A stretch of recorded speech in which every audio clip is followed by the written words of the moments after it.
Yo.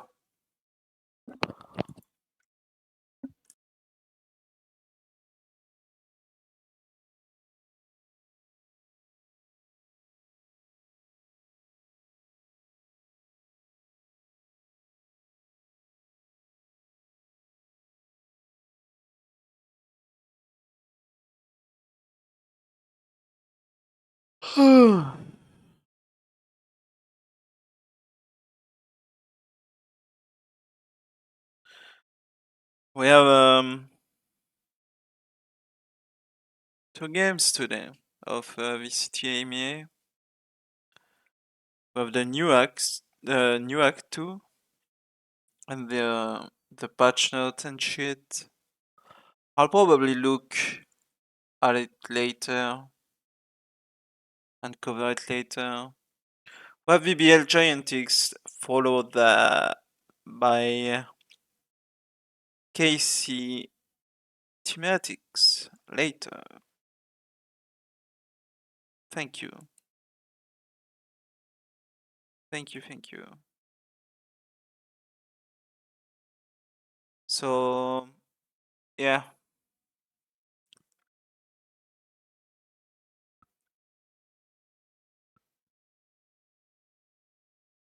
Oh, you guys don't have the sound. Maybe also coming out as the first seed in Group Alpha. But this is the thing, in order to get that, in order to kickstart their dream week, they have to get through Giant Eggs. They are walking out on stage for the final time here in Stage 1, and they're looking to end on a high note they've not had so far in this season. They just need that one win here, and that could set them up for success and for victory as we head into Split 2 as well. And don't forget those all-important championship point. We have Epic and Pipson on stage once again.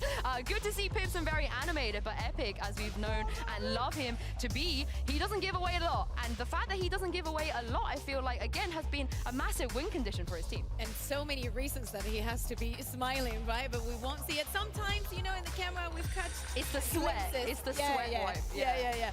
Love to see that. But yeah, BBL is coming in for today with an incredible form and actually trying to prove some consistency as well. Not only thinking about playoffs, but also thinking about Shanghai and how things are going to be different. BBL has to be ready. Well, no icebox, no surprises there. And BBL take away the Lotus, which means, Bind will be first.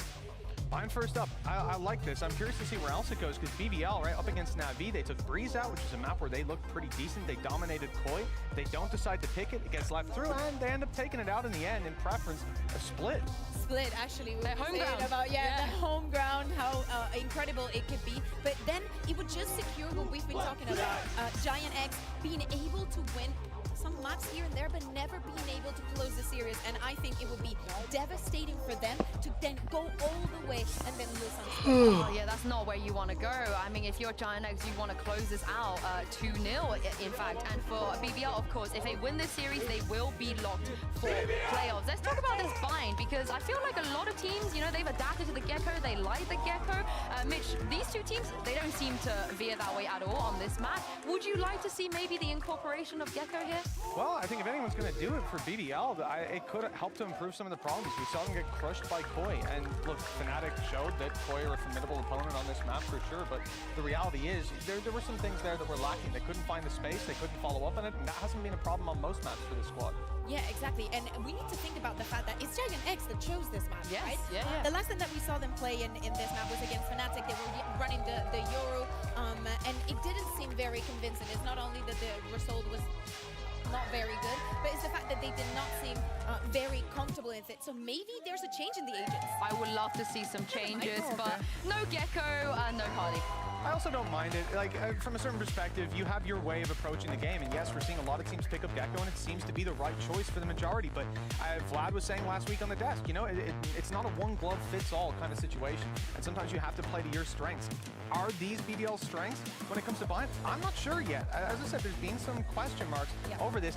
Very weird in terms of the sticking with the breach for me. I would have liked to see a Gecko win, but hey, I don't think it's a bad composition. I just haven't seen them utilize it the way that they want to. Yeah, also Giant X is starting on the attack with the double duelist. It has to be super explosive. We were talking about the data and the numbers, but they have to use it to their advantage as well, trying to gain some momentum, something that they desperately need, and maybe, you know, that's the path to secure their first win. I mean, they gotta show us why they chose Bind, right? Like you guys said, BBL's map pool is good. They're gonna have a less chance, it feels like, as the series goes on, but that is enough from us. Here, the players are in the server, the maps are in, the agents are logged, so it's time to get active. It's still on Pansy. Oh, it's good to hear from you guys on the desk. Yeah, thank you for that, Sue and the desk, for kind of breaking us, you know, into this game and kind of teeing us up for this matchup, because the veto certainly caught my eye. Josh, how do you feel about seeing this one? Is there anything that stood out to you here? At least we've ended up starting on the likes of Bind, then obviously Sunset to follow. I think Bind's an interesting pick. We haven't really seen Bind much from either of these teams here. I think one of the things we do need to look at is that, you know, Giant X, they don't really have that much pressure on them right now. So are they going to be able to play without that pressure of everything and be a little bit more loosey-goosey? That could lead them to having a pretty, you know, Stellar performance, right? Yeah, they just can come out of the gate and you just don't really know what to expect from them. You're absolutely right. We'll see if that becomes the case. On the other side, of course, BBL with a great deal to do here. This game could mean a great much for them. And oh, well, that's a start, isn't it? 3 back-to-back. BBL off to a roaring beginning. Just Redgar and Hoodie. And I mean, look at where they are. This is a mountain to climb for them. And maybe a good start here for Hoodie would be rather helpful, but not easy. And gosh, they've got a long ways to go here. That triple stack towards Showers was just perfect. I like how BBL, after they got those kills, they know that the spike's down, but they just instantly give it up. And what they're doing right now is they're playing retake on both sites. They're just waiting for Giant X to make the next play, collect the spike, move into a site potentially, and then actually go for the plant. And when that plant starts coming in, they have the numbers, 5 versus 2 for BBL. That's what they want to play here with. Yeah, nice amount of discipline being displayed by them, understanding that if you are Giant X, you're hoping you might catch 2v1 in their favor. Right? You're looking to try and take that player down, but again, really well disciplined, playing kind of, as I said, paired up or even with 3 towards that A side, but sitting super deep, almost just giving up a lot, kind of just being shouldered so far by Elite. You should be able to get all the information once they do start getting a little bit closer. And there 30 seconds The left. thing I'm looking for is the stun nade. As soon as that spike gets tapped on the site, that's when that combo is going to come in. Okay, I let's think see. Giant X should look for a kill or 2 before they go for it. It's just whether or not they get allowed that. You can see that Hoodie's the one trying to lean a little forward for Giant X. The paint shell already went through as well, so you can see them try to toy with time, but we're down to 10 seconds. They've got to make a move here. They can put bodies on the line. Kushina, beautiful beginning, and Andalusia flawless to kick things off. And when we're talking about Giant X have no pressure, yes, there's pressure with BBL, but it's lit a fire underneath them too. This is a game that can get them into those playoff spots, and we don't know quite what to make of them here on Bind, but so far, so good. It's almost like we're looking at a completely different version of BBL after they lost the Gentlemates earlier in the season. It's just like, we've seen a BBL that we didn't see at kickoff. They've been really just, you know, on fire, kind of giving it full speed. And right there off the rip, just a triple swing in Showers, getting 3 kills right away. That's a really good start for these guys. And they're going to try to ride that momentum as well. As they should, right? And Kushina, massive work towards ult, and he's got that rifle out, and this is his area. You're not coming through. Cloud and Purple learning the lesson the hard way. Fatinho, do you fancy your chances? Maybe Double walk in the smoke. Okay, they take him down, but a quick fill of the void. Kushina, I don't know how close he is to that ult, but it's going to be right nearby. Rifle can be filtered back through. Everything looking good. No harm, no foul. That's a tricky shot until then. This is comfort for BBL. Yeah, Kushner's one off of his ult. If he got 1 more kill there, he would have had it. And I do wonder if they're going to try to like do a play to kind of force it. Yeah. It could. Nice for a bonus. It would be great for a bonus, but I don't think it's worth it. I think they're not going to go for it because either way, you have to go for the Showers one. That could be pretty exposed. Got, you know, double flashes from Yoru and Sky on the attack, and then equally, you know, as painful on B Long. That's just like one that you don't really want to go for, not without a Sage Well at the very least. Well, it looks like he's back to where he was controlling rather poignantly, and BBL opting for a switch up here. Like, oh, this is dangerous. Oh, that was lovely. Well, he's got it now. Yeah, he's got it now. A little late in the day for this round, but I quite like that from Giant X as well. Kind of the paranoia being sent in a lot to try and control that shower area. Maybe putting that on a high priority because he knew that they were 1 away from that ult. But again, they gambled a bit of a stack. They put the additional 3rd body towards the B site. So now they have to kind of play this one back through. BBL showing some patience here, sitting towards CT. Site should be now cleared. A little bit of a pre-take almost. They're just trying to test the early waters. Cloud, lovely work from him. and a comfortable round here for Giant X to answer back with. Nice Andalusia flawless for Giant X there. You know, first gun round, usually you want to take a slower pace on their attack. You don't want to give up any early kills. Okay. This is a very important round to get. And for them to just be like, you know what, we're going to send it. Double satchel through showers. We're going to send it Sky Flash. We're going to paranoia from the backside of it as well. They really just caught BBL with their pants down and didn't let BBL stabilize in the, you know, coming into the site. It's just constant pressure. BBL wasn't able to get into a position to even approach a retake. Looking at that kind of momentum swing as well, starting to see if maybe Giant X can get that lay of the land, right? Pull that body to the wrong side of the map, get that third player away from where they're heading. And a bit of a default to start with heavier intention towards B, but again, early showers control. Kushner going to be tested quite consistently here. Purpo going to snag the ult orb. Get that to hand.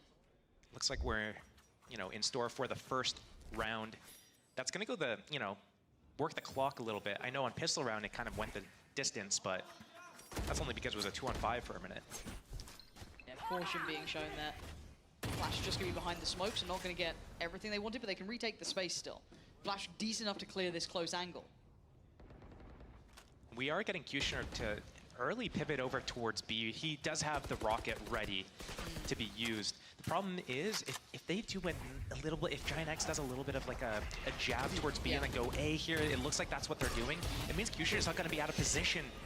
And to almost make matters somewhat worse with a question mark to it, actually the TP being taken is kind of big. That gets Reeve on the right side of the map. I just don't know whether they know this or not. And no pressure being felt from Kushner on B, nothing through Hookah. They're starting to believe in this and they're right to. This is where the action's coming, and Braid, the perfect place, set into motion by Pora. The swing comes down and Hoodie on the trade. The spike does get dropped. This is tricky. It was a 2v2 on the side, but Pora still in a great position. Could control this. Oh, stunning from Hoodie.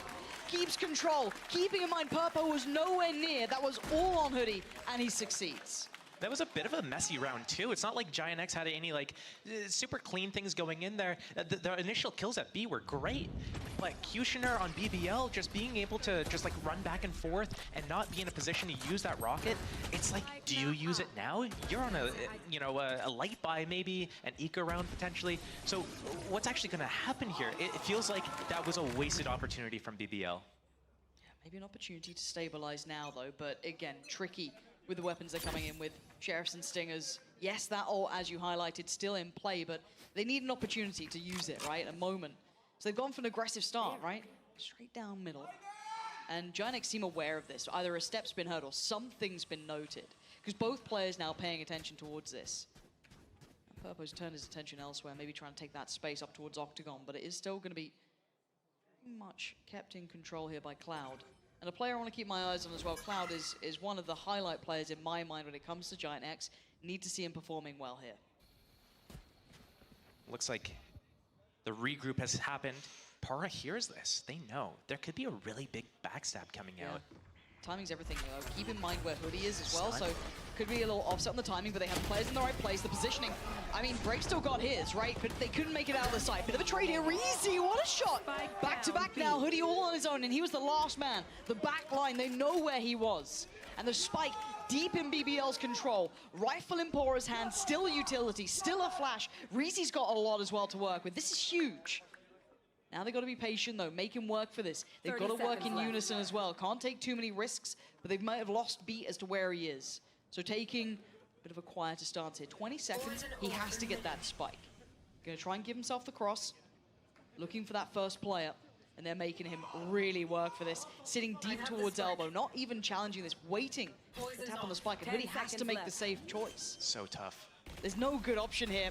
And if he comes out of this alive, it'd be a miracle, being forced away from the angle, the flash to follow. But he's got maybe a fair 1v1. Reezy a little isolated here, up on the top. Hoodie, he's gonna find it. No trade for Reezy, and he's still only got that Sheriff. Gap closing towards the side. It's a gamble, and it's perfect from Hoodie. Excellent read and a great clutch. And maybe a slight misplay it felt from BBL there to not group up better. Yeah, I agree with you on the BBL, you know, misplaying that towards the end there. I think they had a really good idea getting out of Hookah and not overextending too early into the round. They just stuck with their guns, kind of. I thought maybe Kushner could have been in a position to use his rocket a little bit better. I think GX, what they needed to do earlier in the round, since they have double duelists and only the one Sky, I think they need to get a little bit more information before they hard commit, because they ran into a 5-man stack basically, and it almost cost them. Hoodie bailed them out. Yeah, Hoodie was a saving grace in that. 2-3 now. That was with just those Sheriffs and Stingers. That was a very light purchase from BBL. Coming back in with the buy now. Let's see what we've got here. Seeker's coming through, the ult from Purple as well. He's going to take early elbow control, but swing towards site. Back of site, there's 3 players and 3 victims. The paranoia was perfect. Purple and Cloud in unison take the site in absolute outstanding fashion. You can't ask for a better site take than that. This is a save straight away. Yeah, once you lose 2 players like this, it's instantly a sus round. You have to save the unwinnable situation. And it was a good attack concept here from Giant X. They got the Yoru ulti running in, getting the information of everyone, and then to follow Paranoia. We saw Fitinho throwing a raise grenade in the back there. So as these guys go for a little bit of a hunt from Giant X because they're getting this momentum. It's a tax-sided map. They've got a double duelist comp. Yeah, absolutely, they can afford it. And it'll help them get closer to ultimates as well. I think these ultimates are going to be really important. If Fitinho can get his rocket, that would be a really big deal. Let's see if he can maybe find them. You can already see the Braves putting up a wall of resistance if he can. They are closing the gap a little here.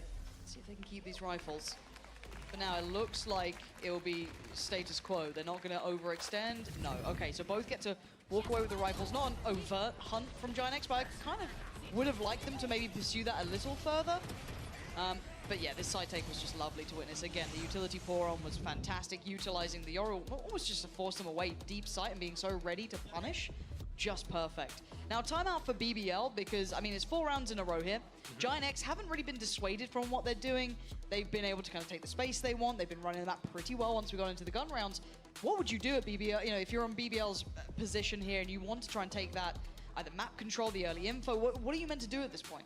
I think it's a good idea to take this time out at this moment just because they can at least put Giant X on ice a little bit and then, you know, settle their nerves. I think one of the things we haven't really seen from BBL yet is they've been kind of passive in their areas. So on Pistol Round, we saw the triple swings showers, but we haven't really seen anything super aggressive from them. They've been playing, you know, a crossfire setup at Long B on one of the earlier rounds. I think it was like round 3. And aside from that, though, it's been these like, let's spot for info and then fall back to elbow or backside at B. And then same thing on A. It's like, let's spot showers and then play to fall back. We haven't seen them getting really active in places like, you know, down Long B or doing like a flash peek setup outside of Hookah or doing anything with, you know, 3 people aggressive on A. And they do have the breach to utilize for these types of plays. So it'd be interesting to see if they do something with that or if they're just going to kind of go back to status quo, as you said.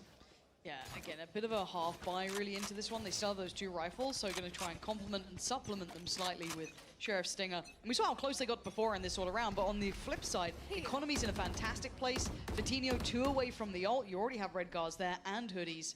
Yes, they did burn Purpos and Clouds, but that's fine. That secured them a pretty valuable round just a moment ago. So a default is going to be Witness, because anytime you come out of a timeout, especially up against a strange buy or a buy with just a weapon or 2 here, you want to identify where they are. You want to see if they are making those more aggressive moves. You're expecting something funny to happen.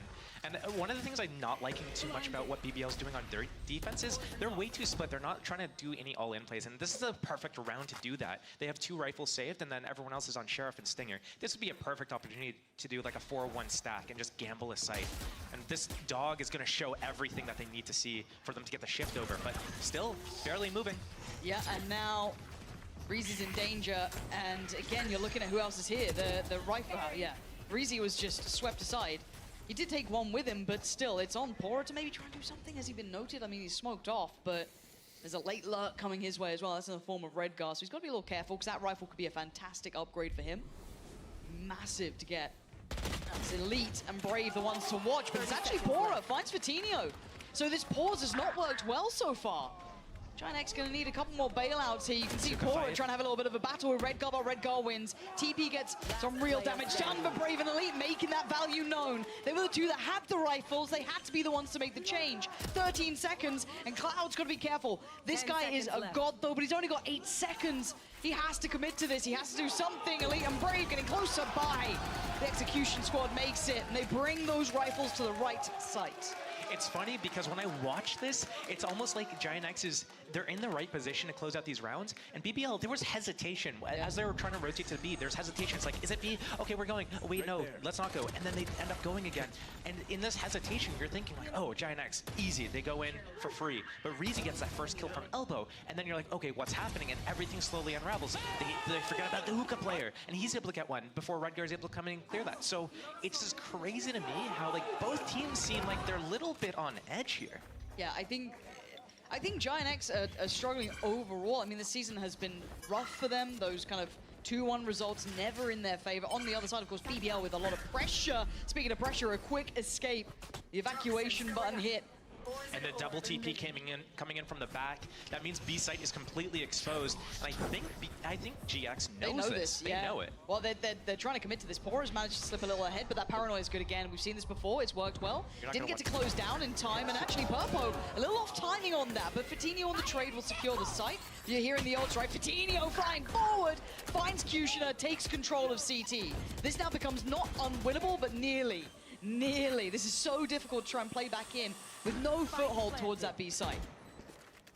It's tough when you just lose B site like that. It's almost like an instant save in a lot of situations, especially if the enemy gets into the site without using any utility. It means they've got all this stuff for the post plan. They're going though. They are. Yeah, Molly comes in, Fatinho, yeah, going to be noted, but they can't close the gap because you can see the stall. They're slowing them down here, and time is a big factor. They've got to get a move on, and Fatinho is holding them back.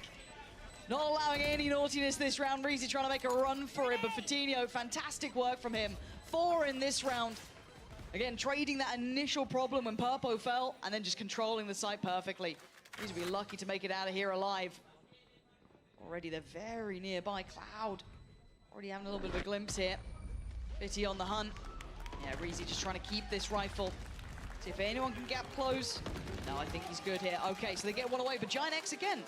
Yep. Noting that TP, controlling it well, they're in the right place, they committed, everything went fine for them. They're going to be happy with this. I want to highlight that actually. The play, the idea from Giant X there to get Purpo to go into showers. They've gone fast with the raised double satchel, and this is the perks of running the double duelist with Yoru, is that they send the Yoru in. They fake like they're going quick there. Here comes the trap, the breach done, the double TP in the back. Guess what? Yoru's gone, and now they just run up into B for free. They know the double TP plus the breach, that's at least 3 on A.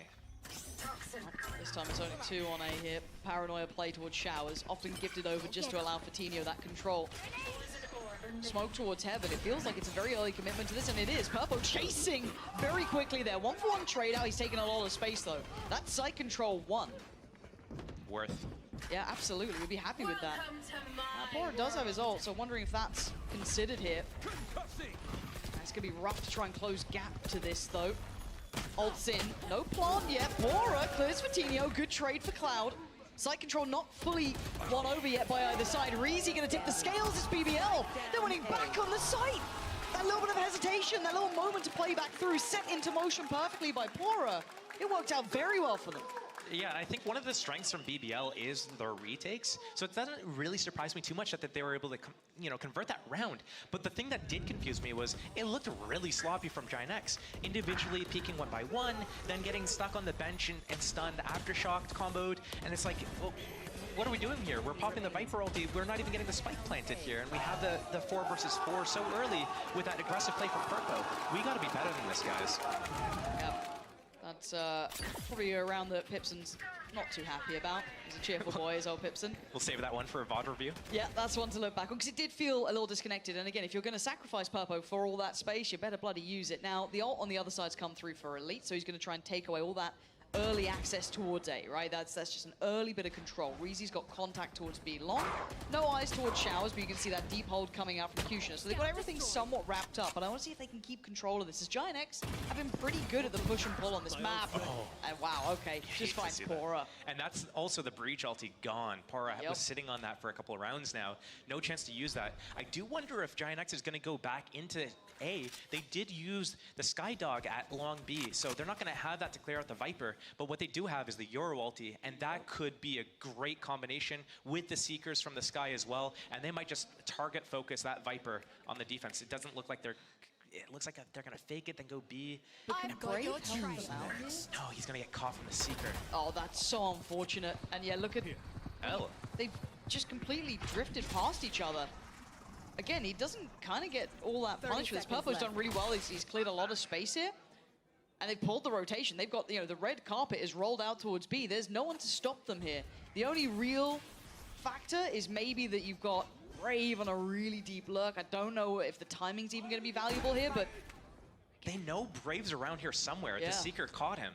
He just needs to make sure that the timing's there, that, the breach, that he's thinking Brave snuck through hookah. Oh, this could be really weird. yeah, the timing's going to be a bit bizarre here. Hoodie got the better of him. Okay, so that's a clean slate, and now the pressure towards CT is really focused. They don't have to be too worried about elsewhere. They've got a 2v4. Everything is very comfortable. And BBL just being really locked out here, Josh. They are not finding what they need. I mean, the scoreline is still relatively close, right? We've got, what is it, 4-6 now, but still, it's a competitive scoreline. But the way these rounds look, Giant X are having their way with this map. This was a bit unlucky, though, for BBL. Yeah. Pora getting, Purpo shot 3 bullets, I think, through the Viper wall, and he found Pora right in the head, and that's instantly That's the ult. Breach ulti Yeah. gone. That, and then you have the Viper on short A, and then you're getting faked out by the Yoru plus the Sky. It's like, it's just so sad how everything just stacked up against you in that round, and coming out of that, it's like, well, you just have to chalk it up to unlucky. Like, that's an unlucky, really, moment right there. Yeah, they kind of got the rock, paper, scissors ults coming through as well, just to clear that Viper's pit perfectly. Purpo, as you said, and the Seekers on top. There's not much more you could have done, especially when it was kind of set into motion and kind of begun by a shot through a wall, essentially. So you got to suck that one up. But again, we look at what we've got here, a little bit of a back and forth. The money now starting to get a little bit worrying for BBL. They're going to have to start being rather protective about this, and Breezy again going to be forced away from this. So early progress, kind of standardized approach now. Coutinho relatively far up long, but no commitment behind this. And again, the third player this time, BBL opting to put them towards that B site. It's looking like Giant X is running their anti-eco setup that they have, where the controllers are holding the A push, and then you got the double duelist with the Sky just working towards long B, trying to figure out what's going on and figuring out which side to go. Last time they did this, they actually 5-man grouped B. They didn't have enough info, and they ran into a stack. So let's see kind of how they play with this. It looks like they might try to fake this and hit the TP back to A. The controllers are in play for that. Yeah, toying with that expectation, if they're considering it's the same as last round. I kind of like this late look for information, but Purpo again has found Brave, so already Giant X with the man advantage. Do they now continue towards the B site? They might do now. Fatinho gonna find the head of Reezy. It's on Pora, and just one by one, they're just flying in towards us, trying to catch him in the heels on the TP. Oh, Fitty! What a shot! A big backhand there to Pora. But the rotations didn't fully come in, so Kushner and Elite are still around here. There is still an opportunity. It's on Elite, really. How much can he achieve from this one? Hyper-focus towards Kushner. The paranoia doesn't land. He's still got 2! Kushner giving them a lifeline, maybe a chance if, but Elite's gonna go huge if he wants this. A 1v2, it's not impossible. 15 seconds. Plant, they want it. It's a priority. Has to come in here. Cloud unaffected by the utility. And Hoodie just can slip away a little safer here. Does he have util for the post plant? He does. Cloud even has a flash too. Really difficult for Elite. So much to clear. Doesn't quite know where Hoodie is. Making a bit of a gamble. He's got to try and get this one towards half. Might have given himself that one, but the flash doesn't make it through the wall.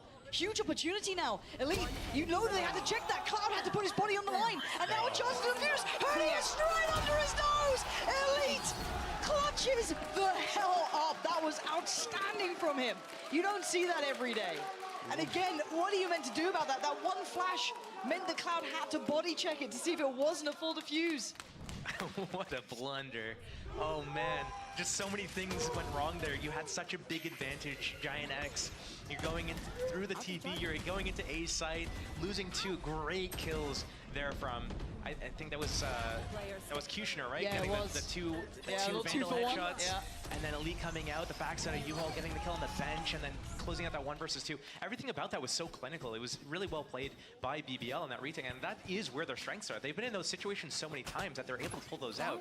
Giant X need to tighten up. This is... I'm wondering if this is now maybe a little momentum builder as well, a little bit of a confidence builder off the back of that, keeping the scoreline within touching distance. Again, a little bit of a speed up though from Giant X, looking like they want to pick up pace, and again an early pick. You have your ulti still. Or this is going to be gutting for them. Brave on the trade, finds Fatinho, and it's just a brawl towards long. So much on the line for it. He didn't use the ulti one time this game, I don't think. He's had that for so many rounds, and he's been first picked. and not being able to set up anything with a trap, you know, having that rocket in play as well, again, here could have been a great combination. So again, we're just seeing BBL 2-2 on the sites here. They're not really in a position to hold either site when you're split off this hard. The rocket could be a game changer, though. Could be. Closing in towards that A site, sitting deep here, BBL. They're going to go and dry without putting the Viper wall up? They might. Maybe trying to get the timing right. 30 fair, seconds BBL left. have been playing like deep on site. They haven't been playing all that close by, so maybe an opportune moment for Gianx to take the space. Yeah. So oh, what was that? Elite besting his opposing number with what looked like ease. But now there's yeah, here we go. Rocket comes out, and now time's a factor. Bye-bye. That's two. BBL 10 seconds left. holding them back here. Redgar left in a 1v2 in the time. 6 seconds. There's nothing more to be done from 3. I don't wait. I think it was just afterwards. Spike plant. Oh my god, it's a 1v1. He's got a 1v1, but does he have the timing right too? Redgar, this is outrageous from Redgar! Pulls it off, a Red Bull clutch. I thought we were out of time there, Josh, but apparently not. It was tight, it was very tight.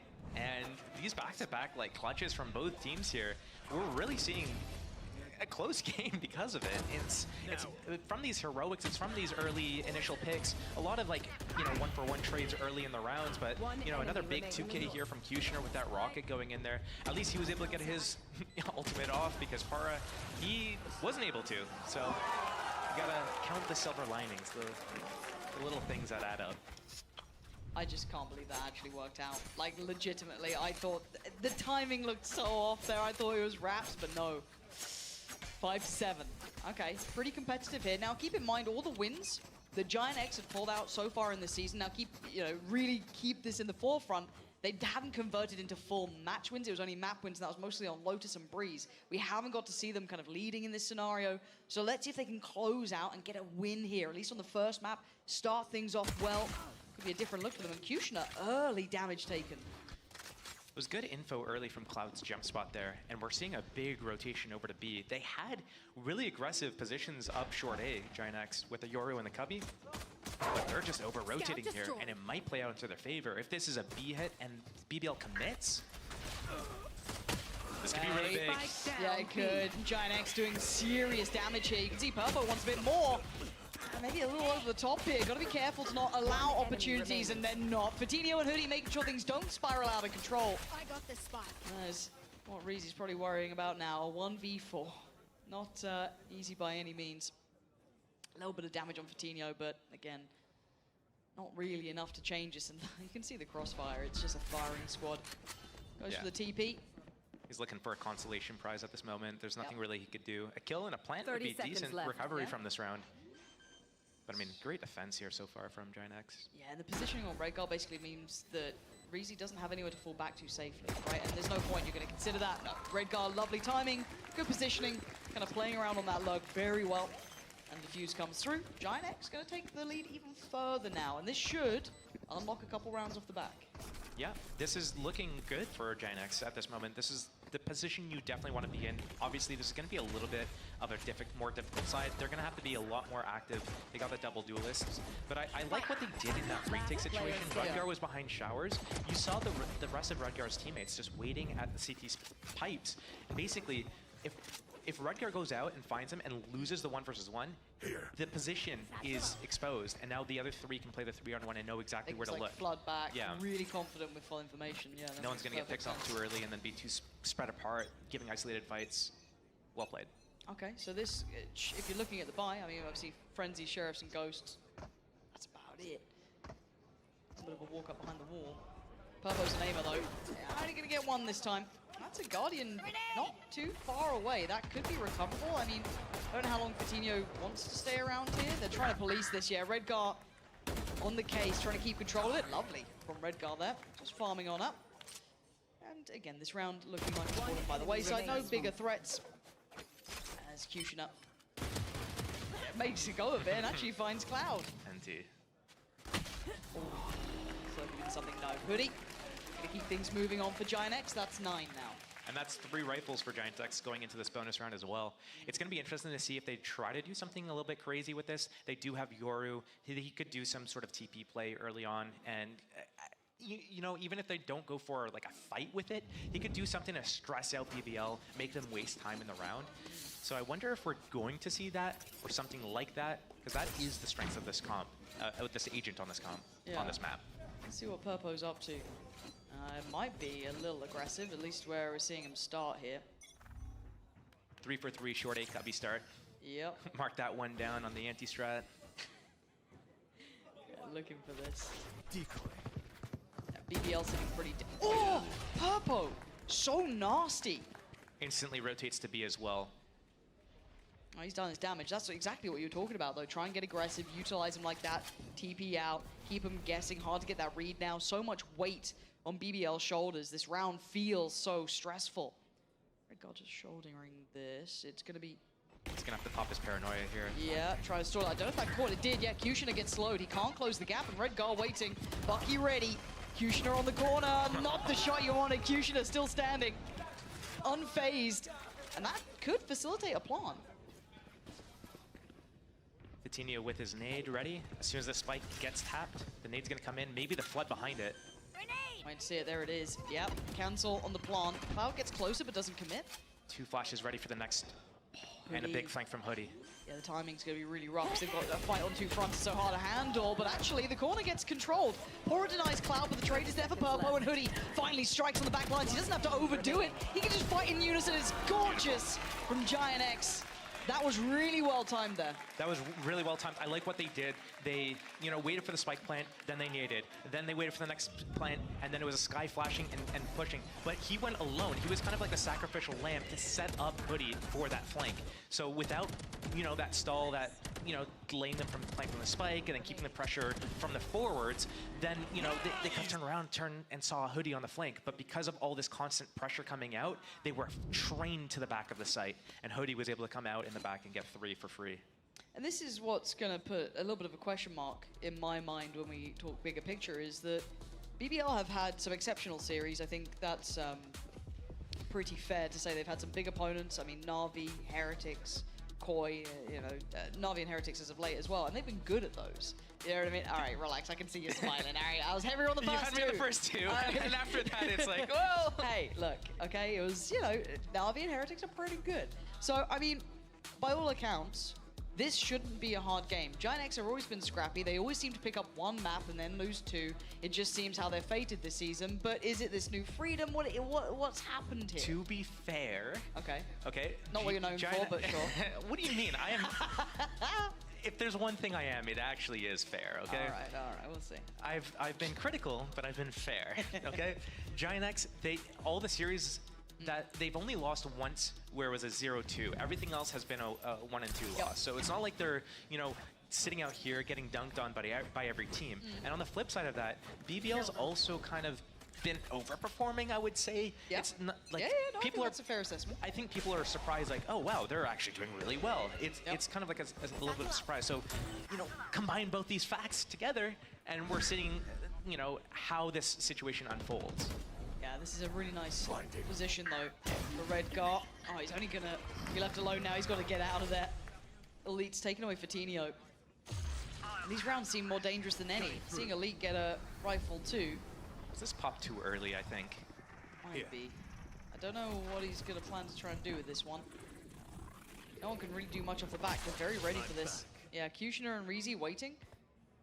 Deeper control towards Showers as well. They're just being very patient. Yeah, retake going to be coming in from Giant X. Going to try and early pressure towards Lamps. Trade comes in and they're going to continue on this path thing. And Reezy needs to turn attention. The pitch comes in and now Red Gar re-swings from heaven. Keeping full control of this. But a slip of the net. Effective. Reezy's opened up a chance here. That first kill at Lamps, I was thinking, or it wasn't even a kill. I'm like, oh.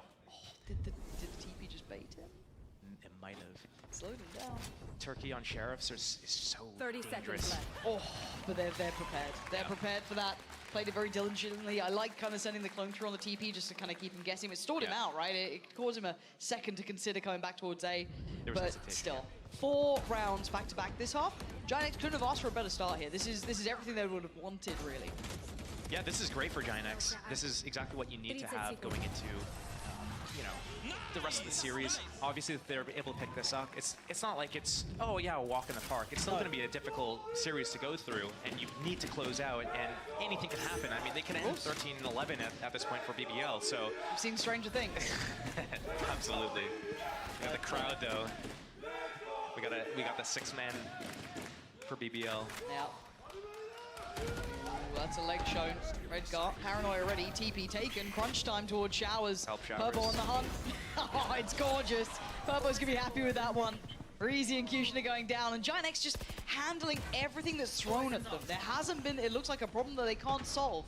The plant comes in and they take a little bit of a breath. They sit back a little bit deeper. They don't need to do too much. You can see what BBL wants. They wanted to pick off the back of that. They'd love to have had a fair fight. And Giant X just aren't giving them it.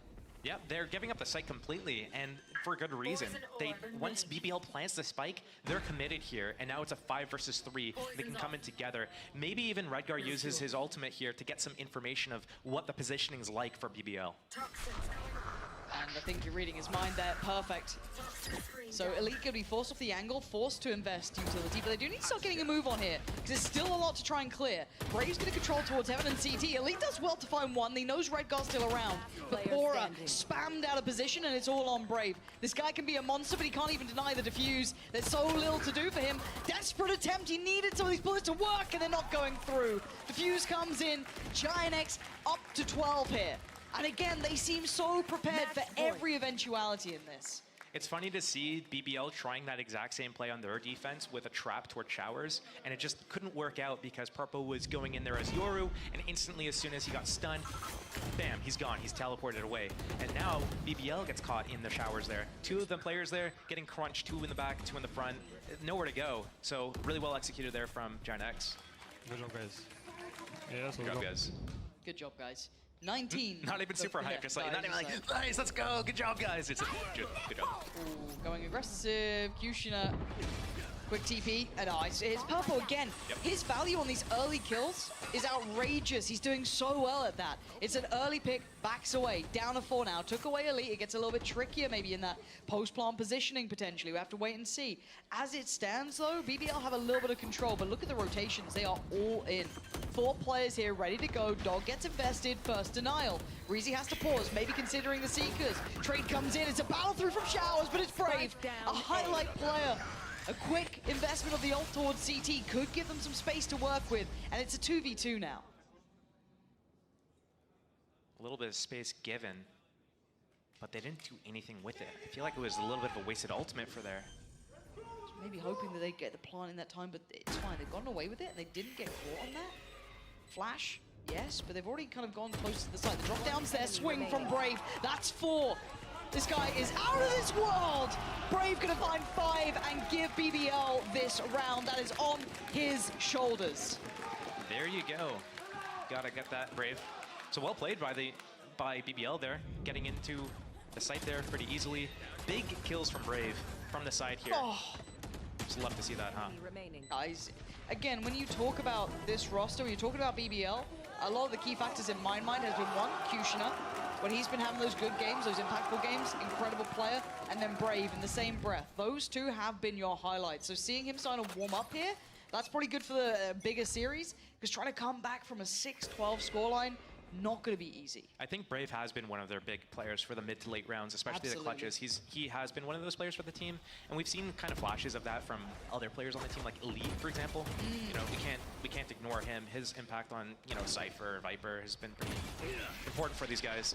And I love how confident Purpo is. I feel like he's been given that kind of freedom just to make quite aggressive plays, commit behind it. Yeah, you can TP out, but he's willing to kind of double dip almost. Like, this guy is pretty confident. And speaking of confidence, walkabouts are happening. So they should be very firm in their positioning here for Giant X. They know what's coming their way. Yeah, there could be a pivot, of course. Still, this positioning is huge. They need to have a better setup, though. They know what's happening. They know that the hits B, but they're just not in a position to help each other fight. I mean, Hoodie somehow found Reezy. That spike dropped. Cloud gets an individual fight. This is, you know, very bit by bit. Good response from Elite and then doubles down, taking away Hoodie and Cloud. Now the cavalry's on the way. Purpo needs to play his life and not die right now. He needs to just live. The support system's coming through from Hookah and Long. Plant's gonna come down, Purpo gonna pop the ult, and it's time to go. Gonna be spotted early, gonna be noted, but he's gonna find everything. This Viper's Pit ain't subtle now. Redgar finds Brave, and it's down to just 2. Elite and Porridge trying to hold on to this one, and it's all on Elite, and he's dead, gone, and buried, as is map 1. Giant X looking like they got a new lease of life here. Vine sits in their pocket. The rest of the series is still to come up, though. Sunset and Split still to get past. I'm almost praying we don't get another 2-1 here. I think I was calling it too early in the green room that Giant X could really make this a thing, so we're gonna have to, you know, see how this develops. Yeah, let's sit around, let's find out. This series is not over.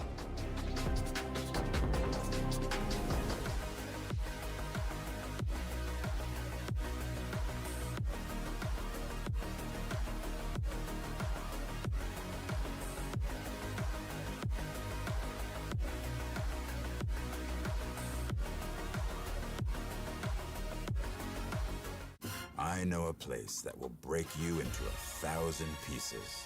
Stay away from them. Stay away from Lorca, Paco, and Picasso. Don't ask about Lola. Ay, Caballo Grande. Ay, Dolor de Nieve. But in spite of everything, it occurs to you to visit Andalusia. Don't say I didn't warn you. Be careful of the Andalusian crush.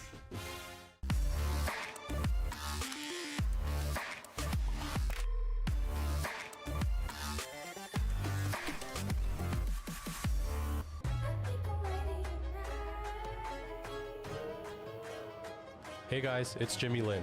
In this series, I'm going to walk you through Attack on Pearl. Watch out for the stairs, clear this angle. You're going to be able to fight this.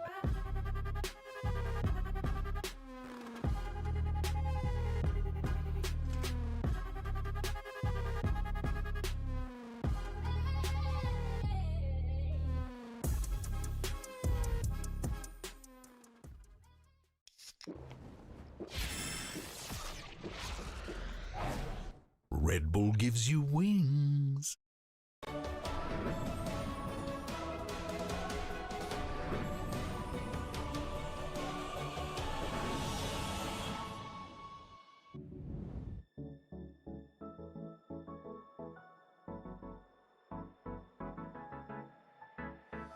Let's do something crazy. Get a bit wild today. Cause we don't do this every day and we deserve it. Life is so amazing. Nothing is in our way. Baby, let's fly away. Do you feel it? Is your heart rushing the way my heart's rushing when you take it all in? Baby, this is where we come alive. Do you feel it? Take the world by storm. Just you and I can't believe it took so long to realize what makes us come alive. Oh, what makes us come alive? Let's break some rules. No, we don't always have to be good. Don't always have to do things that we should. We'll feed the fire. Let's see it through and let go of what's holding us back. Just light it up and we'll burn through the past and take it higher. Is your heart rushing the way my heart's rushing when you take it all in? Baby, this is where we come alive. Do you feel it? Take the world by storm. Just you and I. You and I. Can't believe it took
good up, boys. Nice! Nice! Nice! Visual guys. Yeah, that's what we're going with. Nice! What a fantastic start from Giant X. They take map 1 Bind against BBL here. This is the thing, Kakuga. I've got you back in the studio, and we spoke about they need to show us why they picked Bind. Do you feel like they've given you a good reason? Oh yeah, exactly. I was surprised also not to see Purple being one of the people that was celebrating the most, right? Because he ended up 10-3 in opening duels. And that match wasn't that long, you know, to have that kind of impact. So things that Giant X brought onto the gameplay, they actually came to fruition. We saw so many cool rounds and actually, you know, the players making the right decisions. And they didn't just win, Kakuka. They played well. It was great. It was beautiful. I was scared, you know, because we were talking about BBL, how good they are on this ecos, and this looked like it was going to be one of them, but no. Hootie manages to take the clutch, well, to ended up winning the round, even in a 2v1 situation. Probably this kind of scenario we have seen in the past, but Giants was not on the winning side. Another round, beautiful, with this Euro ult, showing its true potential, and Purple actually playing into everything. Like, this is the first time for me that we have seen Giants from beginning to end playing as a unit and playing as an actual team. Yeah, they were playing together, they were waiting for Utah, they were peeking after the flashes, everything just looked like it was great. Even at that last round when I thought for a second, like, oh god, they're gonna throw a 5v3, they didn't, Kakuga, they closed it out, and this could just be the Giant X that we needed to see this entire year. Yeah, exactly. I do not think that, you know, there are many things for BBL that I liked. I liked that the setups that they had on defense. They also won an eco. I like the plans. I do think that Giant X was very disruptive, and I'm surprised because they were playing on Friday, right? And now they went from playing the last day to playing the first day. You do not have a lot of time to prepare against an opponent that has been very fundamentally good, and they are so close to being seed 1 of their own group. So the fact that they still have this in them, probably this is one of the teams that just needed the extra time. Yeah, let's talk about BBL real quick. Here is Pora in the AM Labs warmer, because Pora has been having a great year, but I just wish we saw more of that Rolling Thunder come out from him. Yeah, it would have been definitely necessary, especially later in the first half, in the later rounds, as you say. And we needed to see probably that Rolling Thunder come into fruition. I think that the calls on the first, like, 4 or 6 rounds were very good. We saw him using like very brilliant stuns. He definitely had a read onto Giant X. And to me, Power is one of the people that we need to look at when we think about the next map being Sunset. Yeah, let's talk about this map, because Giant X's chances, I feel like, drop pretty dramatically when it comes to this one. Not been their best. Yeah, exactly. So here's the thing, you know, Giants is able to win a map. Like, we see the bind that we see, and we're like very happy for them. And like, oh my god, such a good form. What happens in the rest of the map? So they still have to win a match. And I think that in Sunset, they've tried so many things. Like, they started playing with the Sage, and then they moved on to the Cypher. And then, you know, it feels like each time that they play it, they add something new to it. Now they also have the Gecko. I think that being BBL, it makes a lot of sense that they want to play the Sunset. Not only because it's a map that Giant X is not typically comfortable in, but also Sunset is a map that is being played so much, not only in the region, but also internationally. If you want to go to that to Shanghai, you need to be prepared for this. Well, let's take a look at Agent Select here and see if we're going to get more things. No, we don't. They're going to stick with it. Of course, 4 times they played this 3 different comps. Maybe Kakuka, they finally found some footing, some comfortability. Yeah, exactly. And I think that it also has to do with the reps and feeling comfortable. I think that Vitinho is another one of the players that has to have that potential. One very good comparison would be, for example, KC, and Hannah Raid is able to set up Martin so good, just because as a main duelist, you know exactly how to set up the duelist and how you would like to be feeling. On the other side, again, I'm looking at Power. I think that if he can fix those, you know, sloppy mistakes that we were seeing on Bind, he can be a very, very serious contender. And we cannot forget, under any circumstance, that Brave is in the Omen. That is so much more different from the Brimstone. Well, Giant X, they won map 1, but can they close this out? BBL, their playoffs chances are riding on this. I'm going to throw this back to your casters, Pansy and Steel, to get the game underway. Thank you, Sue and the desk. Yes, we are now into map 2. Sunset coming up here, Josh. And this has changed a little bit, right? We've got Brave on that Omen, which is a big, you know, adjustment, right? That's a big upswing as well. Reezy coming out on the Gecko, everything looking pretty good. But where do you stand when it comes to Giant X here? Have you seen anything from them in map 1 that you'd hope would translate here? Purple on those entries. What's standing out to you now coming into this? I think the no pressure and the purple entries and just opening kills was a really big thing for these guys. And looking over at BBL, Obviously, I think their defense is the stronger side, especially when it comes to the retakes. Elite on Cypher is going to do a really good job for these guys. And no Neon to run at Brave and take him down from elbow. So it's going to be a little bit easier for them this game, I think, than against other teams. But still, a little bit of an uphill battle here. Yeah, and now Purpo, first contact. It looks like he wants to pick up where he left off, right from map 1, Hoodie. Late control towards middle, gonna work out well, gonna catch Brave and give himself the escape plan too. That's perfect. Man advantage and numbers looking solid for them here. Door gets broken. BBL now have to try and posture their way back into this. 2 through CT, maybe 1 through middle, maybe 2. You can see there's a 3-man squad on the other side, Josh. This is gonna be very hard for them to try and get any sort of step towards. Para uses this grenade, it could be really big. Could be. But Cloud does pretty well for himself, and there it is. So yeah, a bit of a back and forth here, just down to Elite now. 1v2. Redgar and Fatinho still standing. And first found, Giant X kicked this one off with a bang already. That first round in the pocket has got to feel good. Feeling good for Giant X. It's not really something that BBL should start freaking out about already, and obviously knowing how strong they are with Sheriffs, I'm interested to see if they do a little bit of a Sheriff buy or if they just full save into that 3rd round and just start from there. Taking that 4-1 gamble on Pistol, it didn't play out into their favor. It's a little bit unlucky. You have to take some of those 50-50 gambles though. And speaking of gambles, look at this. 5-man with a camera on B, yeah. Okay, that's a big gamble. I mean, they only have classics, right? So you kind of have to make those sort of guesses. An early stack there, no contact made. And the knife lands. So how do they respond to this now? Because it was quite early. So do they now fully rotate? Do they try and stick around? Do they hope that it's fake? Because Giant X are going to go through the motions regardless, right? They have a camera for the retake. I think they might flood out on B as soon as the spike starts to get planted. Otherwise, they might just go for the contain kills at the very end. Yeah. There's the plant. All comfy. Purple still has his grenade here to stop the retake as soon as something comes out. Knife for Para is ready. Trying to see what they can get here. What does BBL go for? Of course, not wanting to give over too much information. Mosh pit. Knife and Mosh, I think Pora's got a cubby to play from. He does. Fragment goes in. First forces Purple away. Braves found one. Pora's got another. Elite's just found Hoodie. What is going on? Okay, Cloud just kicks it up a gear though. 3 kills, make it 4. Cloud controls. That's Giant X making it out of some stormy waters there, because that got far too dangerous over towards CT.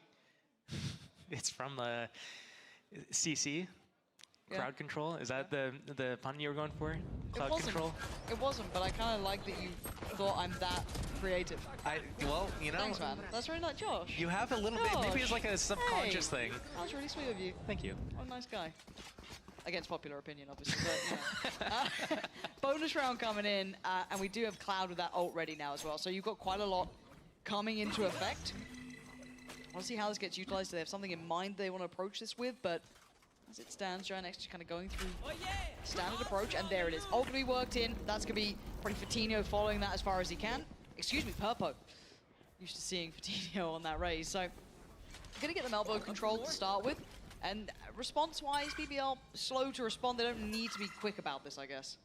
I like how they were able to move out of that position. Brave obviously has played there many times in many matches and gone caught out of position.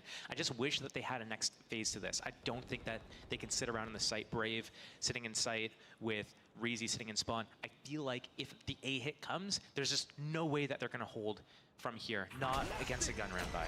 Here's the test, right? High Dizzy, you're going to see the breach clearing the corners. Rash. Brave is still there, and there he is. Brave's now connected. Can anyone help him?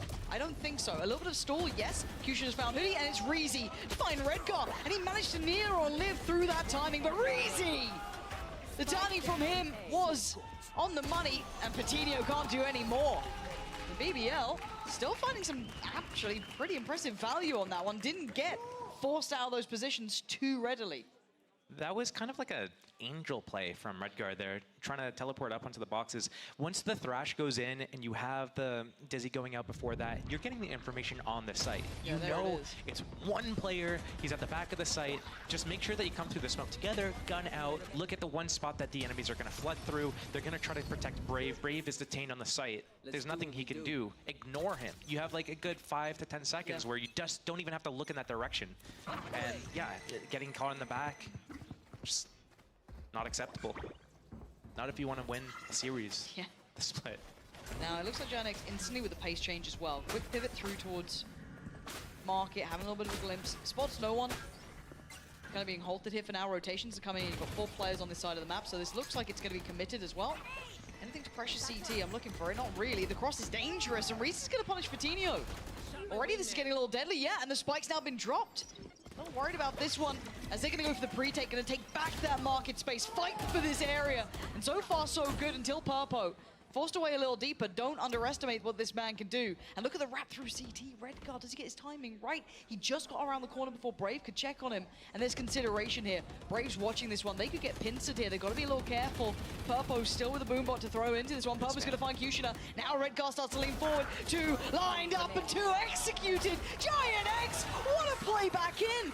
That counter stall almost, holding them out. Just punishing them in market. Josh, that was excellent. That was really well played by Giant X. They didn't go too early. Redgar waiting at spawn, waiting for his teammates to take contact. That really big opening kill from Purpo, the spam through the info box. I think that was really what opened things up off the Cypher Cam tag, obviously. But then as soon as that pressure comes in from Market from the front, Redgar's able to open up from the back. And we've seen teams constantly going too early on the flanks throughout this split. Yeah. So I'm really glad to see that teams actually doing the timings properly. That was genuinely really impressive. Starting to see, it looks like Giant X kind of play as a 5, and that sounds almost stupid to say, when but you set the bar really low. but getting those timings right, getting those like fundamentals right, it looks so different. It's amazing to see. It's actually really nice. 1 away now from getting the showstopper here. Looking on the other side for BBL, they've got Sheriffs. Kushner does have a rifle. That does fight arm 2. Oh my god. Or that looked, I mean, it looked pretty close, but still. It should put them on red alert. There has been exploratory kind of work done by BBL here, so Giant X have to re-clear this quite meticulously. Got to be a little bit careful coming back towards the A side of the map. Knife into B main, getting nothing. So the rotation back to A is going to happen soon. Are they going to go for the double fake? They're trying to fake each other out here. It's just like, who puts what where? It looks like it. I don't blame Giant X for doing this. On Bind, the amount of times they ran into a stack on their anti-ecos, they just want to make sure that they don't do it again. Oh, Purpo, really quick to that. And this should pull rotations. There you go. Pora's gone down, and now the floodgates open. Now they can make it back to this site. Looking at mostly where Kushina's going to be. He's kind of the big boy in this with the rifle. But Redgar up to the challenge so far. Wait for that plant to come in. Elite with a belting shot. Redgar's gone down. And the disrespect on the smoke. That's your danger, man. Pops the ult. There's nowhere to get out of there. Fatinho knew it. Had to stand and face the music. And with 14 seconds, Purpo has the same. Nowhere to run, nowhere to hide. They've done really well to counter that. It's so funny the way that Giant X loses these rounds. I'm like, okay, they've learned from Bind. Bind, they were just waiting, holding, no push. Okay, we're going to group as 5. We're going to hit something. We're going to go B. Oh, and he got hunted down in the end, too. Upgrades galore. Oh, he couldn't quite grab it in the end. So Giant X is adding in a step here. They're adding in the step where they do a little bit of a jab. It's going to get info for them. It's going to bait a rotation for them. They're going to go into B site for free here. But what happens? The same thing that cost them the first round that BBL won is running through the smoke, getting 2 in the back. Reezy did this on, Reezy did this on A site a couple rounds ago when Brave was detained. And here it comes again. We cannot be letting them run through smokes, getting at least 1 kill and getting away with their life. We got to punish that. We got to stop that. Okay, we're going to start seeing those ult cycle up as well. Pora 1 off his, Brave 1 away. Reezy's got his online. You're already going to hear 1 being invested and instantly denied. Kushner on the trade out though. Fatinho still going to be keeping this pressure going. Look at this pace coming out from Redgar, but met with resistance from Elite. This is all very much a gear shift in that cross. Okay, they're going to get the cross until Cloud going to punish Elite. This is getting a little worrying, down to a 3v3. And this pace change might just work for them. And the timing, not quite right there for Fatinho, trying to swing back in towards Market. Let's look at this post plant as well. Cloud and Hoodie. Oh dear. That's not what you want to be hearing. Oh dear, Cloud's in trouble, and does Hoodie try and bail him out? Oh, he does! But the Kiko as well, this agent is ridiculous. And now the 1v1, what does Hoodie do here? Up against Reezy. Dizzy not collected. And now it's all on Hoodie. Oh, the timing could not have been better for him. Reezy considering that utility, maybe trying to clear a little deeper. But Hoodie, the timing just right. That got so dangerous though. Again through a smoke, Kushner with that first kill, just running through the smoke. There it is. I feel like that's the, you know, Giant X's biggest like issue right now is getting people running through smokes and killing them. At this point, just throw a smoke anywhere, just hold for it, and someone's gonna come through. But really big round from Elite there, obviously. Yeah, this was dangerous. What was that done to the money of BBL? Oh yeah, that's not good. So BBL maybe gonna look for a pace change themselves. Yeah, Kushner with a quick kill. Gonna take away Purpo. And now maybe they pause here, but I'm looking at middle as well. The positioning from Pora. Pora's been down here with his Sheriff on these types of rounds, yeah. And why not? I mean, yeah, high risk, high reward. Takes away red guard. That's 2 freebies, no trades here, nothing. This is excellent. And now Giant X left in tatters, 3 of them. Trying to maybe group up here. And there's a smoke, there's probably a BBL player nearby. They're gonna phase this, side, yeah. looks like. Cover going out. Seeing that 2-1 split. You have full util.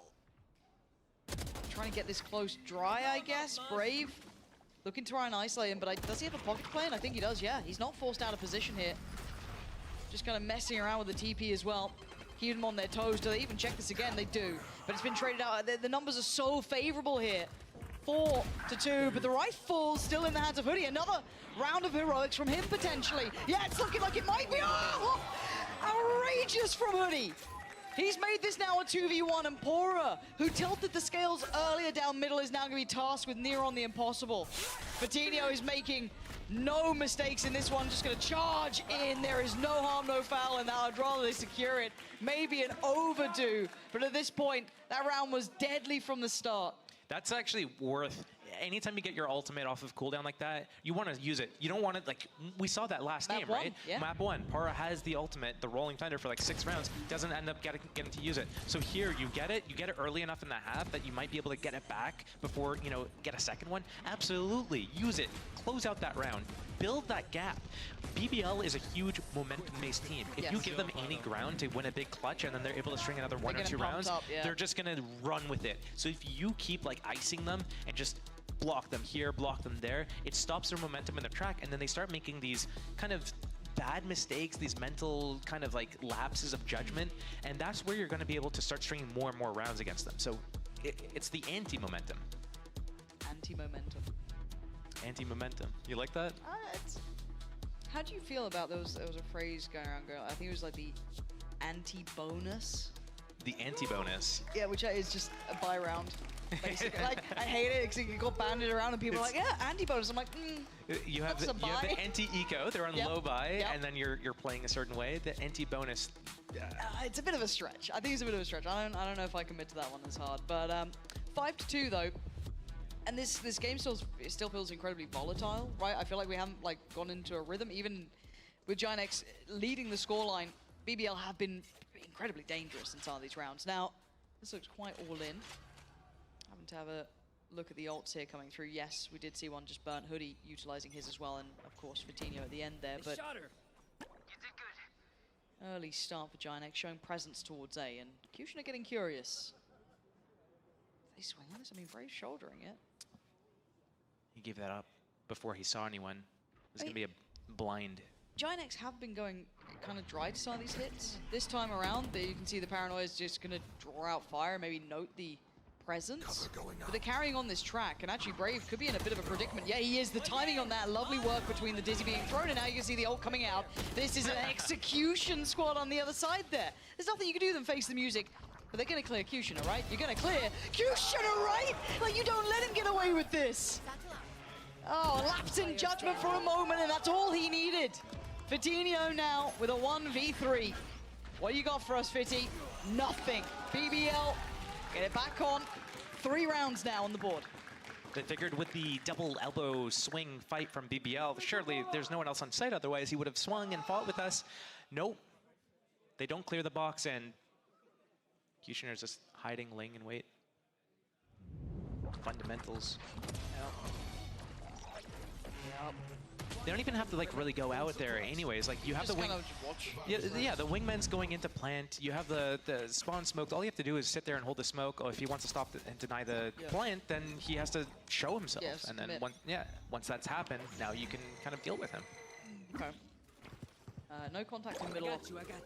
Dizzy, so they can start making their way towards it. We've seen a couple of variations on this kind of mid-pressure from Giant X. We saw that kind of fast mid-pressure that came down, that pinch towards market. But now just kind of feigning some sort of presence, which actually has drawn a big amount of BBL's eyes towards it, but that will only stay for so long. Is he going to smoke off spawn and market and then use his TP for info and then stun off the TP? Let's see what the plan is. Wingman going to be set on his little mission. Purpo supporting teammate 0.5, but denial. So they're going to have to put a body behind this for now. And Purple wants to take the space. So it's Boris find Redgar. Not sure where that came through, but it's Hoodie on the trade out. Now the site is lightly under Giant X control still. BBL very nearby and regrouping towards market. Looking for this counterplay here, and Giant X just pausing. Maybe seeing if they are going to go early on this one potentially. And yeah, it looks like that might be what they're going for. Pora closing in now, actually getting a little ahead. Both smokes down is... Oh, the swing, come on! Giant X getting caught off guard here in so many instances. Maybe not expecting these sort of plays from BBL, but once that confidence starts, it doesn't stop Pora! Ace for him, 5 in the round. And BBL closing on the scoreboard now, nearly within touching distance with back-to-back rounds, and that will shatter the money. It's interesting that Giant X tried to go for an execute like that without using Redgar's ultimate, and both Omens going down super early. It just makes you wonder kind of what's going on here. Is there some sort of disconnect between the IGL and the players, or are people just overheating or overextending? Because that's not the first time we've seen that happen from Redgar. It's probably like the 5th time this map where he's kind of gone down early in a position that he doesn't even need to be fighting in. So I'm not sure what's happening. Same thing with Brave. I think a little bit of overextensions from both the Omens. And as I was highlighting last round about the variety we've seen, Purpo, that would have been filthy. It's actually Redgar to carry on the trend though, and he's got some space here. Okay, quickly handed, yeah. Kushner's not allowing that. He's like, no. No. We need at least some control here, because they don't have anything else, right? They don't have market, they don't have anyone on site, they don't have a flank going. So it is pretty indicative that it's all through CT. So I wonder if there's any threat to this. It is only Sheriffs, right? Only. Yeah, I mean, only Sheriffs. I want to see if Fitty gets played in. Okay, nice shot. Any counter swing? Yeah, good trade for Cloud. They're keeping it going. They need... Oh my god, okay, Poro got his gun out. It's all on Hoodie. Where is Hoodie? He's waiting. He's got a little setup here too, actually. This could be quite nice, but the ult's going to make it difficult. Brave should smoke the spike here. If he does, then it's going to be really difficult to spam with the Sheriff. Wait and see what he's got for us. Oh my god. Oh, that was so... It was so close. I don't think he can do much about this though. Yeah, Diffuse has come through. In the end, does connect, but the gap has been closed. But a very dangerous round there with Giant X, even on those Sheriffs and that lighter buy. I kind of like the rounds they bring out with these pace changes, like, you know, kind of more utilizing middle, pressuring that, splitting through towards B side. But again, stability now found for BBL. Do you think we get a timeout maybe for Giant X, or are they just going to close out this half? They definitely could. If they have one available, there's no sense... They haven't used it, right? Yeah, there's no sense not to use it. BBL's won 3 in a row, so it wouldn't be a bad idea to use it. I think, like, oh my god, that is so lucky. I'm actually... What I want to talk about is, why did Hoodie cage himself off? That's like an autopilot play. When you have, like, a Vandal or especially a Phantom in those types of situations in the post plant, yeah, absolutely. You put it down and you spam through as soon as the spike gets tapped. But with a Sheriff, you've got 6 bullets. And if you have to go for the head, because otherwise you have to hit half of your magazine in the body. So it's just questionable, like, why? Yeah, maybe under the pressure made, yeah, you know. Just autopilot decisions. Yeah, I think you're absolutely right. Now, this is a full retake structure from BBL. They've sat super deep on this. They weren't actively trying to hold towards site, maybe just depending on the ultimate, but they didn't depend on Hoodie. Making magic happen in middle, gonna take away one, and BBL now gonna focus on market, but they don't have the numbers, and look at this, just counter swing on counter swing, very difficult to get a favorable trade, as Pora's position will be noted, there's no subtlety to this now, and a 1v3, The Knights try and put some pressure on, but you can see it. This is so difficult. Not going to happen now. Giant X finding some value back for themselves here. 3 still standing, and some very key ults now coming through for what this last round will be. It's going to be hard. I think Hoodie was making a really good, just like all game presence at middle, just denying the rotations, denying the ability to go in for those B retakes, just being a threat, a thorn in the sides. And, you know, BBL just not really having any answers for it right now. Hoodie just winning all of his isolated duels, and then after he gets his kill, he's running away and keeping his life and just buying more time for his team, and then being able to like close out rounds. He's been pivotal this match. Yeah, he absolutely has been. And again, speaking of pace, though, look at this one. Right off the rip, Purple is in the face of Pora. And they've once again garnered this space of market. Deeper smokes in towards the side now to allow for the safety of the cross. Do we get just a shot through the smoke? Of course we do. Of course we do. Why wouldn't we get that? Why And not? now the ult comes in. It's all starting to come through. Redgar still has his ult, but nothing else to be reporting home about, and the pressure through market is going to start now. It's all eyes towards Reezy. Can't isolate the fight, and it's going to be Redgar to do well. Trade comes in for Elite, and you're looking at the back line here. But that, oh, wait, okay, the cross got cleared. TP, where's he off to? And let's have a look. Tap on the spike, BBL. Beautiful play back in from them. Wait, did Keeping he this score cancel? so close. I actually don't know where he went with that one. I think he was going back to B main and cancel it. Ended up back in market, and they were holding him. Ooh, if he committed to the B main one, it could have worked. It could have helped. But that's one of those like hindsight 50-50s. You just have to take a gamble because, you know, if they're not watching you market and they hear you repositioning main, that's just absurd, isn't it? Yeah. Yep. That's the reaction I'd have to, like, whatever. Like, what can you do about it? Well, we've seen that happen a few times this game. Yeah, even. we have. I mean, the plays coming out from BBL around smokes are just hilarious. To be fair, the amount of times they've either disrespected a smoke, shot them completely blind. Map 1, similar scenes. Like I think it was Purple I think actually Purple doing that, got to it be through the fair. back Yeah, row. So it kind of evens yeah, itself out. karma works yeah. out. But bloody hell, 6-6 on the half. I mean, this feels like the best opportunity we've seen for a Giant X potential 2-0.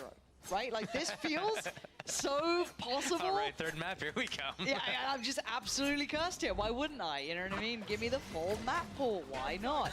But as it stands, Purpo looking like he's rabid for this one. Going back, shouldering this too. And Brave quickly up middle. This is a pacey round. We've got a little bit of something to this one for Tinio, though. Gonna start things off well, but Redgar couldn't quite close on the second. Big info, big damage, and a big flank on the way as well. Hoodie, he is keeping control of this map. Both sides, Omen's first to die. Purpo, okay, there, I was worried there because I didn't see Cloud, but he's still holding on, but he's gone down. He's given them a chance here. What has just happened? Ghost headshots. Yeah. Crowd's really happy about that one too. I mean, it's huge. It gets them back with, you know, a chance to take the lead finally. Well, they have. I think BBL needs to win a couple more in a row before they start feeling it. And if they're able to kind of catch that momentum spark by winning not only this, but then the bonus round as well, then I think Giant X needs to be a little bit scared and cautious going to the next rounds, because that is how BBL is able to do so well this season, is they are able to capture this momentum. And once they start getting fired up like that, that's when they just go bulldozer mode.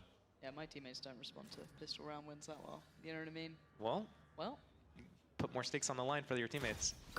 My bad. I'll get to work on it. Oh, man. Oh, dear. Oh, dear. What's gone on here, then? An absolute tragedy just occurred in B main. BBL are left down to 2, and they've got no eyes on the rest of the map here. They have no clue if someone's on the back lines, which we know Redgar is. Now, timing is everything. Doesn't need to go too far, doesn't need to overdo it. But can he find value? Pora's eyes turn away, and he gap closes again. Closing closer and closer. Redgar can just wait now. He's going to hear some of this, at the very least. The guns are down in B main. And they've tried to police them, though. You can already see them throwing them out of the map, which I think is a good idea, but I don't think they can get all of it. I don't think so, but they know that if Giant X wants to get the guns, it might be baited in. Purpo's still got that paint shell too. That's kind of huge here. Knife just come back on for Pora, and Redgar's getting as close as he can. He can't progress any further. There's nothing more he can do about this. He's held here unless he tries to apply the pressure at the right time to get him paranoid about the back lines. 30 seconds now. We're getting close. Trying to play him in a little here. Purple on the spam. They're trying to be really careful about this, trying to be very particular with that utility. And the plant on the backside of Pillar. Now look, positioning, you're though. right. Redgar's made it Heard the around trip. in time.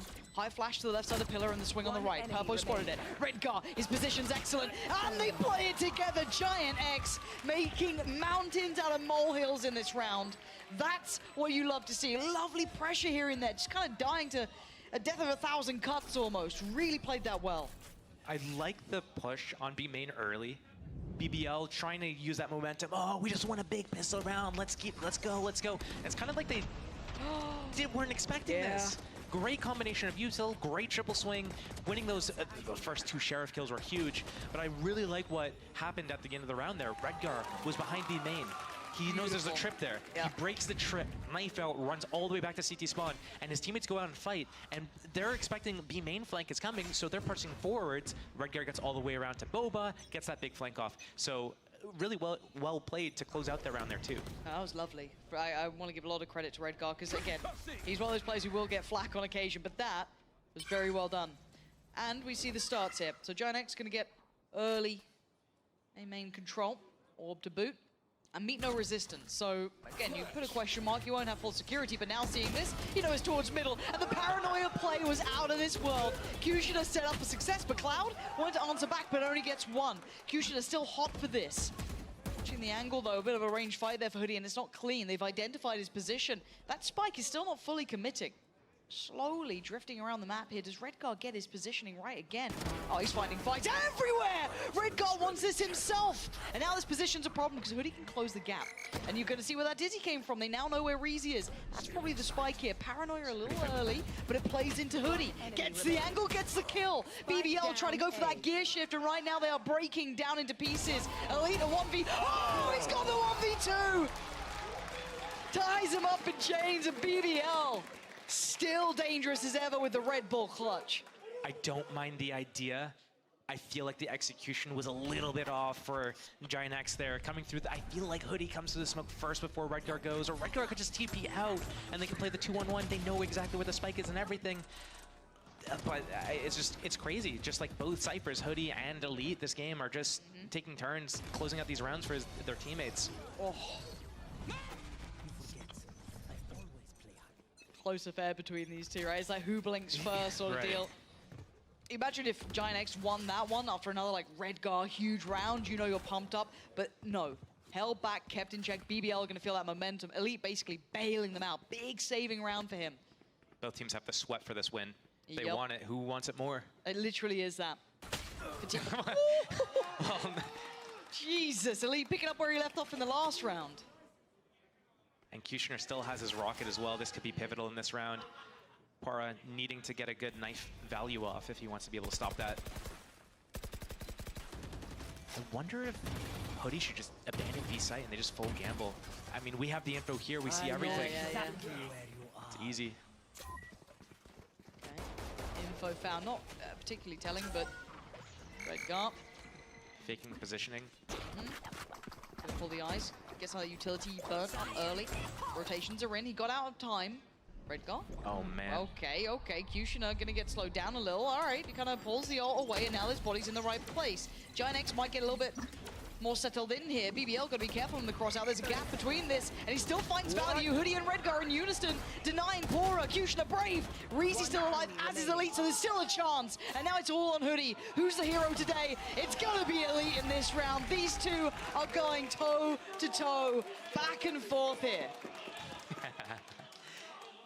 Oh man, and BBL's catching the momentum spark again. If they're able to swing this round as well, this is a huge round. This is going to be pivotal for Giant X. If they want to have a chance, they need to be able to utilize this thrash. They've had it for a couple rounds now, haven't had an opportunity to use it. BBL getting like all these different pace changes. We're getting them speeding up one side than the other. They're going fast into B main, then they're going faster mid. Like everything is just super crazy from these guys. They're changing everything up, pace, positions.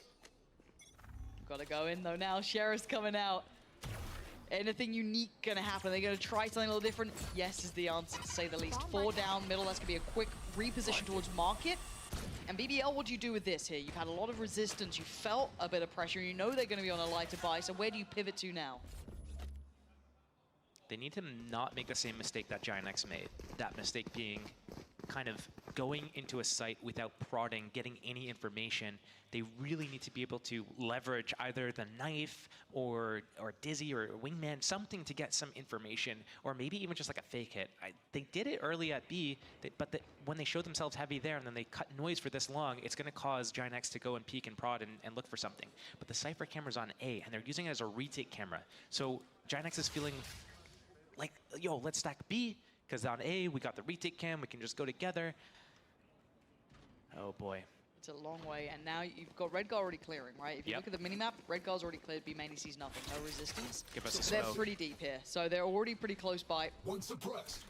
Camera gonna be handled, but they now know what's somewhat up here. Paranoia not gonna connect much. But let's see if they can get dangerous in this retake. You look at the utility, Patino, Purpo, Cloud, and away we go. Already Brave in a little bit of trouble here, but he's still gonna play his life. It's gonna be Purpo to connect, but BBL holding them back. The wave not landing so deadly this time. Giant X not sticking the landing, not bad, but not good enough. 10 now for BBL. The Giant X curse feeling like it's a little more likely at that 2-1 potentially now. And I think BBL's actually going to keep the pressure and momentum up here. Yeah. They have Thrash, they have KO's ulti as well. Para, you probably will use Null Point or whatever this half, unlike the Rolling Thunder. But if they're able to combo these, then they're going to be sitting on 11-7, and then also Giant X is not going to have the greatest economy going into the final round of or well, I guess into round 12. Yeah. So BBL, I feel like they do use their ultimates fairly well, and they use them off cooldown, so they're not going to sit on this for too long, probably on their attack side at least. Eyes on BBL and the progress they want to make. They're going to use the KO ulti as a fake here with a smoke maybe, and then go back to B? Be pretty filthy. I feel like they should combo everything and just throw everything in the kitchen sink over at Giant X. But there's a reason why they're here. Yeah, it's okay. We can be hindsight Harrys instead. Okay. If it works, it was the best idea. If it True, doesn't, yeah. What are you doing, you know? There.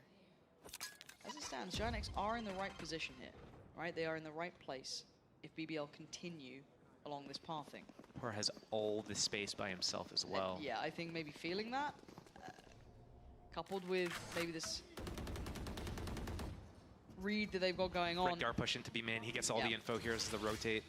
And, you know, if Giant X goes quick enough, they might beat BBL to the rotation to the A site. There's the Cypher trip up, but Pora has to be popping his ulti here.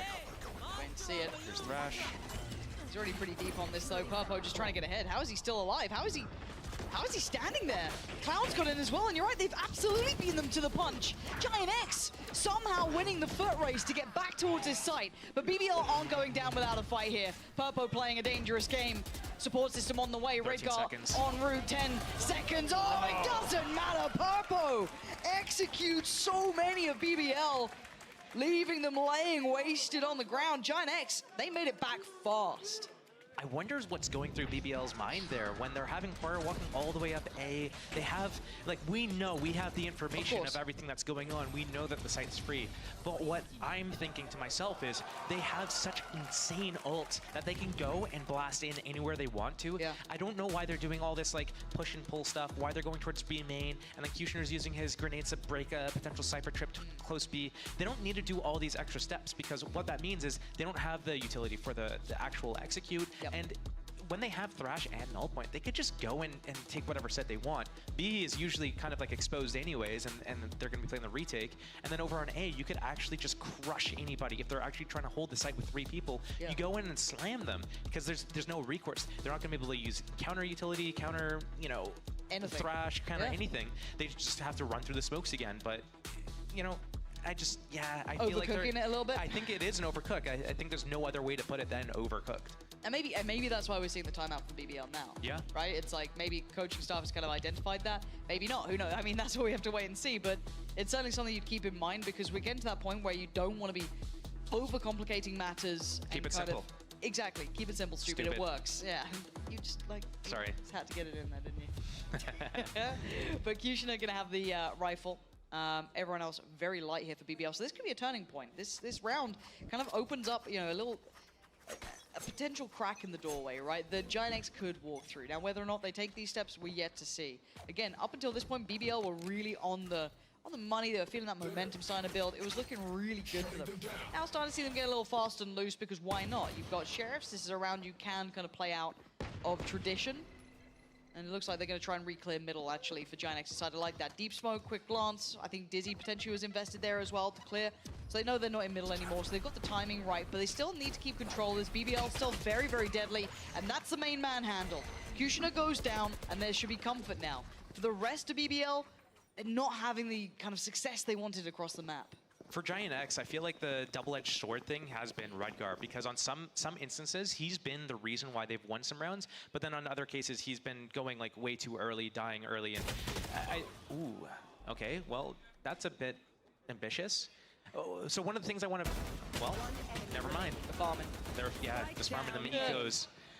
So for Redgar, I like how proactive Giant X has been this half. So every time that, you know, some BBL shows themselves somewhere, Giant X does a rotation, and then once it goes quiet, Redgar's the one that's kind of walking into an area. Oh wait, I walk into B main, there's nothing here, it's gonna be A, go A. And that's been working out for their favor because they've been having really good rotations because of it. Yep. So when it works well, but when he's getting picked off, that's when it's not working well. And I do wonder if BBL's kind of looking for that, looking for Redgar to kind of reaggress. Tell almost? Yeah, so if Paro's walking into A elbow, and then, you know, there's a little bit of pressure towards B, is Redgar going to walk into him and give them an opening? I think that's maybe what their game plan is, what they're looking for, but that just wasn't happening. So I feel like they should just keep their fast-paced, hard hits. I mean, I'm kind of with you on that, and again, this smoke will always be disrespected. And yeah, the pace, I think they're in absolute agreement with you there. Gear shift, pace change. Blanc going to come in, and Brave already going to find Hoodie. Yeah, there's a trade for Purpo, and Purpo's got space here. The flash is great. Hold up, there's more. Oh, Purpo is out of this world. This guy has got so much potential joining into this roster. And now it's on Pora in a 1v4. Oh, boy. I mean, what are you meant to do with this one? That's a good attempt, but there wasn't much more. There was almost no space to play with. And you got to say, Purpo finding some real value here. Map 1. He was key. I've got to say, his entries were just statistically so impressive. And now you're starting to see him finding that space, and for a young player, looking very diligent here. Yeah, not even his entries, just like the opening duels. I like to make that distinction. Okay. I know it might be like, wait, isn't an entry an opening duel? Be a pedant, it's fine. Well, I mean, a pedantic? Yes. Yeah, okay. I like doing that. But why do you differentiate the two? I differentiate the two because an entry kill is like you're going into an area together with your teammates and you're creating this opening for the site, whereas an opening duel is just like a duel that could be an isolated instance. You're not going in and taking the space with it. It's just like you get the kill, but you're not getting a lot of ground with it necessarily. Okay. So it's the different values you get it. Now, you heard the ult early, you've just seen it as well. It was all for mid space. So they've cleared, they know what's going on. Oh, come off it! A little bit of vengeance almost there. We've had a lot of shots through smoke for both sides, but again, though, BBL do at least get themselves a plant here, it looks like. So that's, you know, tick the box. Now the timing for Redgar to start applying the pressure on the back lines. Same to be said on the other front. This is very difficult for them to handle the fights on two fronts. And again, Purpo, Hoodie, clearing house.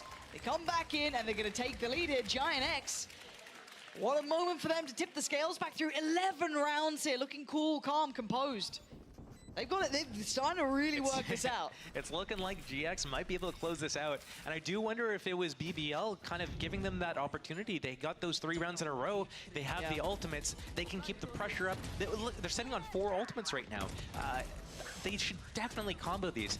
I'm surprised that round 18 they didn't just dump everything and just get to round 11, and because, you know, by this time they could be up 11 to 10 and then have like their ultimates off cooldown. Exactly, and then they're able to clinch that, you know, 12th round, secure that overtime. But here it's like they're gonna have to dump everything just to tie it up at 11-11. It's a big snowball round though. They've got so much to play with. My Dizzy towards middle, no presence this time. I got you, I got you. It looks like BBL's kind of like scared, almost. Just working so slow around the map, so afraid of everything. Hoodie obviously has been so clutch and pivotal for Giant X this entire game, and breaking the Cypher trip here, they're gonna think, oh, I wonder if they're putting the Cypher trip here but playing the Cypher on A to make BBL think, oh wait, the Cypher's on B, they're playing retake B most likely, let's go A. Oh, timing. Sorry about that, Purpo. No, it's fine. This guy's been landing shots, so I get a little worried if he's getting fights in middle, and they're continuing along with this. There's so many players waiting for this approach, though. Yeah, smoke towards top middle, sure, but they're going to disrespect it. Yeah, they're going. Purpo's out there. Clear. They have no idea about Pora, though. They didn't know about it. And Purpo's gone down, as is Cloud, and now suddenly there's problems. They're ringing the alarm bell. There is presence in middle, and Pora's cleared everything so perfectly. Where do they decide to go? Surely A at this point. Wait, Fatinho, what? What have they done? How did they allow this to happen? Fatinho finds his form. And now it's all down to Redgar, though, a 1v2. They brought it back barely. Redgar's position will be noted. What can this man do now? Time he actually gets across this. Is he gonna... Wait. What is the plan here for this man? What is going on? What is going on? Planted. Bloody hell. Why are they so split up in this? Wait, it's gonna work out for them, though. Brave is too smart. Brave just giga-brained him. Like, why would he ever be here? Why would he ever be there? And it has absolutely worked. I think the plan was, like, he has to make noise or break the Cypher trip, and if he breaks a trip, they're gonna know he's going on the A main flank, so if he's gonna be going there, he's gonna fake like he's going A main flank, but then he's gonna go back to middle, so it's just like one big meta mind game thing happening here, but crazy mid-fight there happening. I mean, they almost lost this round on the back of Fatinho after they'd invested an ult to see where he was. Yeah, and usually it's kind of like Cloud on the brief. That's a dirty replay, by the way. That's a dirty little replay. I see. Hey man, that's a shorty spread. That's not your fault, okay? It happens to the best of us. Okay, look at you. I like the. Oh man, it's usually Cloud on the breach getting those 3Ks back against the wall. How is Purpo alive? How is Purpo alive? How is Purpo alive? He's got a rocket as well. Oh my god, he still gets a trade. Brave's gone down. This is early round. Redguard didn't actually get punished on this either. The ult got used on him and he gets away with daylight robbery. This is a messy round. This pressure is really starting to mount. Hoodie playing completely off-site here as well. Big read, the rotation coming. All players are going towards mid, then they're going to go clear and go into B. What util do they have? Actually quite a bit still left on Giant X on the other side. Yeah, similar scenes. Pora's got his ult too. Juan gonna come in. Yeah, that's gonna be Wingman doing his job. No I was gonna say no stress, and they got Cloud almost caught him for a second. Okay, utilities out. Yeah, this is all now just kind of gunfights. In a perfect position to do a pop flash for Bane as well. Waiting for it though. Yeah, there it is. What? Giant X was hiding from, or he missed. Yeah, I don't understand how that didn't work, and now it's on Elite. Now it's on. What has just happened? That looked so right, Josh. That looked on the money. They were ready for it. Everything. They had the ult. How are we on 12 for Giant X? Show me that replay, please, because I don't know how this has just happened. I think Giant X was playing anti-flash at the back of the site. Okay. I think they were expecting the flash. Because Pora, when he was ulting, he was showing himself at the back of the main. Yeah. Oh, wait, if he's all the way back there, like, surely he's setting up a pop flash or something. So they waited for it. I think that's what happened. There's not. I mean, the big point of this round was how the hell does he live Purpo and get the rocket launcher off and get the kill? No business winning that. None. But you'll take it every day of the week to get you up to 12. Why the not? first real chance for a 2-0 in their favor for Giant X, and potentially breaking BBL's hearts here. This was a huge opportunity for them. A massive chance. And away we go, and Giant X aren't going to sit back and let this just roll into their lap. No, they want to be instigating this one. It's going to be a fight back for middle here.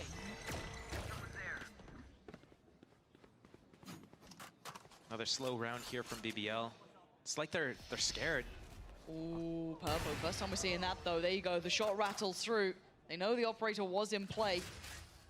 Just going to switch out of that as well. Oh, man. I feel for Redgar right now because they have it. They have match point, and he's here, and he's all alone. The only one and here. He's got no smoke. He's got no paranoia. He's got to just run. He's just got to run. He's trying to get out of there. He's trying to... Oh, did he? He's been blinded. He's found a little bit of safety behind the box, but barely. Surely they check him. Surely they do. Kushina clears, and now the site's under their banner. Is this OT? It might just be at this point, but Plant's in, and we're looking at the retake here. Utility light for Purpo doesn't have it. Fatinho still has his, and Cloud with a little. This is dangerous and Brave. Being the smoke criminal we saw from the first earlier couple of rounds here, waiting around. Purpo want to maybe start those steps going. Nice high and low setup there. Cloud with a follow-up. And now we're down to 3 players. Poor Arizi and Elite having to face the music on this one. It's getting dangerous. Great shot from Elite, but the trades are there in the numbers, favoring Giant X. This could be the first 2-0, and it is. Claiming their stake in this matchup, showing they are finally the team we were waiting to see. All those 1 and 2 games that they've had, showing that they're able to take maps off of even the best, but not being able to close out, and here they're able to get their 2-0, get their win and post it on the board as well. Gotta be happy about that. Obviously, a little bit easier when the pressure's off and you can get really loosey-goosey, but it's gonna be really good for them to know going into, you know, the rest of the season that they're able to do this. They're able to pick up a win. They're able to go toe-to-toe, and all they have to do is clean some things up, and they'll get to the next stage. I mean, mentally as well, you've got to say, you're right. It's a big, you know, you kind of move that curse aside. You feel like you can actually start winning games again. It can be such a mental drain. And if I mean, correct me if I'm wrong, I'm sure people at home would remember it too, but I don't even remember them calling a timeout during that game. Not once. I don't remember Giant X timeout. There may have been one in the first map, maybe, but definitely not in the second. It was a 13-11. Yeah, I mean, maybe it's a testament to who they've got on their team. Obviously, posting up big numbers from Hoodie. He's been so pivotal for them this game. Cloud as well. I mean, generally speaking, looking at both those players, they have been the rock and the backbone for this team. Sure. And then Redcar is able to get really proactive, and I think part of the reason why he's so aggressive in so many of his spots is so that he can get really good information and just move people around, get them in the correct spots. I mean, that last round even, 4 versus 5, and they had to go for the retake, and they're just closing these out. Great trades. Yeah, it's looking so good, and actually starting to see the interview get ready. And I actually can't wait to hear this one, because Purpo, again, was such a highlight player on map 1 in my mind. His impact alone was exceptional. Map 2 still very much a highlight player. Since coming into this roster, he looks like he's starting to really find his footing here, looking more comfortable, seeing them really show that value. So as soon as we get the go-ahead, I'm going to hand it down to Sue. So hopefully, actually, I've just been told, Sue, ready to go with Purpo. Let's hear what he's got to say. Thank you very much, Pansy and Steel. They finally got their win. I'm now joined by Purpo. Now, Purpo, we've heard so many great things about your scrims, about how you guys are getting crazy win rates. Do you feel like today you guys maybe played like you've been playing in scrims? Is that why you won? Yeah, I think it's hello first of all. I think this was our main goal to play like a scrims, because how we're playing on scrims and how we're playing on stages, we feel a little bit difference, not a little bit, big difference. And Pipson, even the game before, he was saying to us, just enjoy the game. I have nothing to say, just play like we play on scrims.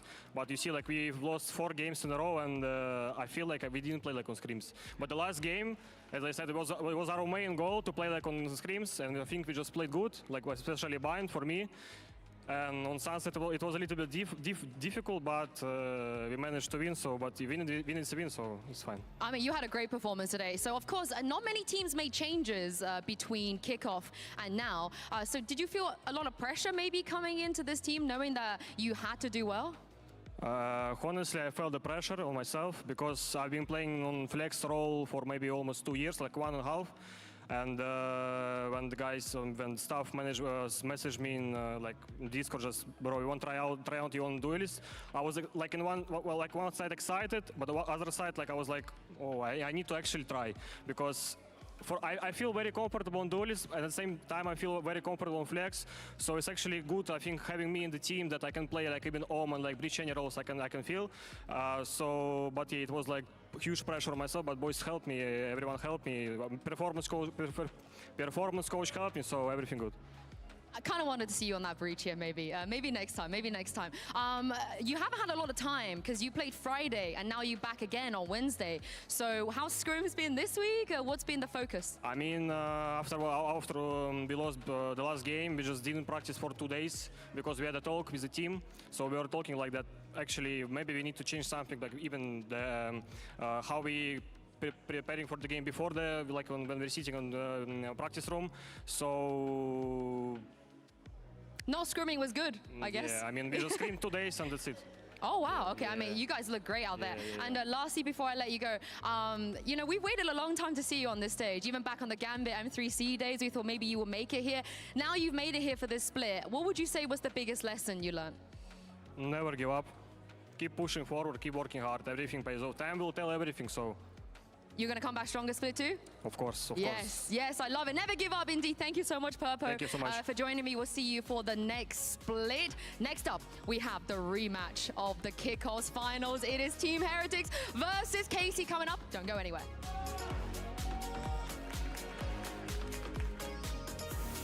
Nice! Oh! Oh!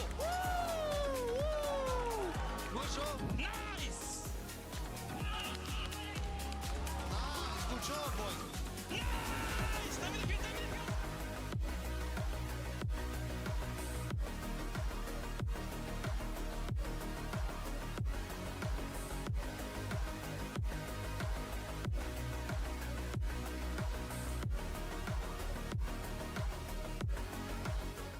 I know a place that will break you into 1,000 pieces.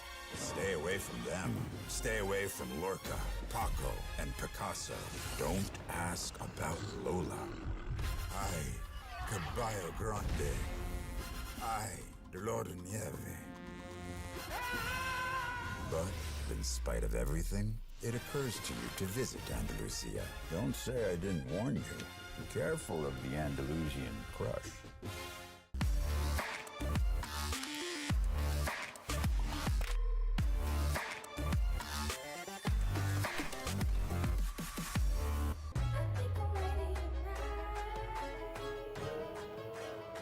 Hey guys, it's Jimmy Lin. In this series, I'm going to walk you through Attack on Pearl. Watch out for the stairs, clear this angle. You're going to be able to fight this.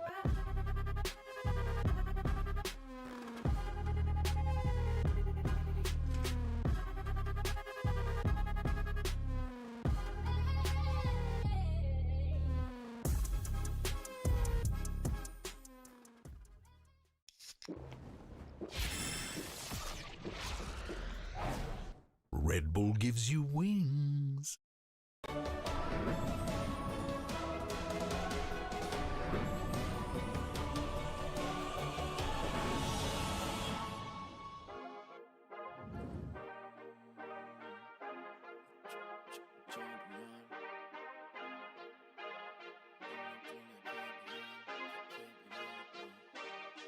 feel like a champion. A champion. Ain't nothing that can't be done. Oh yeah. I put it all on the line. Definition of divine. Yeah, I feel like a champion. Ain't nothing that can't be done. They told me I wouldn't be nothing. Came on now second to none. I need me a trophy, I need me a ring. I'm not with the bull, but keep it a beam. You know what it is, you know what I mean? Shit, all I do is win, win, win, win. Haters wanna hate, they ain't make top 10. Double, triple team, what they need to defend. I do left and I'm gone with the win. I'm gone with it. I feel like a champion. A champion. Ain't nothing that can't be done. Oh yeah. I put it all on the line. Definition of divine. I feel like a champion. A champion. Ain't nothing that can't be done. Oh yeah. I put it all on the line. Definition of divine. Feel like a champ, MVP status. Yeah, the win been guaranteed, so let's see about it. If you gon' speak about it, then be about it. If you don't bring that energy, no, I can't be around it. Nah, I'ma shoot my shot, I'ma stick it, watch. At the tippy top, I cannot take no loss. 2 seconds on the clock, they gotta give me the rock. I got a game on what? Yeah, I got a game on lock. I feel like a champion. A champion. Ain't nothing that can't be done. Oh yeah. I put it all on the line. Definition of divine. I feel like a champion. A champion. Ain't nothing that can't be done. Oh yeah. I put it all on the line. Definition of divine.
Welcome back, everyone, once again to VCT EMEA. Now, before we get into the second match, I thought we'd take a trip down to Gelato, down to the bakery, and do some top-tier glazing. Now, me and Kakuka are going to be in a competition to see who can glaze the best donut, and I believe we each get around a minute to do it. So I'm just going to get straight into my donut. I want to make the best donut, so I'm going to make a Carmine core donut. And of course, what color is it? Blue. What other color can it be? And I don't want this to be just tasty. I want it to be tasty. Sorry, I had to squeeze Martine's name in there. So this is actually already infused with the power of Martine and Narrate as well. We got a double whammy in here.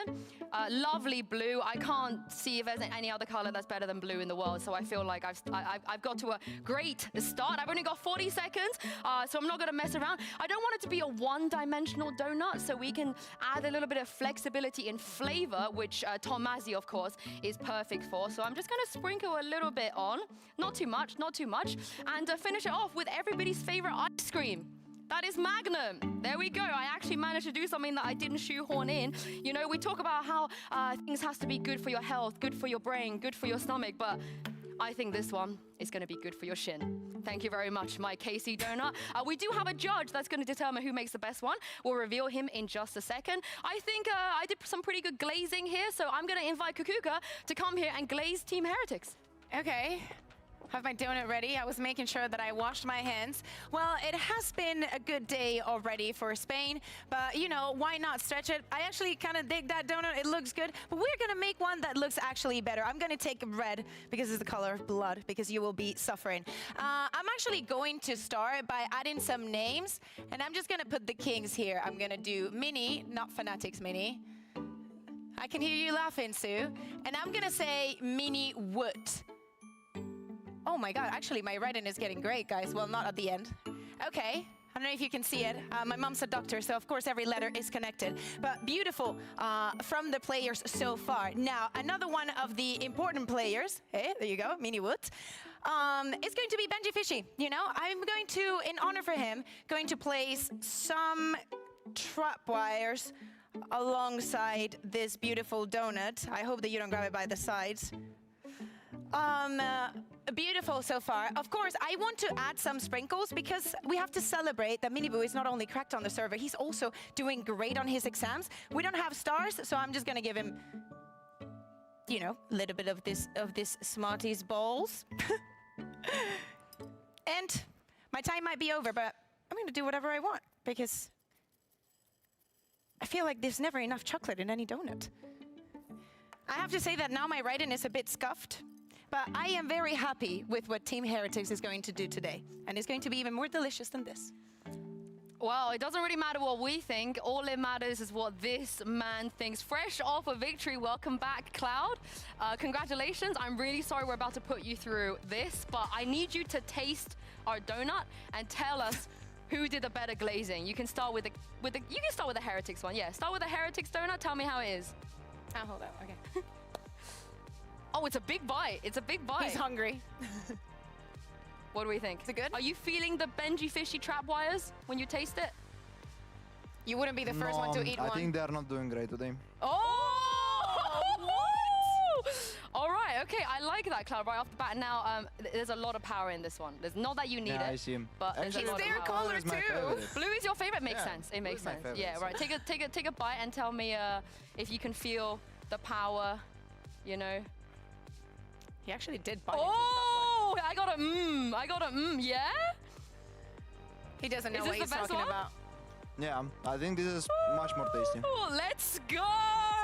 All right, I feel like I'm not the only person that's glazing Casey right now. I think Cloud might also be doing it. But I want you to, you know, respond to that, him saying that they're not going to do great today. Do you agree? Do you disagree? I think that after everything that you've been this year, the fact that you do not support the another Spanish org, I know it has to do with points and things and stuff, but, you know, I'm hurt.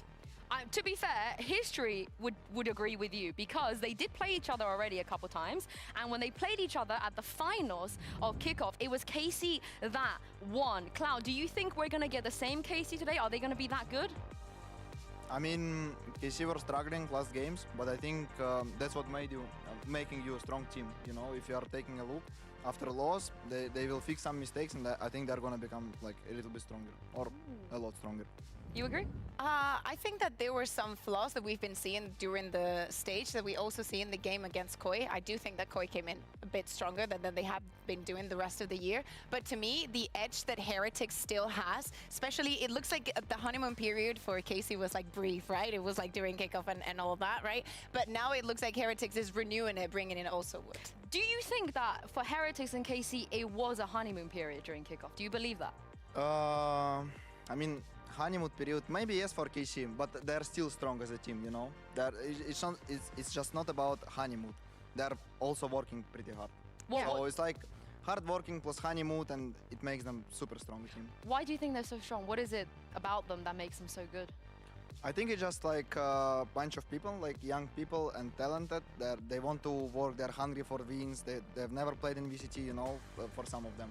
And yeah, they're just hyped up. They support each other no matter what, and that's what makes them strong. Well, if we're going to talk about young players, we got to talk about Wood, because he is the youngest player right now, and he had an insane debut. I feel like if we take a look at the stats as well, him and Naray versus each other on how they did on their debut, I don't think is a lot separating them. In fact, they both got 23 kills the first time they played on this stage. And Kakuka, for Wood, my biggest question is, can he replicate this? Is he going to be able to do this again? I mean, I think that is flat out a beautiful thing to happen also because you're chiming in not at the beginning of the season, but mid-season where everybody's like super warmed up and you already know that this kind of players are going to have this performance. To me, it's also like the things that he was achieving in the little rounds that he played, because that game was very, very fast. Yeah, did you watch that game? You know Yeah, I watched this game. For like 10 minutes? I think he actually did good for the first game. But He did good? the question is always, can he keep it up, you know? Do you think he can? I mean, I do think he can, yeah. It just depends on the pressure, you know. Whenever you're losing, it just matters how you deal with it, you know. But he didn't lose yet, so I would like to see them going through everything, you know, like KC did. Well, I think, sorry for interrupting, That's all right. I think like Narate is also super good. Like after he's losing, not losing, he's still keeping up his performance. I was actually going to ask you that. I'm glad you mentioned him, because there's a kind of a debate right now, right? Who's better, Mini Boo, Naray? Are these the two best players we have in the entire league? What are your thoughts? Minibor, Narate? Yeah, and do you think they are the two best players we have right now? Yeah, I think they're one of the best right now. But I prefer mostly Narate. I also watched his small interview about how he thinks about, and I really like a lot of stuff from his thoughts. So yeah, I kind of have same thoughts. Yeah. Yeah, I think that there's other names also in the question. I think that Atakatan is also playing beautifully, like especially the other day. But definitely having some young players coming into Tier 1 and having this kind of performance, of course, they're going to be everything that we talk about. I think the pressure element will be interesting as well, because obviously for the kickoff finals, I think a lot of people thought maybe Heretics could win it. People thought KC could win it, and obviously winning it gave you the 3 points and the first seed and so on. There was a lot of pressure, and today it's no different. If anything, I feel like today the pressure is even higher, because if KC win, they are locked in automatically for playoffs. But Heretics need to 2-0 if they want to lock in right now, right here. And I feel bad for asking you this, Cloud, because you know you guys don't you're out of playoffs contention. However, as a team that kind of you were really playing like you had nothing to lose. You were so stress-free. You were so relaxed today. Do you feel like that's the approach these two teams have to take today if they want to forget about the pressure? Kinda the most important part is like to having fun on the games, and KC are doing pretty good on this stuff. They're hyping up, they're having fun, and also Heretics, they're also a young team and they're having fun as well. So it's gonna be a banger match, I think.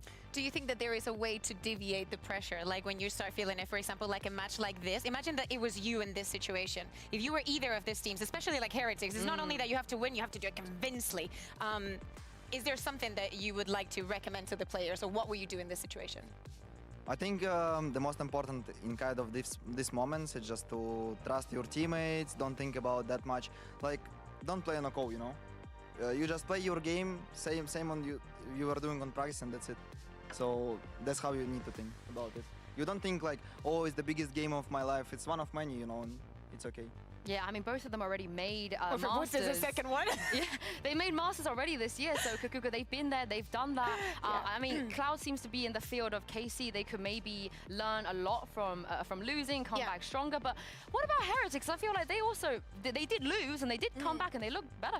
Yeah, exactly. I think that for both of these teams, and the question that we had is, are they going to keep the performance that we saw at the beginning of the year happening throughout the entirety of it? And it has to be with, with growing up within the game, understanding how your region works and how different it is to have secluded tournaments where everything happens within 10 days and actually working week by week. Also because we want to see them succeed and explore how they do it. And do you believe in the rematch buff? The team that usually loses the first time around, they win the next time, right? No, I don't believe. But Heretics are actually doing good. They're just like swapping honeymoon, you know, always. Like one guy's out, second guy's in. Oh, I see. Who's fragging out? Who's top of the board? Like we did super good with Patitek, but time is for second honeymoon, you know? Oh, now they got the second They honeymoon. got all the land demons. You know, we got Rians, then Woods. Yeah, of course. Who's next? Do you believe in the rematch buff? Have you seen their Yes, headshot percentage? Like Turkish people. Oh, that's insane. Wait, give me the stat. What's the headshot percentage? Like I think they're overall Turkish, like above 40% or something like this. Oh. Who is on the top?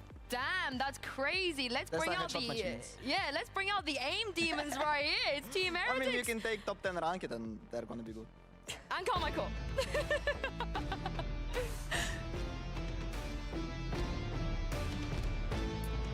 Well, they are coming out first in this matchup, the reigning kickoff champions, and of course, one of the fan favorites here at VCT EMEA. If they win this match, doesn't matter the scoreline, they will lock themselves in for playoffs. But on the other side, it's a familiar opponent. Third time's the charm, perhaps, Team Heretics. They looked great last week. They have an opportunity to pull off an upset here. They have an opportunity to get their revenge. But if they want to lock playoffs themselves, they have to win 2-0 and they has to be clean. No other chances. They cannot rely on the results of the teams around them. And of course, the coaches coming out, En and Neilzinho, they know each other very, very, very well at this point. But today is all about who can come out on top, who can lock themselves in for playoffs.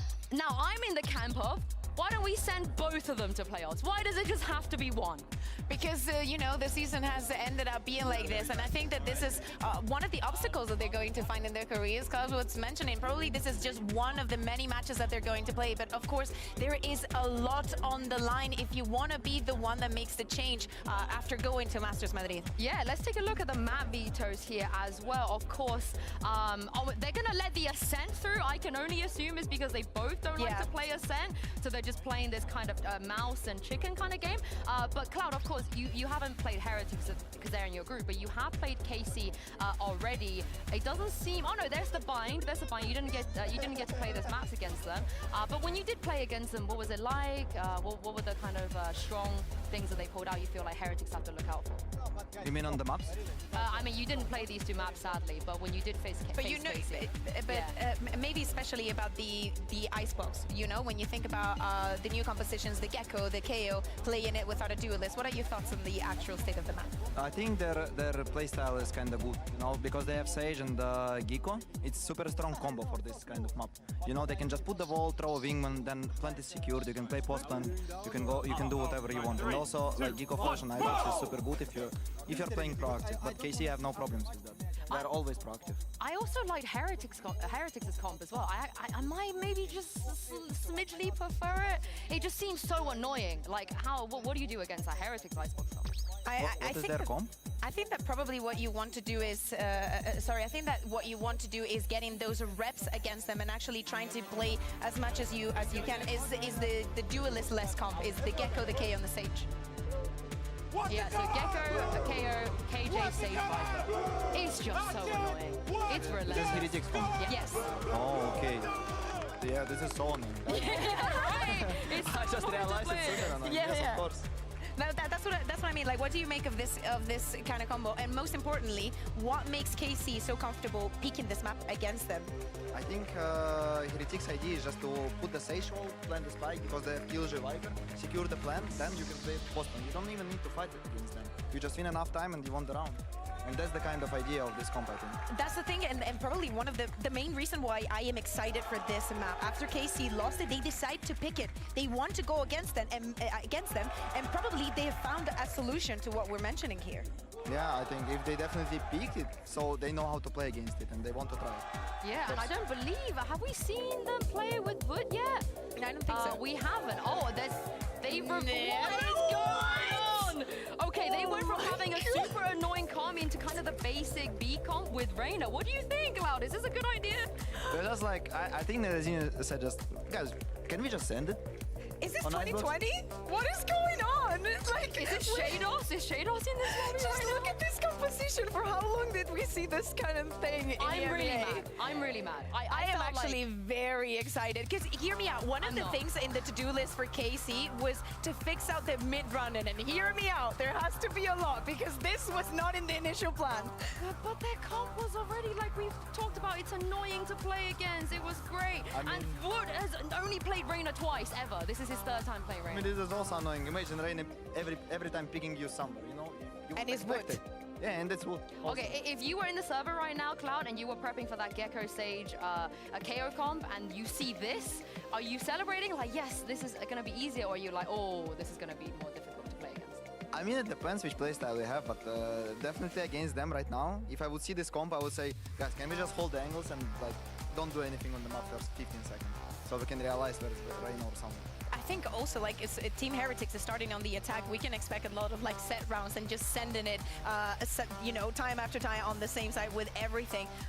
It's going to be complicated. Martin did not have the best couple of weeks prior to this, but I think that there's some weight on his shoulders right now. How are they going to plant, Bear? They will, no worries. How? So I'll tell you why. If Benji is just going to put his setup, everybody's going to be running across the map. Riens is just going to be getting the info so they can go in. Minibo's going to dash in. Benji will get the spike down and just walk back, literally. He has like a very 5 meters to work with on the side, and is the 5 meters between his turret and the spike. You agree, Cloud? Do you think that's a good plan? I mean, they will not even plan, they will just send it. Like, why do they need the plan? They have Reyna, Jet, we can just run at them and kill. Okay, on the other side, how do they retake into the Gecko Sage, all that stuff? What are they going to do in there? They don't retake, they just fight till then. Yeah, But no that's the retakes? thing. You were talking about how KC loved to be proactive, right? and Do you KC think that you loves can do fight. it against this, or this is like a very good move from Heretics? I mean, they will just fight each other, I don't know. Do you want to change your choice of donut? No, I think the KC one. I feel like, honestly, I was really mentally preparing myself for this annoying comp versus annoying comp. We're going to have like I bet wingmen. Egg was in the same wingmen position. are going to fight each other. And then all of a sudden we've got the Reyna in the mix as well. But to be fair, I don't really hate the Reyna that much. I'm just really upset that they took away the Gecko Sage. I just felt like that was the win condition. The thing They want to surprise their enemies. Because they probably know that N is gonna anti-strat or do something with their icebox, especially if he picked it, you know? So, yeah, they're expecting.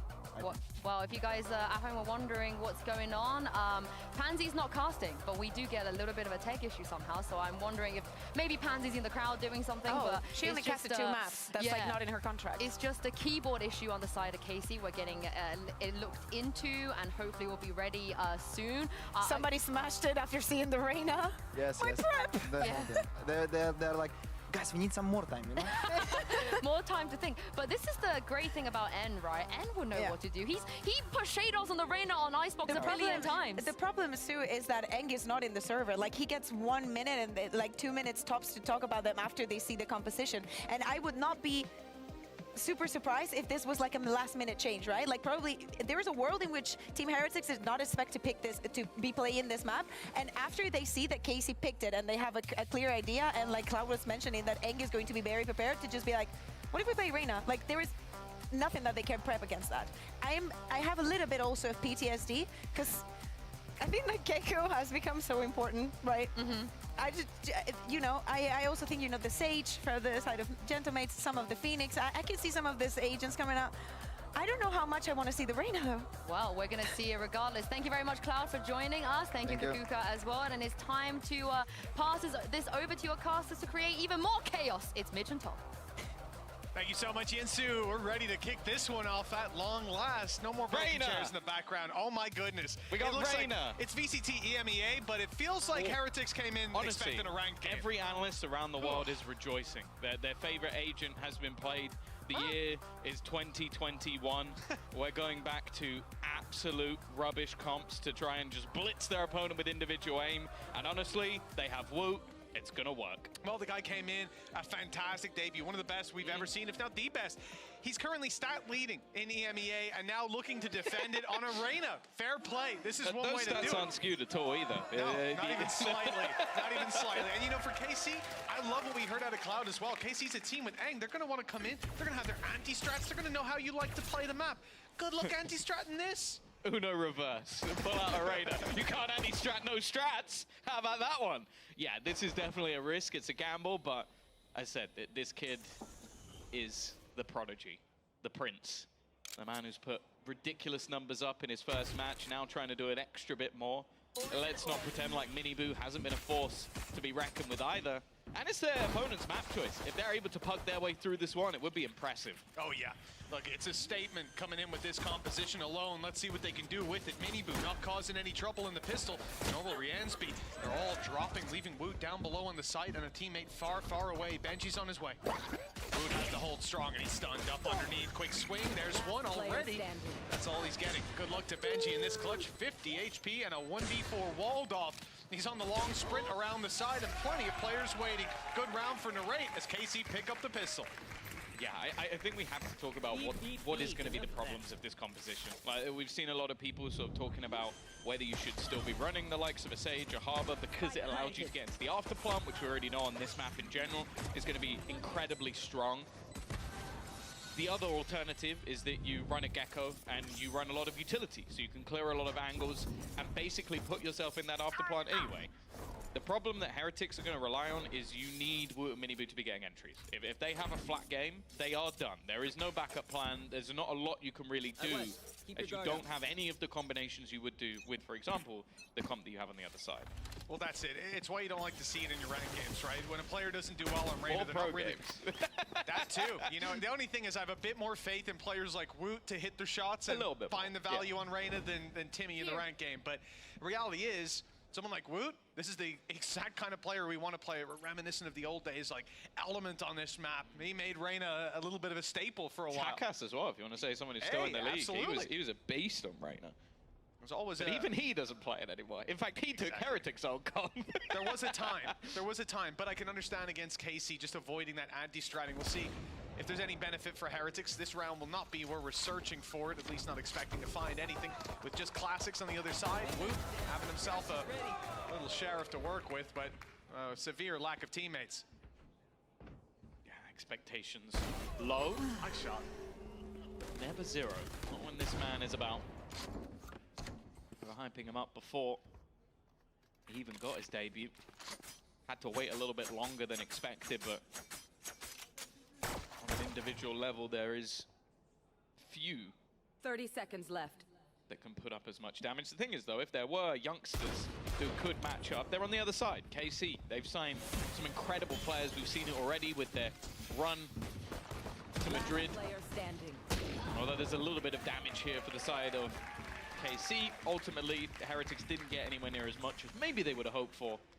And with 2 players dropped, the bye will be fairly comfortable for the French side. Yeah, that's one of the take it or leave it rounds. I think KC did a good job in sitting back after this initial burst of aggression from Narrate. He goes down and they realize they need to play the numbers. They do a fantastic job of it. You even saw the Outlaw catch the tag onto Woot. It was a 140 hit.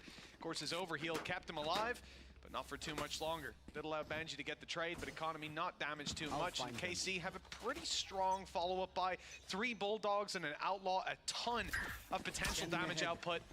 Team Heretics obviously on the full buy. The rifles come into play. And for KC, backing off on A pretty quickly. Nowhere near the numbers that we've seen in play before on this side. Instead, it's mid-presence they look for. Already destroying the turret, taking some info out of their hands. But there's not much else they can do here on the defense without taking risks. It looks like they'll be set into an A retake. This is based around the ult. Like, when you've got yourself an ultimate online that's definitely going to help you out in retake scenarios, that's the better gamble. You can put extra personnel on the other side and actually a little bit unaware of some of the angles they could have lost to, man advantage actually held with Tomazi being able to find another one. Woot, though, is not stopping. Cloud mentioned this. They're just going to push. They don't even care about plants, and, well, it may be their demise. Yeah, this is a problem now. Boo's got no teammates to help. Benji's miles away, making his way through mid, so that's an isolated kill. But at least Benji picks up one on the back end of it. Problem is, there's so many more to take down with the defuse already underway. And I don't think there was any way to stop that. Nano lands way too late. And they only delay the defuse to put the orb in play for Tomazi. A third round for KC and a fight back on weaker weapons as well. That's a danger sign for Team Heretics not getting that third on the board. Yeah, and this is the thing. A lot of what we sort of hated about this old school Icebox was the fact that you basically did rely on, okay, can we pull something off with ridiculous over-aggression? That's what Woot was going for. And bear in mind, this is a bonus. So that was a round that you were expected to win. Your opponents came in with a few weaker weapons, and they were able to take over the line because ultimately you ended up in a 1 versus 3 duel. So already we're seeing the vulnerabilities of this sort of composition in comparison to the high util one they ran before. And well, Woot. I'm actually a little bit surprised they don't have him going in with one of the Guardians. Okay. See you later, Mini-Boo. Quick and clean, straight through the smoke. Yeah, especially with Empress online. You know, this is where you'd expect a weapon. I'm not going to say the Guardian in particular, but any weapon to make its way into his hands. Probably want him to be taking a lot of those opening duels, but hey, maybe they're very confident in this man's Sheriff ability. Far back play from KC, but the rotates are underway. Looks like they'll be fairly stacked up on B, and the question is if Benji can find value from his lurk position. He's caught by the turret, and now seeing Narrate, though, will be dropped. And he has a good idea on both of these players down below. This duel goes Benji's way, and with some support as well, they can find themselves right back in the round, but the pincer's too good, and it leaves Boo alone. 1v3 scenario. I have the spike. Spike retrieve. Still a bit of time to play with him. Okay, Tomazi at least gives him a fight. An opportunity Toxin screen down. for him to try and find something here, but he's going to have to try and isolate one of these battles, and it isn't going to be happening. Martin is there to close out the round a little bit closer with what was, again, some weaker weaponry. But now we look to Heretics. We look to see what response they have, because bear in mind, Mitch, they chose to start on this attack, and thus far it's been a little bit flat. It has. It has. Look, the last round, like you say, there were some weaknesses there. They put up a little bit of a fight, but this is where things get interesting. You have a Viper's Pit online for Tomazi. KC 4-0 in the lead. They lock in this round. They start to snowball, run away with it. We need to see Team Heretics find a response. And it's not only that ultimate, the lockdown in play for Benji Fishy, sure, but the operator of Martin won't get contact early round. We can see on the map.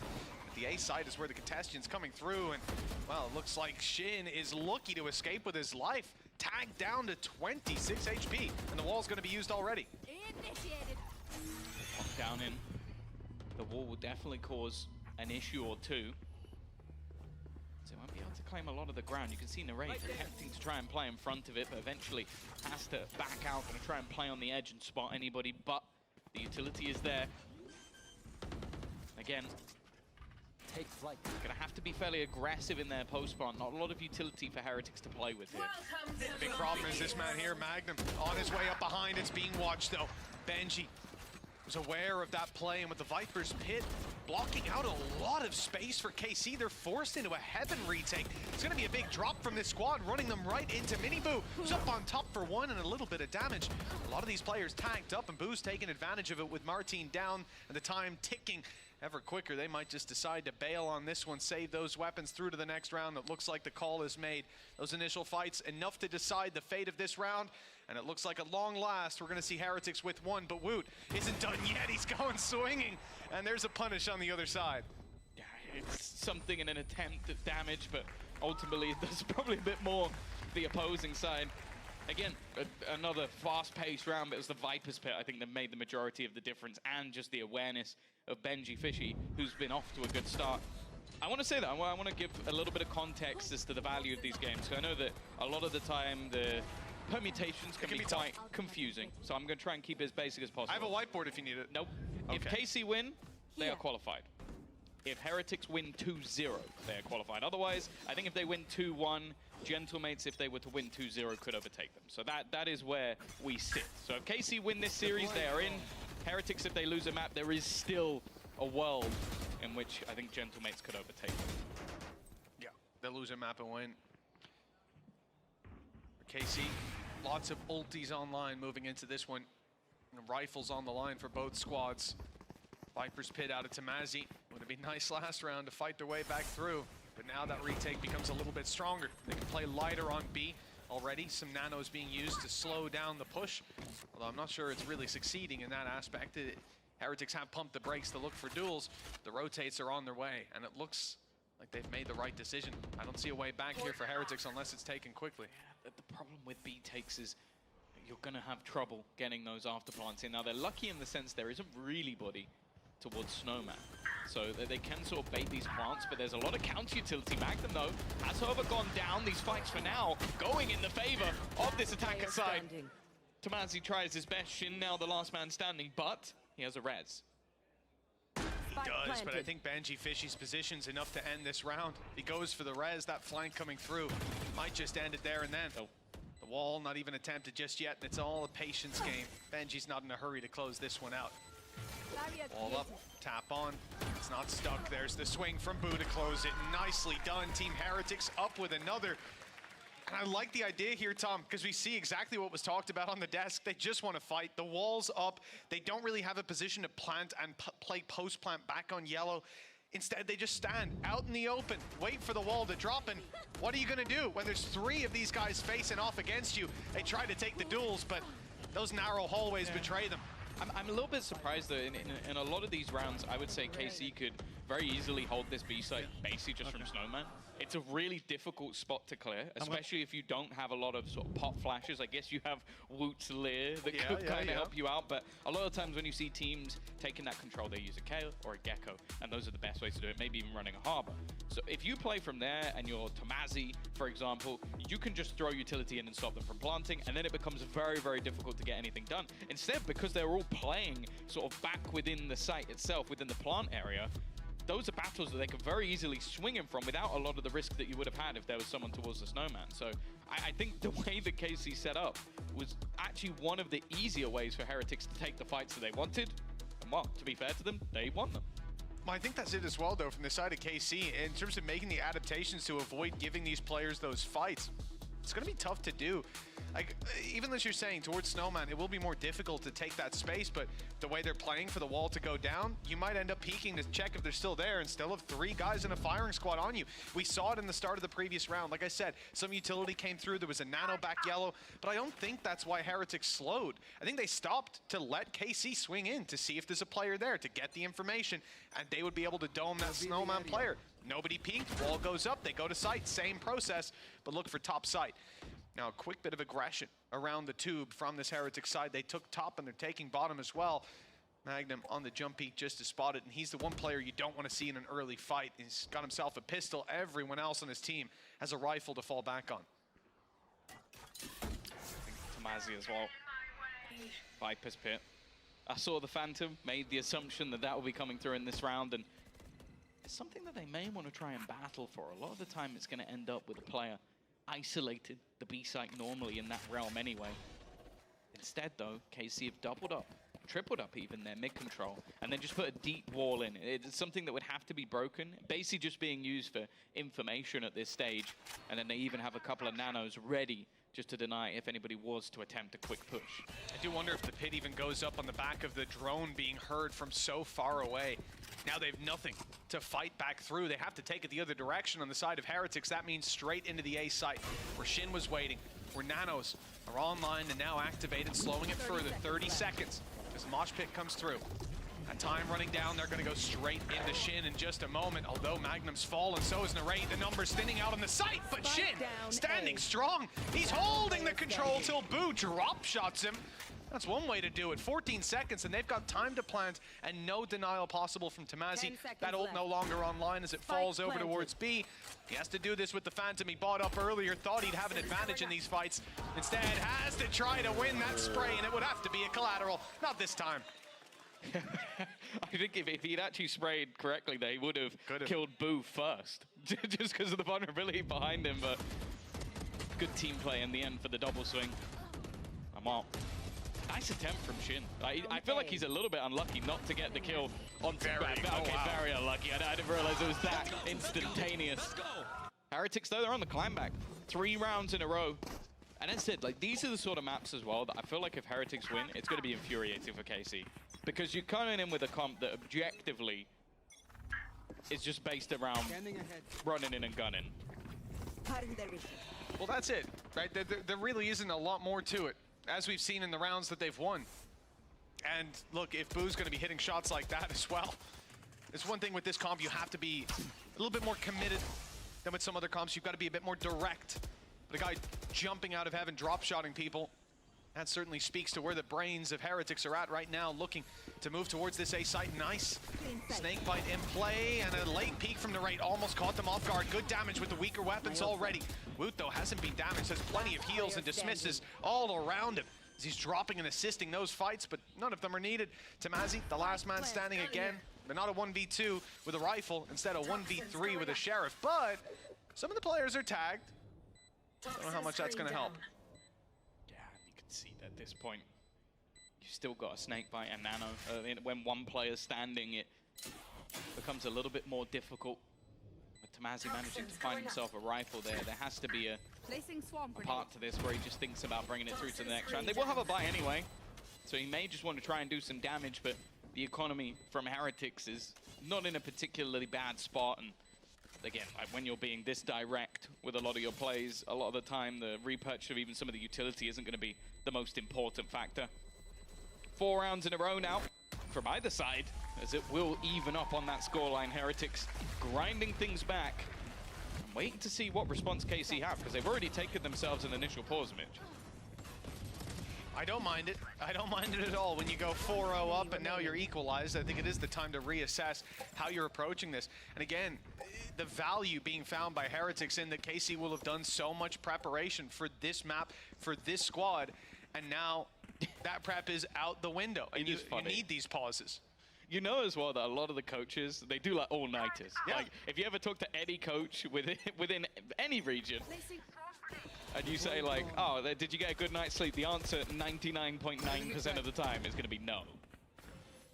Well, that's it. You spend weeks, months working up to that point, and one official can change it all. That little extra hour's sleep doesn't seem so good compared to an extra hour looking over. Oh, they'll get a lot of hours of sleep if they don't make it to the event. That's it. You got a little while. You got a month to just chill out and take those siestas.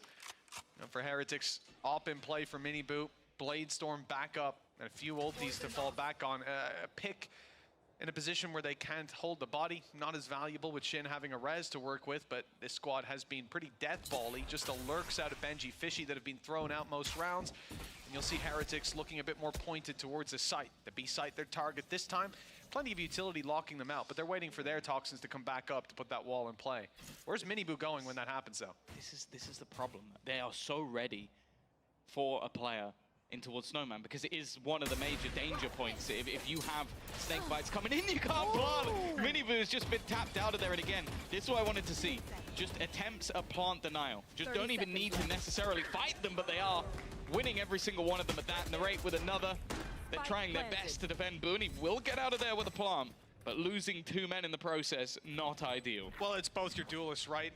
We talk about the ideas behind this, playing that bit more aggressive. You're not going to have your post-plant utility from Benji because he's miles away, and now they've spotted him too. Magnum picking up his first 2. And it looks like that might be where it ends. He's very low, being tagged up, defuse underway, and undeniable at this point.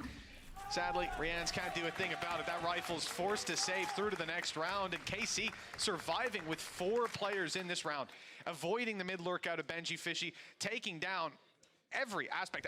And to be honest, the Mini-Boo pick through that's Magnum's first kill of the game. That's ridiculous. The thing is that it is the problem, again, of this composition. Is just, it's difficult to get into the afterplant. It's definitely difficult to get into it for free. And if those duelists fail, that's what you get in a round. You get a 3v5. And you have to remember who they're up against. Like KC, we have talked about the individual skill that this team has. And although, okay, Martin at the top of the board, he's normally not even the highlight. Like, we talk about how good Narrate has been throughout the season. I think Shin's resurgence has been insane. And like, Tomazi doesn't even really need a mention. Like, this kid has been nuts. He's been switching roles over to Viper, then over to Cypher. He's been fantastic. So there isn't a guarantee for Miniboo and Woot that, okay, you two run in and get a couple of kills for us. That's not a guarantee, even though they have the ability to do it. And right now, whoa, the top of the board for them is actually Benji. It's been those lurks. That's been one of the biggest successes. For Heretics, I do worry a little bit because remembering back to the Icebox of old, it was a very attack-sided map. Like that's what we used to think about. It's like, oh look, G2, they've only managed to get 3 rounds of their defense. Oh, cool, they won 13-9. Like that was how the game would go. It wasn't fun, it wasn't enjoyable. So seeing them struggle a little bit when it comes to the attack, I think that's going to be problematic because their defense basically just has to be running it down on the A side. Oh, at the end of the day, though, 4 out of the last 5 rounds have found their way to Team Heretics, right? That's a little stumble in the previous. It's I do think they need 7, though. Fair, fair. There's no more room for error in that case. But yeah, there was a stumble from Miniboo. Will that happen again? Oh, nice shot, but Shin surviving. 26 HP, heal up close, but he won't get out. Woot's there a little too quick. And right back out of the choke point. Empress online. Benji Fishy down to 26. A lot of damage done, and breaking their way through a choke point won't be easy. If they go back in the other direction, as we can see, Tamazi has got it on lockdown, spotting their spawn and ensuring no rotates. That means when they do push A, there will still be 3 players waiting for them, beckoning them in. One of them with Thrash as well. That is going to be thrown out, so they can clear a lot of this initial position, and Tamazi has gone so far forward.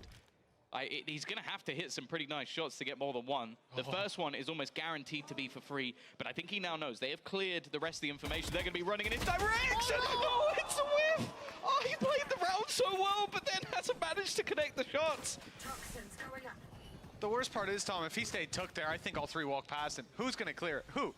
Who is looking there? I understand why he swings. Oh, yeah, it's the element of surprise. It's not the wrong play. It's just the wrong execution. And now for the rest of the team, well, you have to question, do you go for this? Post-plant potential with a Viper's Pit if they need it. A 3v4, your economy, not in a great position either. I think they were all in gambling on Tamazi getting at least 2 kills there. And unfortunately, this time he comes up with nothing. Oh, well, look, that's at least one silver lining. It seems Heretics still expect this to be commitment from KC. Speaking to their ability to retake quite quickly, how dangerous it can be when 3 players come back into that 3v4, but Narrate can send the wingman usually. Obviously, we can see it's not online late into the round, and then still have those 3 players aim dueling. They're scared. They use the pit. This is the worst. Like, imagine you're Tamazi. You're a young superstar. Your aim is normally crispy as can be. You whiff, and then you have to sit there for a full minute, just like, oh God, what have I done? Everyone saw that.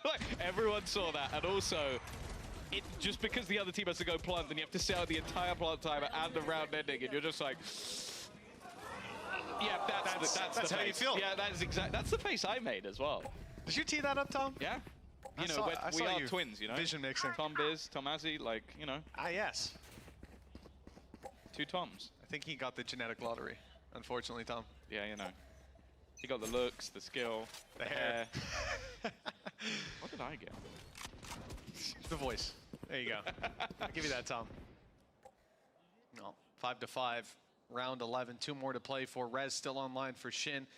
KC 4-0 up. Stalled out that little bit. And Tom, you said 7 rounds for Heretics. It's looking doable at this point.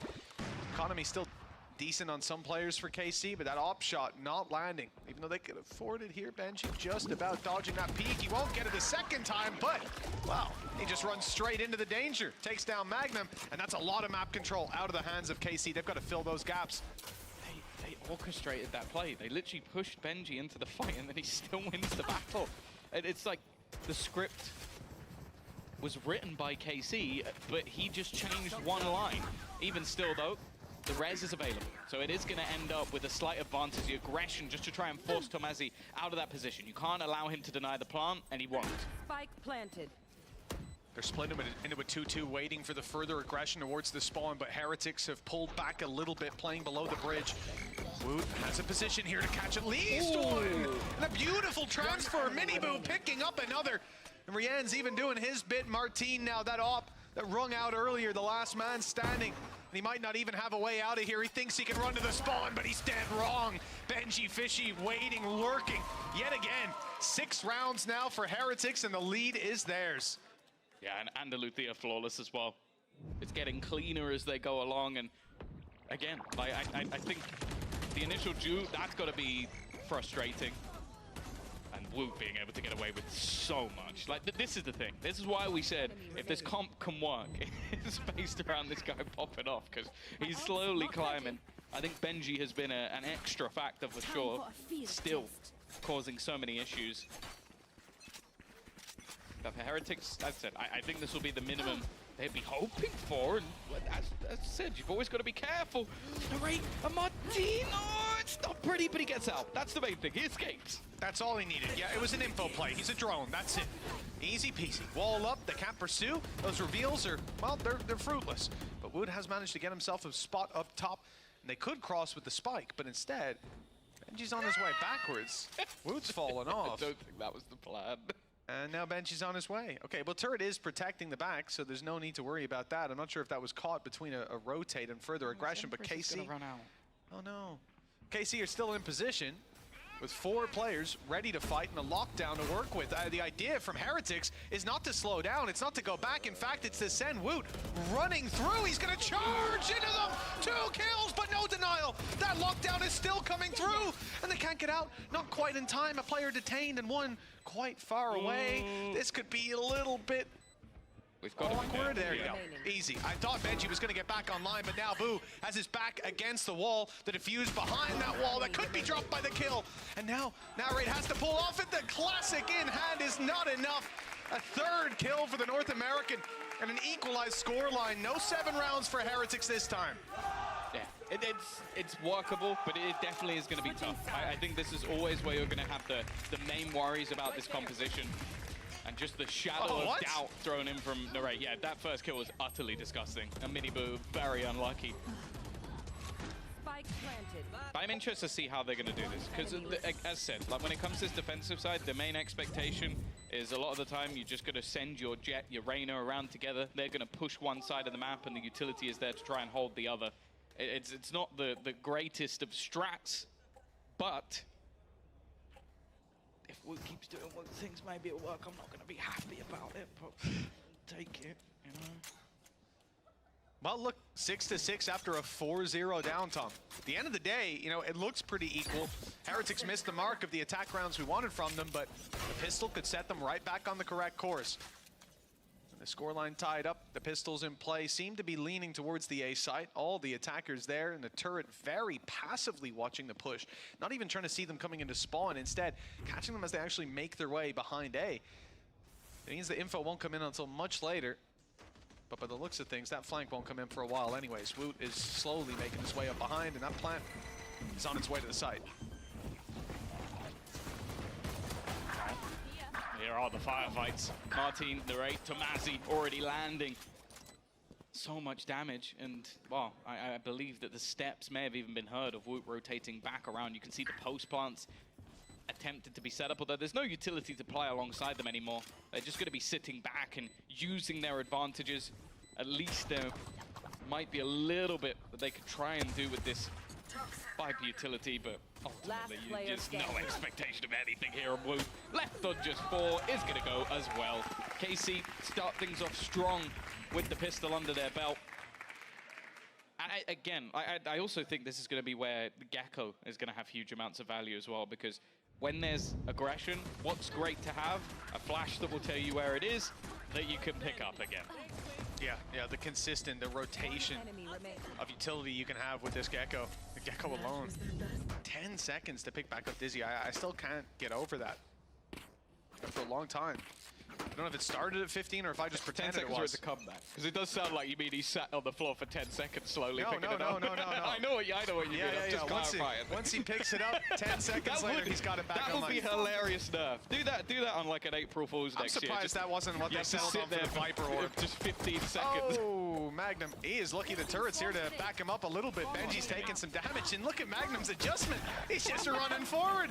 Lucky for him he is, because his player's running behind him. He's heard the steps, but the adjustment isn't quite there on time. Damage done nonetheless. Boo, Rians, Miniboo, all taking a few bullets. It won't make it easy, especially not up against this Outlaw with no shields in play. The Outlaws missed the angle. Looks like Miniboo will sneak his way by. Really, damage is the name of the game for Heretics. We don't expect them to win, but Well, maybe we're going to change our expectations in a moment. That late flank from Miniboo being undetected. If they can make enough noise on the site, well, he got 2. Well, that will quickly put to bed any rumors of a retake from Heretics. Instead, it is 8 rounds, and with 3 players standing, KC are in good form. That's what we normally expect to see when multiple players push Tomazi. Yes, yes. He headshots 2 of them in the single spray. 8-6. This is where I think we need to see some sort of response. I assume that the purchase in the future that Heretics will have an operator in there. I think that will allow for a little bit more variance in the way they're going to be playing the defense. The fact that they're already pinging Tube, however, makes me think that they may be about to push Tube. This is really in-depth analysis I'm bringing in here. Well, that's, you know, it's an interesting read, Tom. Oh, look at that. Could be the fact that there's They 2 pushed players 2. there too. They pinged it on the map. That's the only reason The I can ping tell. gave it away. What can Yeah. we say? Well, the Lear's given away the fact that the push has come in, but Rain is on the way back. Thanks to that kill out of Martine, there's a big gap on this defensive side. The B site wide open, has to be spotted and cleared, and that's Woot's job. Now that thins out this defense, it means you don't have that follow-up. What would have been the bait most likely? Woot in the tunnel or underneath, just trying to catch their eye and run away. Full gamble. Full gamble. Yeah, they're rotating all the way through spawn. Did they just to hear go something? to the other side. I don't think so. I think this might just be a risk. Maybe Benji heard some steps, but if he did, maybe has his headphones on backwards because they're going the other way. Yeah, at most it was one player stepping to B that immediately turned back. This is... I think it's also just so problematic when Boo goes down early. Like, you talk about the delay that they have. They have the Viper screen on A that he uses. The Orb will be on B. He's meant to use utility to sort of slow them down on the B side. He goes down early. I almost feel like the round's over. Like, this is such a difficult retake to try and get back in without any Viper utility. Maybe if Benji picks up this one on the back end, never mind, he's been spotted. Element of surprise most certainly gone now, and there's even a double fight coming his way. Nice spray, and Rienz has got another. Looks like they're not down and out just yet. Heretics still in dueling form with Benji's 3rd. The round is locked in. Heretics fought their way back in quite nicely, Tom. In fact, flawlessly on the way back through. That's ridiculous. Would you call that flawless, Tom? They didn't lose a player on the way back in. I'm not Clean. I'm not going to say Couldn't the word, ask for but anything better, I'm I'd gonna say. say the word I would use. I don't know how, like, this is the thing. I don't know how Benji, this is the battle. That completely changed the round because it ruins the post-plant position of every other player. Yep. They were all playing in high aggressive positions that they could kill the rest of the rotation, and 2 players going down to Benji is absurd. Like, well, you can see he's over the moon, but I'm a little bit perplexed as to how KC sort of threw that round. That's the word I wanted to use. There we go. There we go. I couldn't hold it any longer. Oh, they've stolen that round away. Yes. Say that. Would you steal it? They certainly would. 8-7, 1 round in between them, and Team Heretics on this defense really starting to heat up now. Looks like already we're catching 1 kill as Magnum's fallen, but they haven't spotted out Miniboo. This is the position we were talking about earlier, expecting someone like Woot to maybe pop off in the form of Element, but unfortunately, Miniboo wasn't in his element that time. Shut down, and the advantage now equalized to 4v4. Yeah, he took just the first 2 letters as he was handed an L. Hell. Either way. Right there. Wow. Or first 4, even. All right, yeah. Well. Sorry, can we get a paramedic up here for Tom? Just 1 man again, though, defending this B site. KC looking to push and pull those rotations. Thrash. I feel like Thrash is always online, but not because Narrate isn't using it, just because he gets so many kills. Right there. The rotation has made its way over to the B site for the defense. Now they've got a little bit 30 seconds left to deny this, but it's only really shock darts. It's going to have to be these elevated positions. The deep wall, a little bit unorthodox. Boo tries to play around it. Instead, though, Little Bro will be sent into plant. I don't think there's any way they could stop this. A post-plant that's going to be tough again, but I don't want to speak too soon.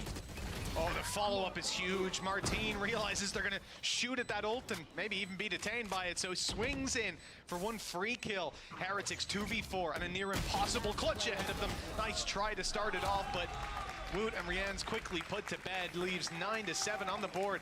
KC will extend their lead, and what started out as a 4-0 is now back in their control by the looks of things. I think it's unfortunate. They got a little bit unlucky in this round by the fact that Benji does so well to find an aggressive opener for them, but then they have a second player aggressive. It has to almost try and go forward and find something, because if you dash out of there, there's just as high a chance that you end up getting killed. For so sure. The setup kind of haunts them a little bit. And it is weird to say that probably the person who's had the most success in individual aggressive plays is your Sentinel player. When you're running a Raider Jet, the one with no escape mechanism. Here he is again. Don't worry, the screen hasn't frozen. He's in their heads, Tom. You have 3 players watching mid now. Literally just Benji might push, wait. And it worked out. Yeah. He did push. Now he's dead. Advantage to KC. Even if it's not Benji, we saw him rounds prior, they tried the same thing with Woot. Like, you're gonna hold for the beginning, like 20 seconds of the round versus this comp, because, well, maybe you need to hold a little bit longer. Because they're gonna push, they have to. They don't have the utility to slow you down other than literal slows. And those can only last so long. They found an opener. They still have a Hunter's Fury to play with, but they're going to need to do a whole lot more. Getting that information, though, is pretty important. And you can see already that Boo's gone back to holding that cross. So they should have the info, though. He's already going to gamble with the rest of the team.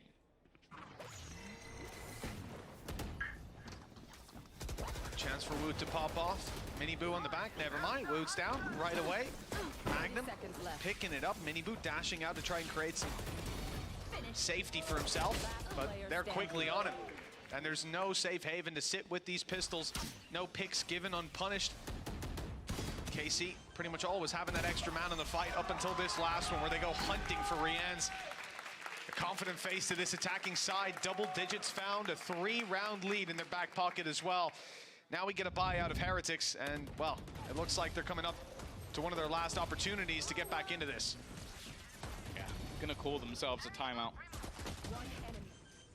It's going to be Neilzinho going deep into the Reyna Jet strat book. Guys, we've tried pushing A. We've tried pushing mid. What if we push B? Not a bad idea. You know.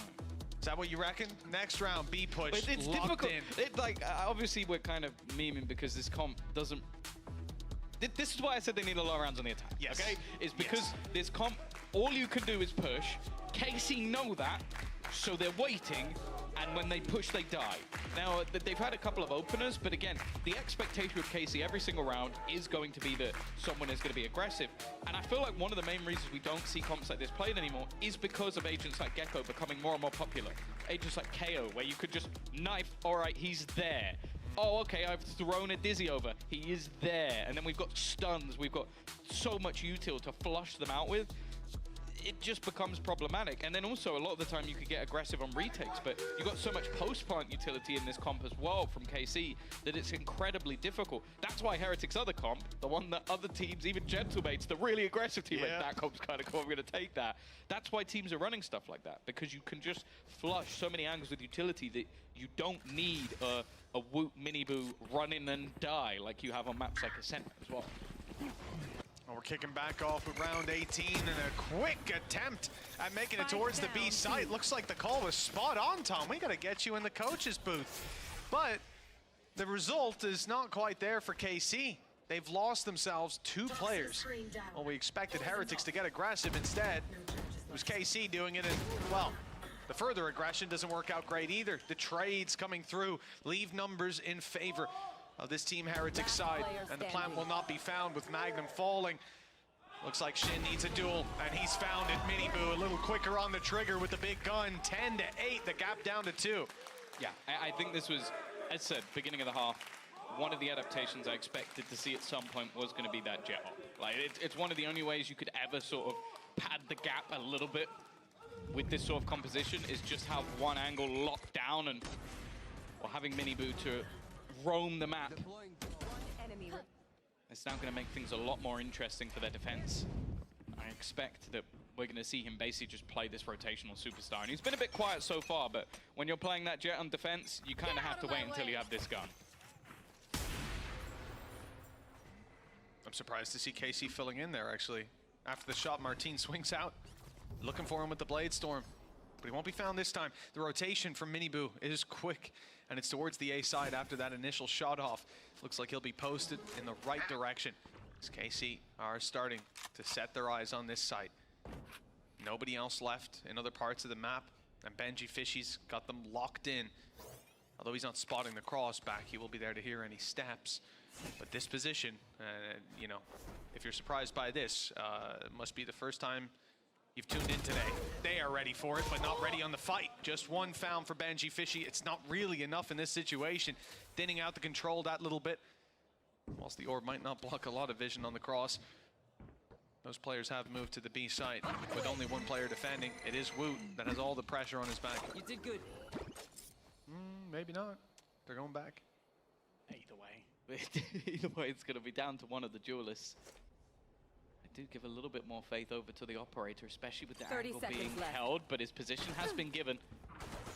Clearing him's not going to be easy, but there's a lot of utility to do it. Minibu does well. Finding that opener now, has a blade storm of his own. Try and play around with. Narrate those, already going to be able to trade out one. Turning things back into a 3v3. Timing is going to be absolutely everything. The other player was planting, and Minibu just causing havoc, but he runs out of knives. Even still, they're going to turn this back into a 1v2, but it's Woot. We've already seen so many times what this guy could do. Operator picked up for Martin, holding the angle, and he's not going to miss that shot. Definitely not today. This kid has not missed a beat. And KC will get up to 11. Oh, both of those were tagged up too. That was looking a little scary when the Viper's pit goes down. Tamazi got pretty unlucky, getting caught by this aggressive play, and Minibu ducking in and out. He gets spotted out a number of times. The turret, he's just peeking in and out of the angle. They commit the flash to try to push him back. I don't know if you noticed, the flash even shot out one of the blobs. It saw him, but he ducked down underneath, swung out afterwards, and took the kill. And that's so frustrating because once the flash goes up, once it confirms it's seen someone, you feel so safe. You know you've got a second to swing that angle and take the fight. Wasn't the case this time around. Martin not getting his shot off at the start. The Team Heretics shifting direction again. They see the up, they don't want to see it again. Yeah, with lockdown in play, you have to feel like this is going to end up as an A-site take. They've got to take their time, where we know how aggressive this defense needs to be. So making sure they can get up and put themselves in position, or even pinging the back corners that need to be cleared. And you can only expect, yeah, we'll watch Magnum where he's going to jump up and just place that lockdown. It's going to cause so many issues. Again, there's not going to be much that will be available to deny it. They're actually going to throw in the Viper's pit, and he's just like, no, you know what? I'm going to place it further forward. Screw you. No one saw me fail the jump. Let's just ignore that. And now it's an even better lockdown. He had dropped down. I wonder if he was even trying to bait the ult out on the other side in the very beginning. Viper's pit canceled out. Lockdown in play for the defenders is going to go all the way. They've got to back out. Got to respect it on the side of KC. With the spike down, well, there's no choice but to go barreling forward. Good detain. Woot caught. Almost the spray transfer on Rienz as well, who just about survives, escapes up top. Narrate hunts him down, and Magnum is looking for a little bit more. Looks like this swing could be good. With Boo on a sliver of health, the headshot was enough. 12 seconds left. That spike needs to be planted. Minibu tries to deny, can't find the angle. Sees an op now as well. Swapping it over as the res comes in. 6 bullets left, and the shot's not landing to start this off. He needs a shot to each player's head. The reload's the wise decision. The turret, the 4th man for KC, finally taken down. But Minibu getting value out of this is going to be tough. Taps the defuse to try to split these players, force them forward, but it's not enough. A tough clutch made tougher by the res. 4 rounds in a row needed for Heretics to push this to an overtime. Yeah, again, it's just the success on these A-side takes. I don't think it's been necessarily bad from Heretics in terms of the read. Like they had a lot of players in the right place at the right time, but late flanks coming through, the res available for Shin as well to just buffer those numbers that extra little bit. Now 12-8 in the lead. No operator in play anymore. In fact, no Vandals or Phantoms either for the defensive side. This is a rough purchase. They're going to need a hero once again. Oh, watch out. Woot's got Empress. Rienz has got an aggressive position. I don't know if he thinks he's got a dash or a dismiss on this. So aggressive, Magnum. Not wanting to give the pick away. He's playing the wise game. Look how patient they are. Peek me. He's just waiting for the aggression. Eventually, you think these players have rotated back. With Benji Fishy watching it, that might not be the case. But KC want a player to go pushing forward. On the heaven contact, Magnum would swing. Eventually, they get curious. They see Rienz. They don't let him back out. But he's done damage. Quite a lot of it, in fact. Even though Tamazi trades it out, this is now, once again, a winnable round. The wingman up close, he's not going to clear all too much. Might be picked back up. We'll see a slight delay with Tamazi down, that's for sure. Started to come back into form. A quieter first half. A wrap back around. He's going to put them in a prime position.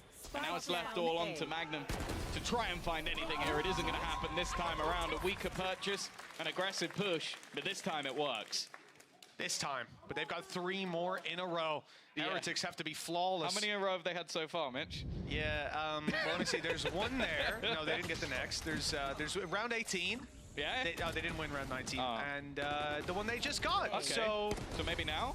Ooh, yeah, they gotta take another 3, but this time all together with no adjustments from KC. And on the upside, KC not a team that's known for making adjustments to your play, Tom, you know? No. Bad team. They haven't even spoken to him yet. He's still just chilling. Call me if you need me. I'll take a nap. I don't think it's possible to take a nap with Sai sat next to you. It's quite true. In the best possible way. I don't think anyone's napping while he's watching Valorant. Give that energy boost. Look at the early rotation. I think this has just been solved by Magnum and Magnum alone. I don't know if the reaction from the other players, though, is going to be quick enough. Like, the fake out worked, but 3 players are now going to be on this A site, ready and waiting. No ultimates to play with for that attacking side, and the one on the defense is one of the weakest ults in the game. Well, we'll see. We'll see. Don't diss the Empress in the hands of Woot. Woot is not weak. The ult is. He doesn't need it. Well, at least he's not a Cypher here. Some dueling ability. As Woot goes stepping forward, the timing is absolutely perfect. And those steps are heard. Look at the rotations towards the defenders. Spawn 2 players quickly making their way through to join Mini Boo and Boo in defending that B site. The Boo brothers on B. The flank from Woot will be late, but the spams through the smoke, finding a little bit of damage, a lot of damage, in fact. Martin is down. Tamazi's on 20 HP, make that 0. Narrate follows suit, and it's all down to Magnum, quickly crumbling as 12 to 10 is found. Now they found some in a row, 2 more to go. Yeah, for the first time in this defensive half, they managed to streak a couple together, and a lot of it just came down to very good timing on getting that information. The initial fake wasn't really effective just because there wasn't like a pounce on it. I think Magnum did well initially, but then it was just a re-aggression that came out of Woot, a bit of a gamble that ends up just finding absolutely everything. Their 10th round found, and well, financially, this is where things are much more problematic for the side of KC, but as said, this is where they get to talk to the big boss. What looks like on our hood, the last pause that we're gonna see here on Icebox. And for KC, this opportunity is valuable, to say the least. Aang calmly communicating what he's seen over the last few rounds. No doubt himself and Zysh have had plenty of conversations. And with 2 chances to close this out, I believe what we're going to see from KC, and the buy is kind of corresponding to it, a little bit of a buy, a sprinkle of investment in round 23, and they'll fight for the 13-11 to close this out. I think it's valid that they give Heretics this respect based on the rounds we've seen so far, and frankly, based on the rounds we've seen so far with this comp. This is not an easy comp to make work, and I think they're doing a damn good job of it, but 2 more might be too much. To give that context once again, if Heretics want to qualify today, they need to win this map. A 2-1 will not, well, this map. Yeah. If 2-0 overall. Yeah, 2-0 in total, a 2-1. Still in a pretty good spot, but it would rely on Gentlemates not winning 2-0. So for KC, they're just looking at winning the game. A slightly different story. This round, well, as we've mentioned, they don't really have anything to play with. In fact, Narrate, I feel like he's almost waiting for one of his teammates to die. I think a good spot by Woot. The ponytail of Shin was seen. They know now that that recon that found nothing was being waited out on Shin. Dropped down very quickly. Wall not even in play. Spam good. And Wu dismisses. Miniboo saving him the trouble of cleaning up the other kill. And with the last man standing being Magnum, he'll have a damn good shot of it with the Stinger in hand, but it's not enough. Remember though, this was the round that we expected. KC invest lightly. A sprinkle of credits here and there, and now round 24 is where they put their foot down. This is where they combine everything they've just learned. One last chance to win in regulation. Funnily enough, like up until in that first half, I think Miniboo had like maybe 6 kills. I think he's doubled that already in the second. He's definitely been thriving when it comes to defensive jet. Now has the operator in hand as well, which was one of the major turning points in this defensive side. Looks like he's about to go aggressive with Woot on A. A welcome alternative look. Oh, the shot's not gonna land though. And he's 5 HP, trapped, up aggressive. Woot dancing around, the Leer comes through. The ult, the Hunter's Fury might actually land a couple of tags. Could make it easier, they're not even looking at Woot. Able to find himself one and put this into a 1 versus 2. The lockdown forcing Rian's back, buying some space for Magna, but he's not getting the spike. He's not going back, instead pushing forward the drone hard, and he'll follow up perfectly, but he has no idea on the last player. Boo could be anywhere, and the timing, the element of surprise is exactly what Boo will use now, filling back in that space. Magnum has to clear it all. And even look where the spike is, it's up top. He has to go all the way back around to find that with 50 seconds on the clock. Boo is chasing him. He is following his footsteps, as though he'd heard them moments ago. It might help him though, because that's the thing. You're gonna check behind now, and this will be the moment where Magnum's now only gonna have to look in front of him, only look at the angles that are currently there. Boo is trying to play an even bigger brain game by going back towards mid, just in case there's been a rotation. I don't know if he actually spotted that spike, and now Magnum's gonna start the run back. Timing here is gonna be absolutely everything. If Boo catches him on the cross, if he hears a single step, that could be the moment that this round falls apart. And then is he going to start second guessing himself? With 15 seconds left, surely the expectation is, okay, he's just been waiting outside of that A site, and not that he's going to plant on B, which is exactly what he's going to do. No way to deny this. Planted. But Boo will deny him any further aggression. He has him in a box. From Boo's perspective, Magnum is back yellow or towards main, and that turret might give it away. He didn't have time to place it on the way there. Boo's trained in on the right angle. He's got the idea. The poison orb gives him the space, and what a shot! 12 to 12. Heretics have clung on to life on Icebox and pushed us to an overtime. I thought Magnum had done it. I'll be honest with you. I think it was such a good little play towards the end to sort of take things back, try and reset the round, not knowing where his opponent was, but it just came down to landing that final shot. 12 and 12. KC looked like they had this one in the bag. It was, as I said, just individual rounds being won on that defensive side until a 4-round streak. This young Heretic squad proving time and time again that they have the resilience of someone with 10 times their experience. And I do think Boo being at the helm is one of the major factors for that. Oh, it's definitely helping them, I'll tell you that. 12 to 12. An overtime buy that sees 2 operators in play. No surprise, the impact of that weapon has been high, and honestly, there's been a couple of shots that haven't landed. Could have been even more of an impactful weapon as this went on. Now, no aggression off rip. Take a look at where Martin is, pushed up on A a little bit, but it's a tight angle with Heaven being watched. Towards B, they give up the control immediately. Perhaps the idea to play the retake. Although, to be honest, KC have had a very good time at just spamming through those walls when Heretics are pushing up, and with their inability to really fight through it short of a Leer, why not continue to farm that value? Tamazi even has the Phantom, so the perfect weapon for it. Once again, it's the aggression being attempted. It might just be a ruse. Just trying to bait out some of that utility, although it looks a little bit hesitant from the side of Heretics, so players not knowing which way to go. They've got the time anyway.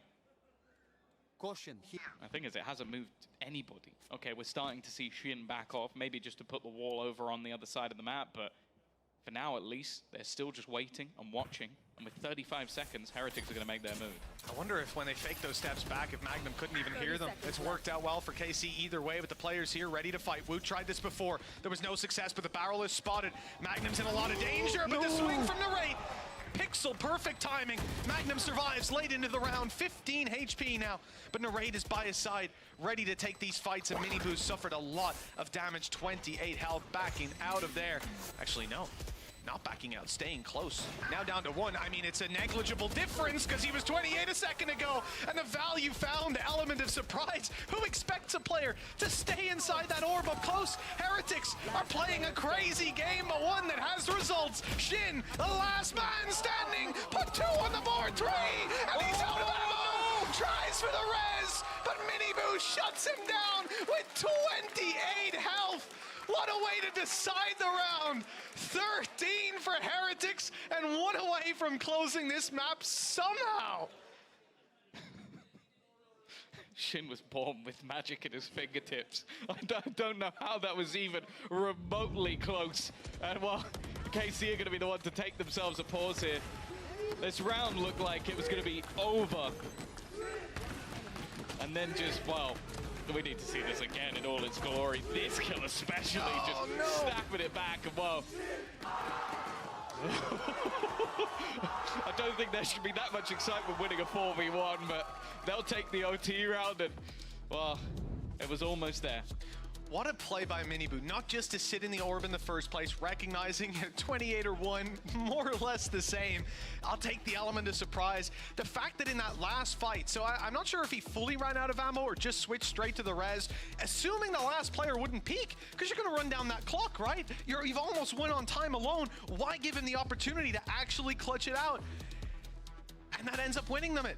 In both cases, Miniboo takes a very aggressive stance, but that's what you want out of a duelist like this. Heretics, I mean, we were ready to count them out. They only found 1 round in isolation here and there on their defensive side, and right when they need it.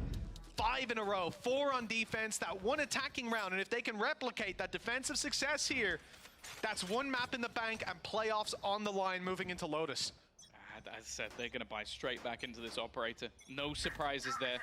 That was one of the pinnacle parts to this map turning around, and the angle is perfect. Not going to be connected, but there's a second layer to it. Woot just causing disruption once again, and he's not stopping. A second kill already in this round, maybe the beginning of the end. He's not looking to give this up just yet. Able to fall back with Shin and Narrate. 2 heavy hitters already gone. They need to fight from a huge deficit. Oh, those are big kills to take. Getting control over this site will be tough, but the wall is still there to play with. Toxins run out, Magnum grabs 1, but the kills come back. It's Woot again! 4 kills, but the ace is denied. Tamazi with a near impossible clutch. He's already found the first of his 1v4. With the screen down, the fight on Boo is pivotal. He's taking some hits, but he's still kicking. Still here to fight, waiting for the Toxins to go up. But he can't go forward and retrieve that spike. He's trying to make them misstep, but Heretics know 40 seconds, 3 players. They've got everything they need to run this clock down. Nobody needs to overpeak and make a mistake and give an opportunity to a player like Tamazi, not one to squander. When he gets this shot, 25 on the clock. Spike retrieved. And this is terrible. The plan secured, the Viper's pit online, and the flank from Benji. Maybe some semblance of hope that he will not be aware of it. Benji with another flank. This time to lock in the map. He's always behind you. He's always behind you. It has been one of the major things that they've struggled with in this map. Was the fact that Benji Fishy is always lurking in the darkness. And again, 2 back-to-back rounds. It could have been a clutch. Either way, we got 2 or 1 map to come, as we'll be back after the break.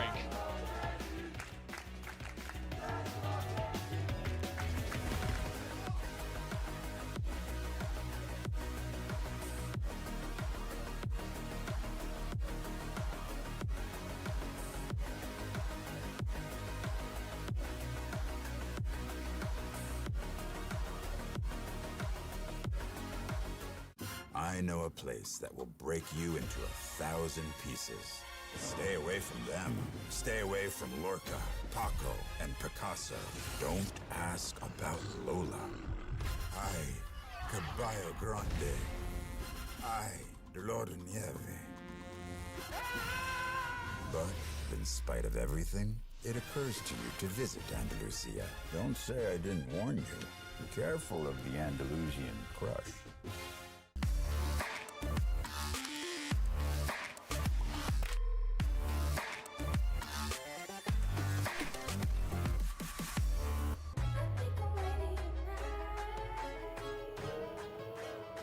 Hey guys, it's Jimmy Lin.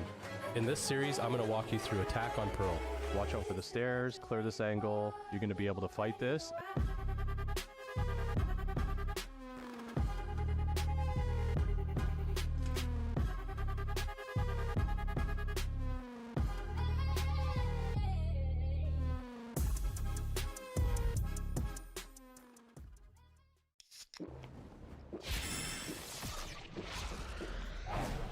Red Bull gives you wings.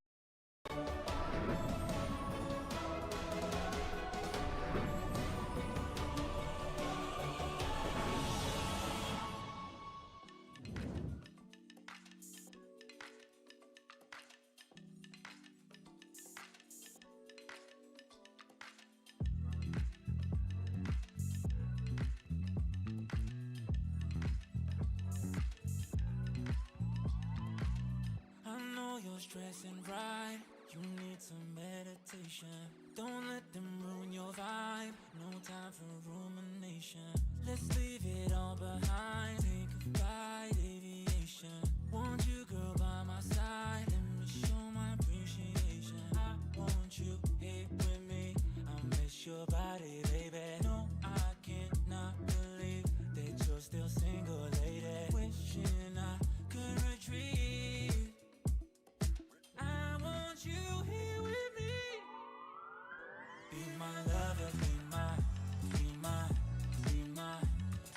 trophy, be my woman, be my lover, be my trophy, be my, the only one I want. Be my preliminary.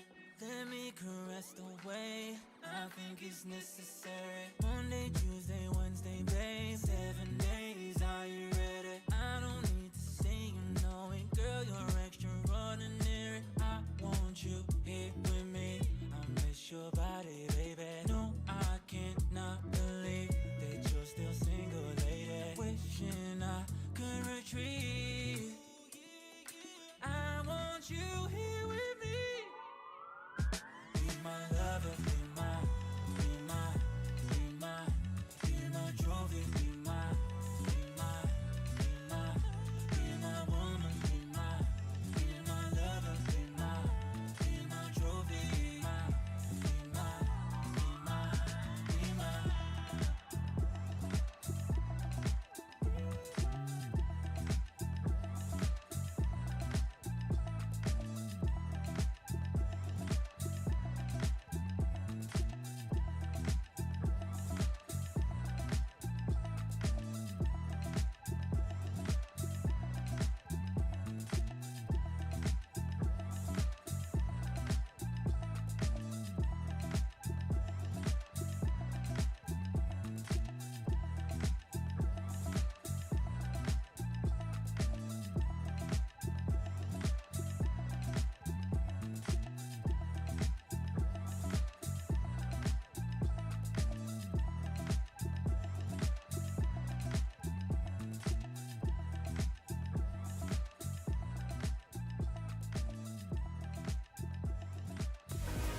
Oh, they changed their comp, but it's still the same old heretics on their same old winning ways. I'm your host, Yingsun. I'm back here with Kakuka. Now, when I saw the comp change, I was not a happy gal. But Kakuka, how the hell did they bring that back to OT and win it? It's so surprising as well, right? Because we were mentioning they start on the attack, right? They have this double duelist. They can do so many things. Yet Miniboo was not finding the pacing. Nope. Time after time, he was going out as the first death. Not only that, they managed to take this to overtime and win it, even though they won. They lost both of the pistols. Like, it's so surprising that they managed to find this kind of pacing onto them. And honestly, it just makes me very happy because I really want to ask them if they win, to actually have the chance to ask them, is this something that just happened on the day after you saw the map select? Oh, this was always what you were going to do. Also thinking about the next map and the fact that they haven't played it with now, like we could see everything new If they today. play Reyna on Lotus, I'm leaving. I'm actually just gonna leave the premises. But they've validated all the Reyna lovers out there. Yeah. Obviously, Icebox wasn't in the pool last year, but the last time we What are saw we doing? Reyna on Icebox was in EMEA was Leo on Guild Kakuka. So it's been a long time since we've seen Good this. old times. Yeah. I miss Guild. I think that was Bonkar's I miss Guild. Bonker. Yeah, of Yeah, course. yeah. It was probably the match where Bonker got the 4K from behind. Do you remember? I broke the sound barrier that day because what a play. But yeah, I think that we're doing a disservice to the community here because we're kind of showcasing how strong Reyna can be. Surprise, guys, you probably won't be Wood, but in so many cases, he was being so proactive and exactly what he was supposed to come from him. They did not have that many tools to play for the post plant, even to get the spike down in most of the situations, but it doesn't matter because this man, he just kept going time after time. We were talking about, is his performance going to be the same as it was last week? Well, he's definitely feeling himself. Do you want to have a cheeky guess when the last time we saw a Reyna Icebox win in EMEA was? Obviously, we have one today, but we haven't had that many in the past. So when was the last time? You want a stab in the dark? When was the last time that we saw it again? 2020 June, Leo on Guild. Okay, I'm gonna say 2022, sorry, June. February 2022. It was actually just a little bit after that. It was May, but it was CNED that played it for Ascend against Wait, Focus. what? Against Focus. Man, like sometimes it's crazy to just go back down memory What lane was and think going on? about what was going on. Yeah. Also, the hood looked terrible back then. Like I'm just thinking in my head about those matches. Speaking of what's going on, here is Narate here in the AIM Labs warm-up, as Cloud would call him. He had a good game though. He had a good map. Yeah, I think that for Nare, this is always the constant. He's just reliable. He's consistent. He's the kind of player that you would like to have on your team. Now, we need to think about that second map, right? That Lotus and the nuances of the map, right? We were talking about probably the changes coming in for the side of Heretics since Patatek is not here, but this is the map that they chose to go. And there's so many show-ins of what both of the teams like to do in this map, how they approach it. This is the first map that actually gave us that headline of oh my God, how good are KC on those retakes? Yeah, this is the thing. Both teams, they're solid here. They have a lot of reps going on. Here for KC, I think they're pretty happy with their comp. We're not expecting any kind of drastic changes at all. They've been using that comp a lot. But what is the answer here for Heretics? Do you think that Wood just slots in what Patatek was doing before? I think that I would like to see a different approach, even if the composition stays the same. I think that I still like the Omen Viper. I think that it's something that you have to run, especially if you're comfortable with it. We need to see also some flexibility on the side of Miniboo. Sometimes, even though individually is simply excellent, I think that it needs some variation because KC is the kind of team that is so used to it already. We were talking about the preparation, and if Icebox, yes, probably was a question, and maybe Heretics did not expect it, Lotus was almost a must here. This is the thing though, do Heretics also change it up to surprise them? Because it feels like the only way that you can maybe get one up on them is like, hey, I know you prepped for a whole week. I know that N's been in the VOD dungeon, but here's Reyna. No, here's the thing, like last week when they were playing, I believe it was the Sunset, sometimes like they're very good at recognizing when they need to give more and when they can just stay and repeat the same round time after time. Like identifying that is so valuable for them that I only think we will see something outrageous if they feel like they need to show it. But do they keep the Neon? Because like you said, you know, Miniboo, he's a great player, but I just feel like on the Neon, he's just different, man. He's just in his element. Different. Yeah, completely. I think that is something that they have to do in both the maps, in both Sunset and Lotus. Just take the best out of the Neon. Honestly, run it and bump yourself onto every single wall that you face, just because if it happens here, you will avoid it from happening in the future. Well, okay. I mean, changes. I mean, Wood is just going to go straight into what Patatek was doing before. There's not really an agent change. But what about the Cypher? I mean, moving away from the Killjoy is not the end of the world. I still think that the setups for Killjoy Viper are so ridiculously strong for both the defense and the attack for playing post-ban. But in this map, if you want to have a little bit more space, getting that passive information, maybe Magnum has cooked something up. I think that his lurks in the past have been very, very on point, and he feels very comfortable with that. And for those of people who aren't familiar, Wood has been farming on Viper in the Turkish He's been League. farming full stop. He's been farming full stop. He is extremely comfortable here, but this is it. Over to Mitch and Tom and see if Casey can get a map back into the series. Well, it's time to see if they can put that map on the board and leave Heretics watching some of the future matches to figure out if they're going to playoffs or not. A 2-0 here. What a statement from Heretics it would be. The Cypher on Magnum, Tom. A little bit of a change from KC. Talk to me on that. Yeah, I can only assume that this is a mini boot counter. Like, you've got someone who wants to, like, full sprint into angles and basically try and take as much space as possible. Hey, put a trip in his way. And normally when you have something like a raise, your blast pack might destroy it on the way in, or you can go over a lot of that utility. Mini boot's not going to have that option, so I like that as well. And a lot of their utility isn't even really destructive either. Hate to ruin any hype here, but it's not Fnatic Navi, in case anyone gets excited back home. The Heretics KC, map 2. We're still rolling with it. And as we saw, right, Lotus, you come in, you're expecting Miniboo to pop off. We've seen it before. We've seen him take that space. I like that Magnum comes in with the adjustment. And for this attacking side, it's going to be a task, dealing with Boo right off rip. And he is out of here, not looking to over-engage as a solo C player. And the paranoia pushes him back towards the B site. So, it looks like a retake after a misread from Heretics. The plant will come through, and the lurk is perfect from Magnum. That's nice. They tap the door so that he turns around, and then the second you see him try and retreat because he's in such an open position, they have somebody behind. Good start to this one for KC. As now, a 5v4 retake is going to have to ensue. Definitely not the easiest, especially with a lot of that utility being dodged by Martin. It's a really awkward fight. And the trade is eventually there. In fact, a lot of them are for the side of KC. Big play needed to get back in. Mini boot does well with one, but that's all there is to be found. And, well, hope quickly slipped away. KC 1-0 with the pistol under their belt. Remember, though, last map, I believe they won both pistols. The map still slipped out of their grasp. I like him. Again, just this sort of double lurk potential. I think as well, you have to bear in mind that this map was picked by Heretics.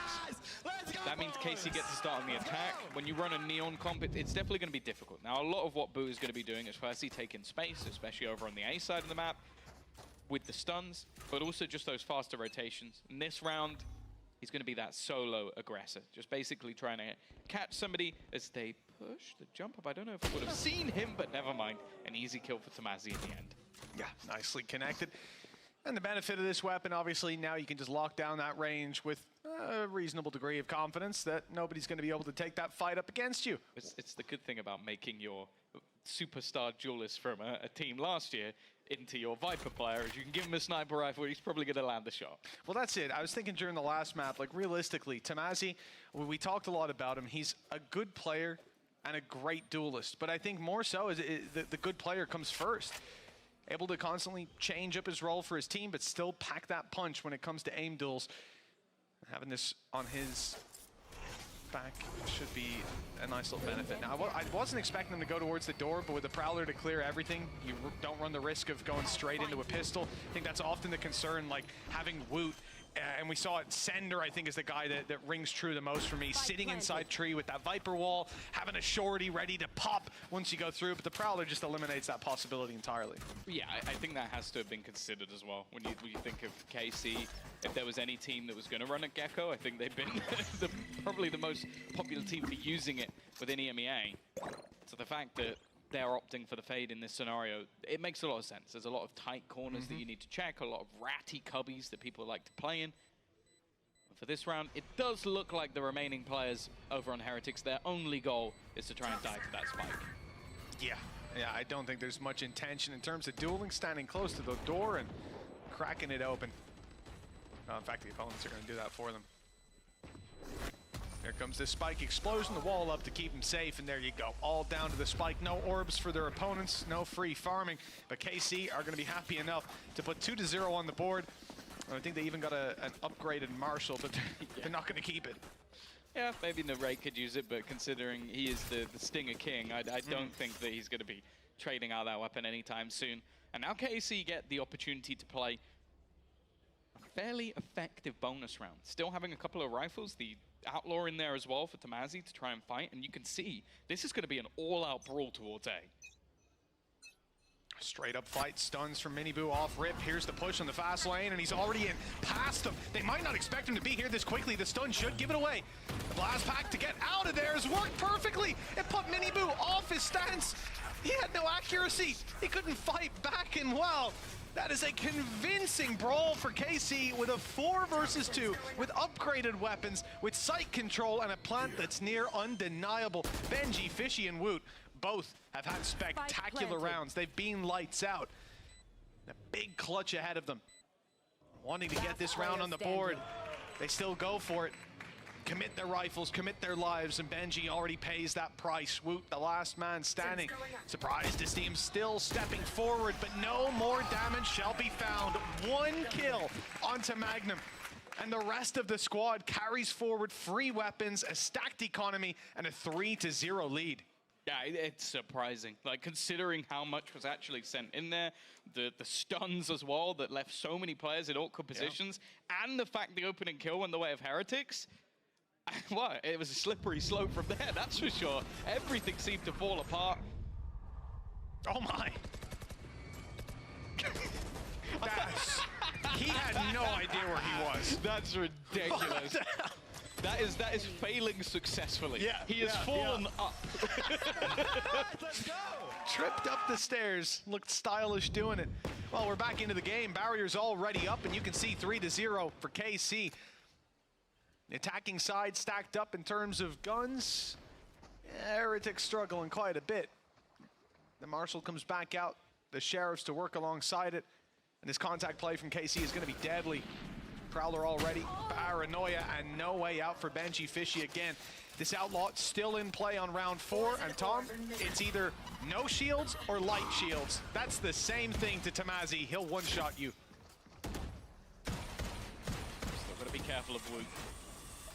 I've seen a different Turkish player hit quite a few headshots through these walls. But not this time. Eventually going to be taken down. Again, the expectations of this round are low. Never 0. Rians at least will be able to get 1, but honestly, Tamazi is just farming almost towards his Viper's pit. In fact, they didn't even get the plant. If he'd managed to get that, he would have had it online already. Yeah, well, in fact, it should be quite easy thinking about the map that's in it. All the Tamazi, the guy's 8-0 right now, by the way. All he has to do is push up and grab an orb. Contesting towards C should be easy, and with an Outlaw in hand, he's been dominating those duels. For Team Heretics, that's a tough one to really find a solution to, because you just got sniped out. Reality is, though, they didn't have the shields. Right, now they do, at least most players. I see Benji still going to take a little bit of a risk. He will be the one peeking C, but with everybody stacked up outside A, it's another massive brawl on the back of the dash up from Miniboo, and he's emerging from the smoke, but this time they're more than ready on the side of KC. Yeah, they have been. Even from the early rounds, I think they knew that there was an expectation of this man going aggressive. Trips for behind them as well in case anybody was to push up. They just want that extra information that the turret hasn't really been given as of recent. I think that's been one of the major problems, is not having that range or the field of range of the turret has forced some people into a switch when you know your opponent's going to be aggressive. Even still though, they've lost Narrate! Almost loses life by tapping that button. Even still though, look at where the attackers have managed to get to. The rest aren't going to be able to cross though. Maybe needing to be a little bit more patient. They got past, but without that screen, they've fallen to the Odin. Well, in the hands of Woot, it seems to be a pretty scary weapon, but he's very low, down to 13 HP, and his help is going to be needed. Spike dropped. but it could be retrievable, if not for Boo. Watching, holding, and dropping Magnum. Martin, the last man standing, looking to cross again. One shot to Woot, and he is down. A lot of this round falls into Boo's hands, but never mind. The swing is perfect, and that's a triple kill from Woot with the Odin. Didn't expect to say that one, but hey, I'm happy anyways. I also just feel like that was a bit more of a misplay from the side of the attack. Like, KC managed to sneak their way through, like get really far forward. Maybe there was the expectation that the opponents weren't watching, but then they didn't utilize the screen to cross for the rest of the players, and they just walked straight into what was a firefight. If they even just waited a little bit, I think they could have caught that rotation, had a perfect surrounding of that A site. Maybe thought they had the jump on them. Wow. They do have the jump on that, man. I'm going to say stop doing that. Oh, the shorty. Oh, the flash, but never mind. Shin's there.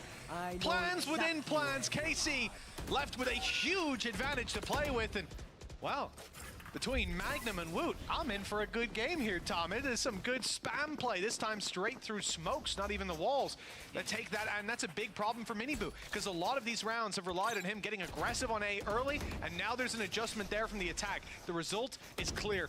5v3 and C site wide open. Once these nanos fade, there'll be nothing to stop this attacking side from walking in and getting the plant. Miniboo is definitely taking the, if at first you don't succeed, try and try again, because it has not been successful whatsoever thus far. Although he's definitely limited to what he can do with this Neon. For the rest of the team, Benji had a great first map, but right now is on the goose egg, yet to get a single kill on that board. But it's been a quiet start from them overall, and I think they've realized they've got to escape. The thing is, though, I think he did get caught. He's currently caught through the wall with that seize, but he is eventually going to be able to escape. Tim, as you realize, the timing of the round here doesn't look like Heretics are going for it, even after being spotted by the alarm bot. He's going to continue some aggression, but it looks like Heretics are in a safe position. Nobody on the attack quite close enough to take these weapons out of their hands, but they have decided to save. The round committed to KC, 5-1, locked in. And those weapons, short of a major misplay, will be carried through to the next. So at least Heretics get to forget that previous one and come right back into the fray. Miniboo has his ultimate to pad the gap in terms of economy, and they can drop a weapon over to Boo. But Tom, the question still remains, what is the solution going to be to KC? They have the early spams, they've had the control even without them. You reckon? Yeah. I think the A side could be weak. Succeed. Let's try it. Keep running an Odin and getting shot in the face. But it wasn't even that. You've had players with shorties watching for it up close, like Martin's being a criminal for that. He blast packs through, watches the right side of Rubble, and Shin teleports across and watches the left side. There is just no way in. Above. Oh. How's Miniboo getting up there? Boo. His brother. I see, okay. Bigger Boo. That he's able Above to climb. and below. You know, Miniboo's not quite tall enough to get up there, but Boo is. I see. Hasn't got the speed to ramp it up or anything. You should see Giant Boo. He just steps over. Oh, God. Yeah, one day I'm hoping I saw Heisenboo over in Madrid, the bigger brother. All right.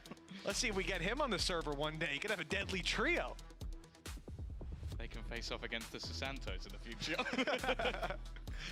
How many brothers can we get? But either way, 5-1. I think there has to be some variation.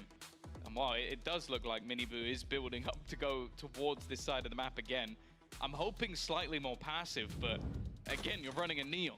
It's the same expectation as the last map. There has to be a level of aggression to what you're going to be running, but it's just been fantastic so far from KC to be able to deny this. I love the cam as well. He's able to spot both sides of aggression with the cam and himself. Oh, Heretics not pushing on A. And we hear Woot spamming away with the Odin on the other side of the map.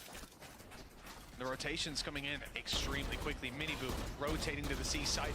And there's the Prowler in action. Boo tried to hide in the corner, but gets caught. He's trying to teleport back. It's a huge play! You'll never expect this kind of lunacy! But Magnum doubles up nonetheless. The advantage sits with KC when Miniboo falls, and the C side is under threat with the Viper's Pit in play, and Rien's spotted crossing. He has to give it up. Can't commit his life inside of it. No element of surprise to play with, and the ult coming in is going to reveal him even further. This is a tough position to play from now, as getting through that pit, Tom, should be a near impossible task. Both players trapped behind it. Not a fan of the Odin pushing into the pit play. I like an Odin in a pit, Oh, but they're more so going for from it. the other side. The ult committed here for Rien's, the flash going through, and the snake bite actually trades. That's a little bit of a disaster, and this is where things really start to fall apart with a cam. Rien's was not ready for it. He's being revealed, and he's got to bail. The time now running surely too low. He's go back.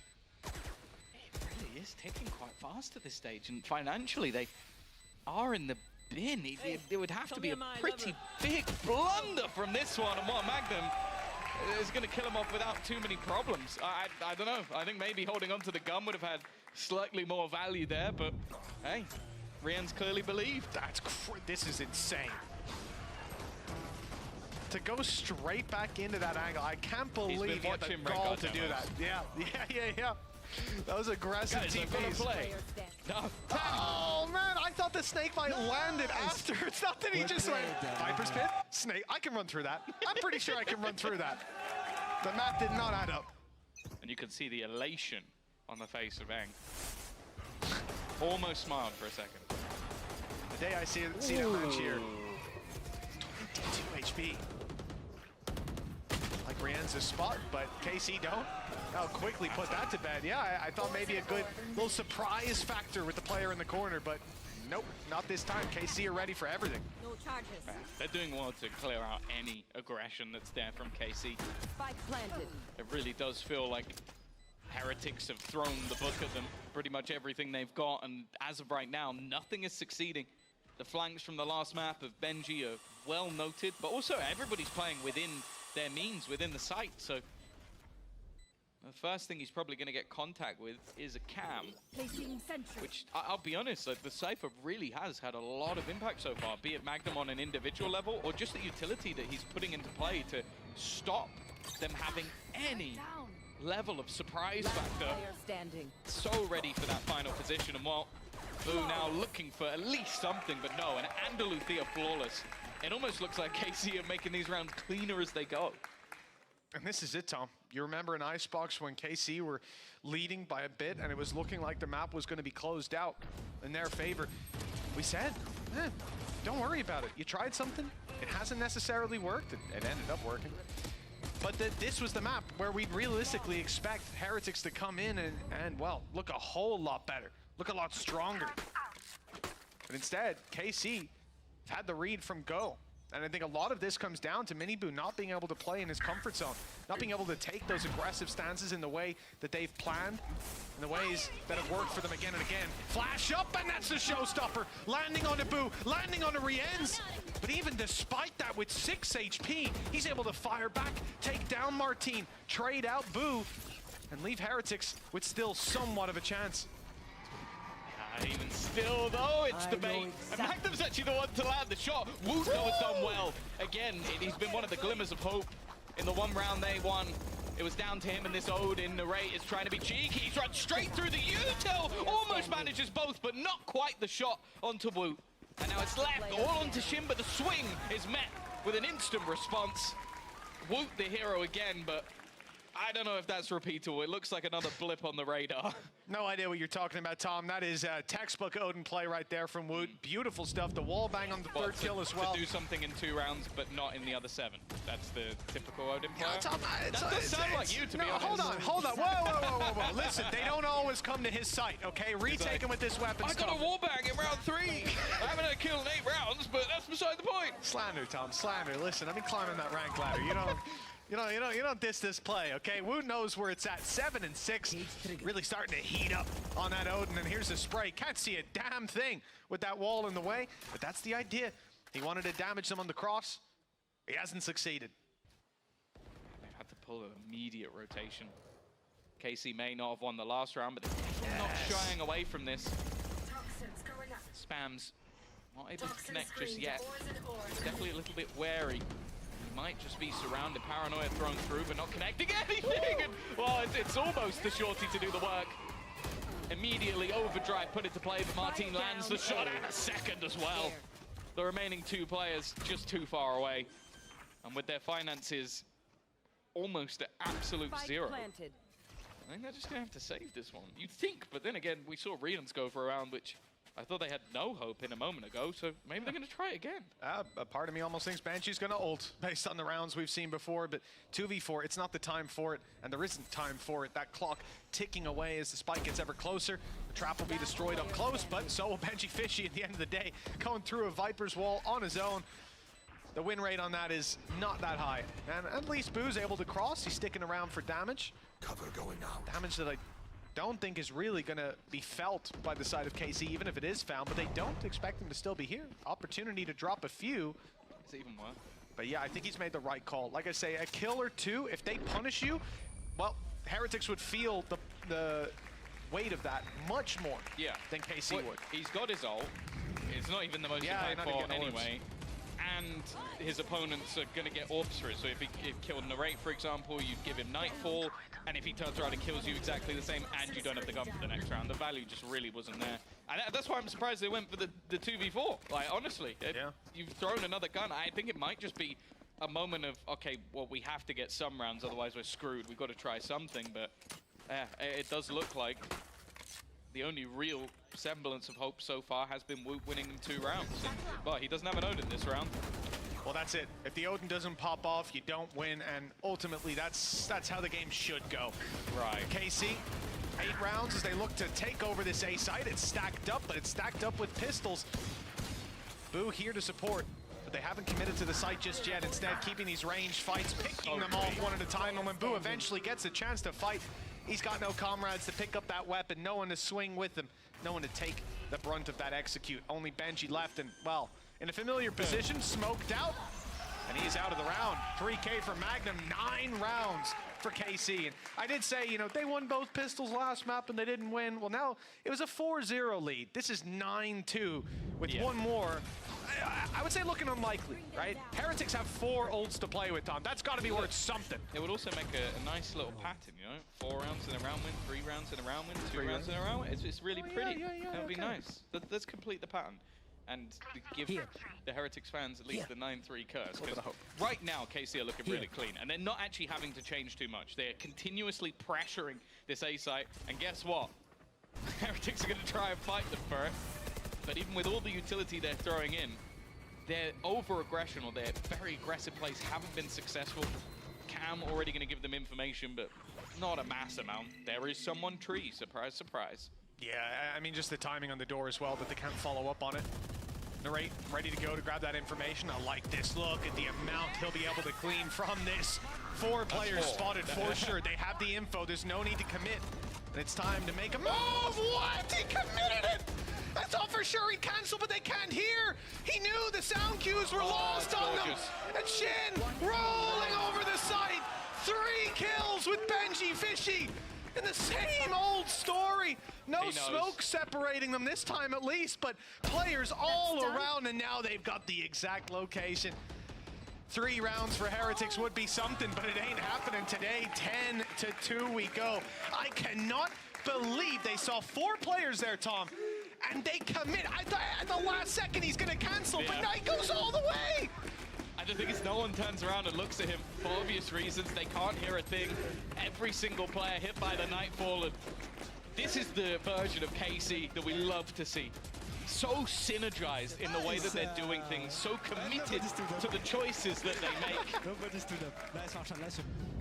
10-2. What a dominant attack side we've just seen out of them. Now they head into the defense. Granted, that was where Foot was able to disrupt them with their unique comp. But, well, it's going to have to be something incredibly spectacular from the side of Heretics to turn this around. And bear in mind, if they even lose a map, they will not make it to playoffs today. They would be more reliant on, I think it's Gentlemates not winning 2-0. You don't want to be in that position. You want your life in your own hands. Yeah, you don't want to rely on Logan losing for you to get through. Let me tell you, that's not a foolproof formula. Little plant coming in, Mini Boo up top, love the position. We see a lot of value from this spot as players often don't check it on the way through. And even now you're seeing no one's there from our team's perspective. Okay, you start looking elsewhere for fights. Mini Boo just has to choose his moment correctly to take that swing. It's Benji Fishy to fall though. Heretics numbers thinning out, and KC, they've been so good in these fights, and their pistols as well, yet to lose one. But Heretics step it up this time around. 3 kills from Miniboo, and they found themselves a pistol. Yeah, it's a lifeline, that's for sure.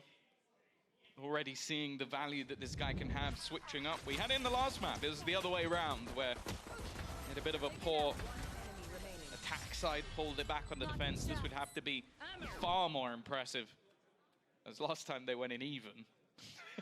Definitely didn't go in with an 8-round, now 7-round deficit.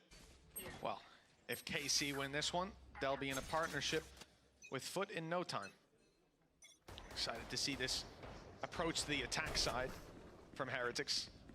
Fast lane used right away for the cross, and as you can see, no congestion from KC. In fact, sitting way, way back. The flash won't catch them to begin with, and the key thing is, if that Dizzy goes past the choke, doesn't get shot immediately, it's gonna see 3, maybe I think 4 players within sight. Before he ends to throw it there, he'd be committing to losing it. Cover going out. Or having to commit to the fight. That info could be so valuable right now. The only way I see KC winning this round is if Heretics go blindly pushing into the pistols, and the alarm bells have got to be ringing. No Cypher util, no traps.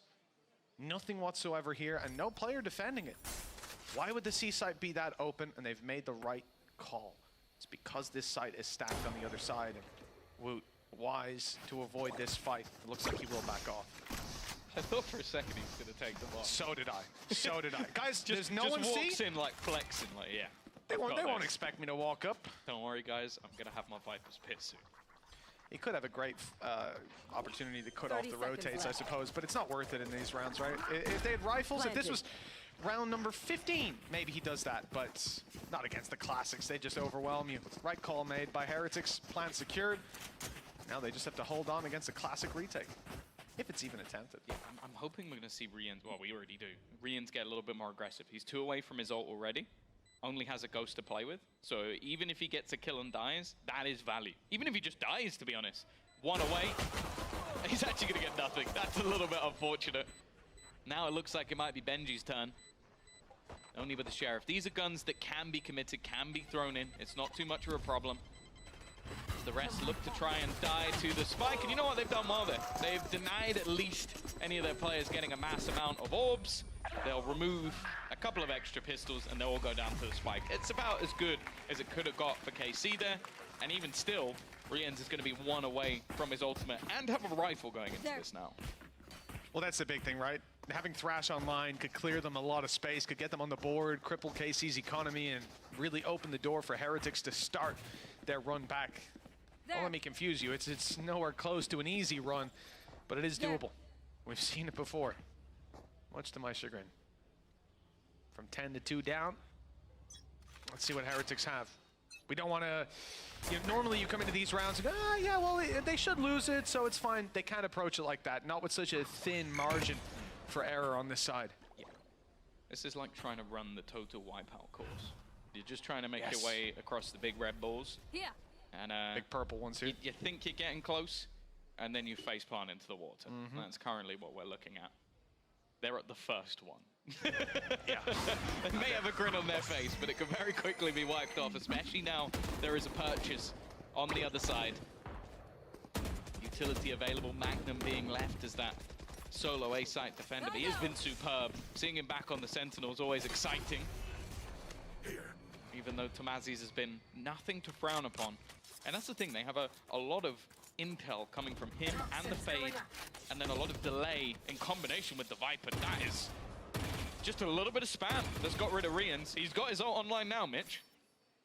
It's there to work with in the next round. Unfortunately, not going to help them out too much here. But Heretics not giving up on the round. 30 seconds. Sight set on B. Door broken. The push comes through. KC hear it. Steps are heard. The walk back coming through from Woot. He tries to take a little bit of extra space. Maybe a late lurk to come through or just to keep that side control. Heretics, though, right now they're watching every push through. At some point, they're going to have to make a move, try to isolate some of these players before they pincer correctly. Woot might get impatient. Why hasn't that player moved up on A? And eventually he will. Catching Woot off guard. Boo now stuck up close. They know they're spamming. He's 8 HP, stuck in the corner and dropped. All down to Benji, who will fall to. Fantastic retake from KC. The patience as they ran down that clock. And I think that's what got the better of Heretics. Yeah, that kill on Woot was basically the turning point. He had an aggressive position, he gets rid of Magnum, and the round could fall apart for the defensive side, but that is the thing, as said, when KC play their best Valorant, they're just so good at sort of taking their time, using their utility as well as humanly possible. You can even see players being blinded by the paranoia. Every single piece was perfect, methodical from them. And for Heretics, as I said, it relied on somebody stepping up and finding them an individual fight in that post-spawn. Unfortunately, with the early battle not going their way. They do now have Thrash. They also still have a buy, so it's not the end of the world, but you kind of would have hoped they take that round. And, well, it's not started too poorly.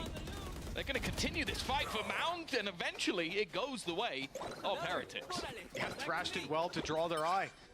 4 versus 2. No. Okay, listen. On the way through, we saw KC consistently have Prowlers because of this man narrate being so close. He's got to use Thrash though, right? Come on. Thrash is online. It's not a Prowler, but it's close. He's got a Thrash, he's all got he Dizzy, has to do he's is got Wingman, check the like, left if side nothing, on the way through the swing. It's perfect. Thank God Woot was ready for that. That could have been an absolute disaster. It still could be with Magnum here, but they seem to be aware of the possibility. The reality, though, could catch them off guard. Is Magnum far enough forward? They haven't seen him just yet. The swing is good. The kill is great. A second and a third to close it. Just one man between him and the info about to fall into his hands. He's seen Benji. He knows he's towards the back in the reposition here from Magnum. Nice angle. Well, Benji spotted. He's still down below. 30 seconds on the clock. He's not in a rush. Moving to the boxes. The jump up here from Benji could win it. 30 seconds left. Just needs to see the tip of the head. Just that little shorter without the hat on it. And Magnum sneaks his way under the door open. But the challenge, as it's being held, Magnum won't catch the angle. Okay, looks like Benji's got himself a plant, has to break open that door, but very little that can be done to stop it. There are a couple of traps in the way. No way they slow him down enough, though. It will quickly be broken. The second one as well. 7 seconds, and there you go. Just about enough time. Magnum sprinting his way in. In fact, trying to interrupt it. He has! He's pulled him off this plant! And the time has run out! What a disaster for Heretics, left on 4 rounds. This could have been the clutch to ignite the fire under them. Instead, they're looking extinguished. 8 in a row, needed double what they currently have. Oh, we've seen that exact clutch earlier in the season from Benji, where he lets go of the spike, insta-pops the head of his opponent. Instead, this time out, it is that Red Bull clutch, and Magnum, what a performance from him. 18 and 5. I've said it many a time, like, he has switched up roles for this team to give other players opportunities, put them on more comfortable roles, and right now, back in his element, 18 and 5. Unstoppable. And 1 round away from taking this to a 3rd map. And who's going to stop them now? I don't know if Heretics have got anything left in the tank, although Boo is trying his damnedest. I got the spike. It's a good start. They still haven't dealt with Tamazi. Right now, they know there's a second player here, too. Narrate ready to peek on the back of the Prowler. Benji, though, through the Prowler, finds his kill. Narrate trapped in the open and dropped as well. Benji might not have gotten a chance to close out that last round, but he won't let go of this one. It's Magnum again. Somehow I feel that plant will be committed. Yeah.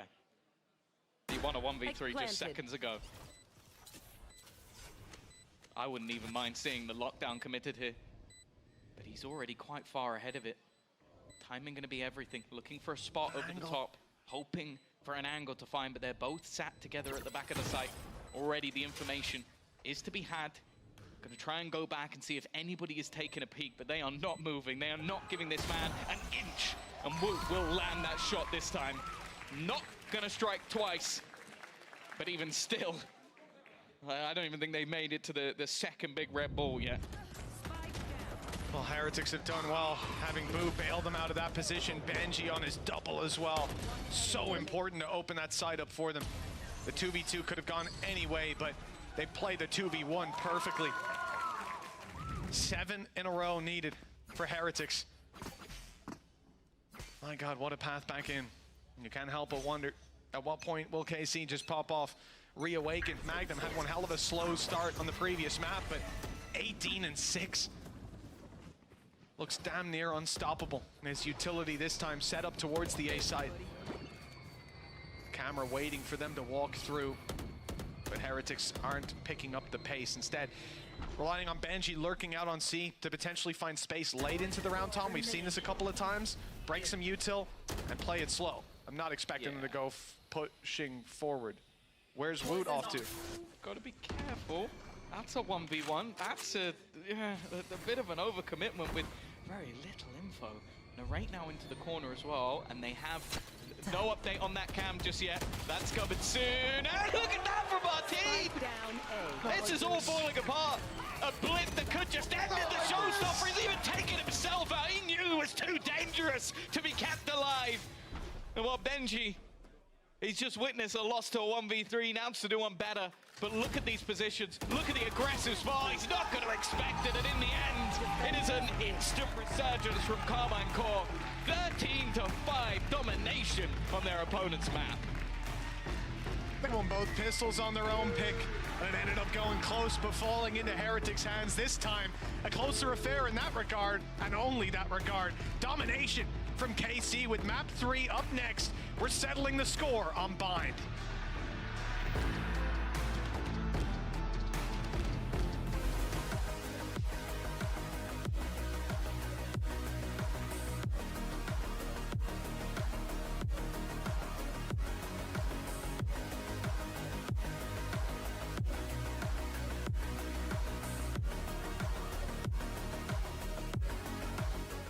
I know a place that will break you into 1,000 pieces.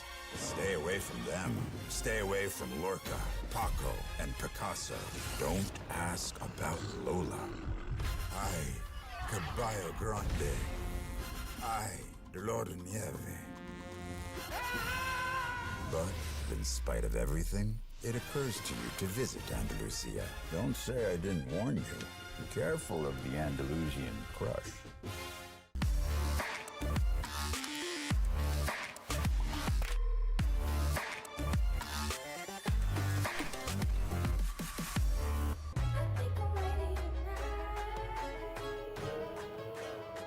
Hey guys, it's Jimmy Lin. In this series, I'm going to walk you through Attack on Pearl. Watch out for the stairs, clear this angle. You're going to be able to fight this.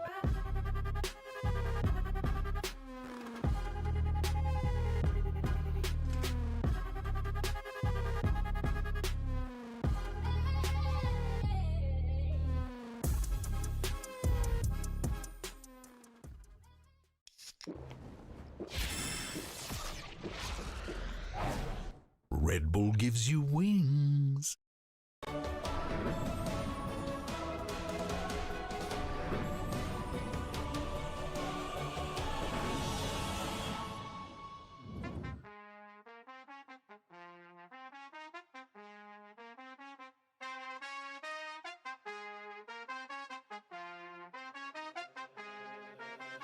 That's just the way it goes. That's just the way it goes. That's just the way it goes. The way it goes. That's just the way it goes. That's just the way it goes. That's just the way it goes. The way it goes. That's just the ballin', spotting, ballin'.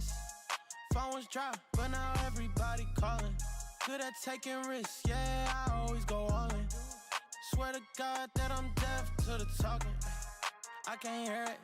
See the finish line. I know that I'm near it. Yeah, cut the check and I'ma clear it. Ain't nobody out here that I'm fearing. Hey, easy to see things all on the way up. Used to think it's hard, now I feel just like a layup. I've been in the gym, yeah, I'm tryna get my weight up. That's just the way it goes. That's just the way it goes. That's just the way it goes. The way it goes. That's just the way it goes. That's just the way it goes. That's just the way it goes. The way it goes. That's just the way it goes. That's just the way it goes. That's just the way it goes. The way it goes. That's just the way it goes. That's just the way it goes. That's just the way it goes. The way it goes. That's just the. Hey, you ain't real. It's like you got a few disguises. Walk in the room, I know I'ma be the flyest. She like me, yeah, it's hard for her to hide it. One-on-one, ain't nobody like this.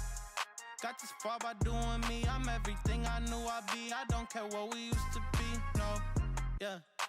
They try and get close to me, you can't get what you want from me. I got this vision you can't see, no. Easy to see things all on the way up. Used to think it's hard, now I feel just like a layup. I've been in the gym, yeah, I'm trying to get my weight up. That's just the way it goes, that's just the way it goes. That's just the way it goes, the way it goes. That's just the way it goes, that's just the way it goes. That's just the way it goes, the way it goes. That's just the way it goes, that's just the way it goes. That's just the way it goes, the way it goes. That's just the way it goes, that's just the way it goes. That's just the way it goes, the way it goes. That's just the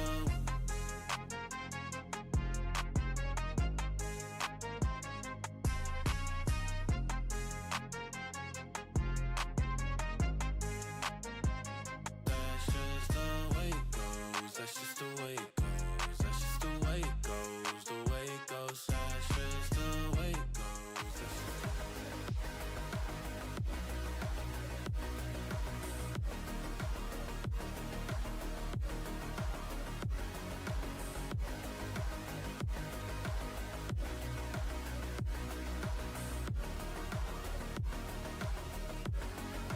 Nice! Let's go, boys! Let's go! Nice! Let's go! Nice! Let's go, boys! Nice! Let's go! That's my IGL! I'm always dumb, not doing anything. I like it. That's my IGL indeed. Magnum, what a fantastic performance there to bring KC back into the series. I'm your host, Yingson. I'm back here with Kakuka. Not the way I thought it was going to go. Definitely No. not. I think that Magnum, ever since he had that 0-15 in Lotus, he's just somebody else, and you do not want to be playing up against him. When we saw the change in the composition, we understand that, you know, maybe he wanted to try something different, but this round 12 summed up everything that that attack from KC was, right? Taking a little bit of time, using that super deep utility, because actually, even though the attack is about the flashy plays, you know, like a lot of duelists, initiate, and yada yada, it was actually the supportive utility that was so good, and this is just beautiful. The way that they catch on 4 people, like Heretics was so desperate, they're already with 4 people trying to lock down the site. The Fate ultimate is so good, they're all defend. Shin just TPs behind them and gets this free round. Everything was working for Casey. I think that this is a perfect sum up, because I think that they ended up going to 8 rounds? In a row, yeah. It was 10-2 in the end, 10-2 in the end, but they could not care less. They see 4 people, they're like, we're gonna go, we're gonna kill all 4 of them. I mean, we mentioned Magnum already. They made that change from Killjoy to Cypher. Yeah. In that round that Benji was trying to plant, there was a bare Cypher impact. I feel like the trip saved them. Man, every single time, and it's Mitch. I think it's Mitch. I remember when Enzo didn't plant, and this time around, Benji He's didn't always plant. the scene of the But hear me crime. out, I don't blame him, because the moment that he hears Magnum running, after he's already taken down 2 of his teammates, he knows that just because of those trap wires, he doesn't get to a safe position to plant. So he needs to force it. Now he's running onto him. There was no winning situation in that. It was just unlucky that he decided to go all the way to A. Honestly, my heart breaks for Benji there. You can see that he was really, really kind of shaken by that experience as well. But this is the thing, as we head on to Bind, this is where Magnum himself admitted it. Last week after beating Koi, we probably didn't even deserve to win that. He felt like Koi could have been the better team on that map. Surely they got to do better this time around. I think that that is something that he says, looking at like his performance and probably the decisions that he thinks he made that affected that scoreline being so tight going into overtime and yada yada. But now that that week is over, that they have had, you know, a couple of days to let everything sink in and actually look for solutions, right?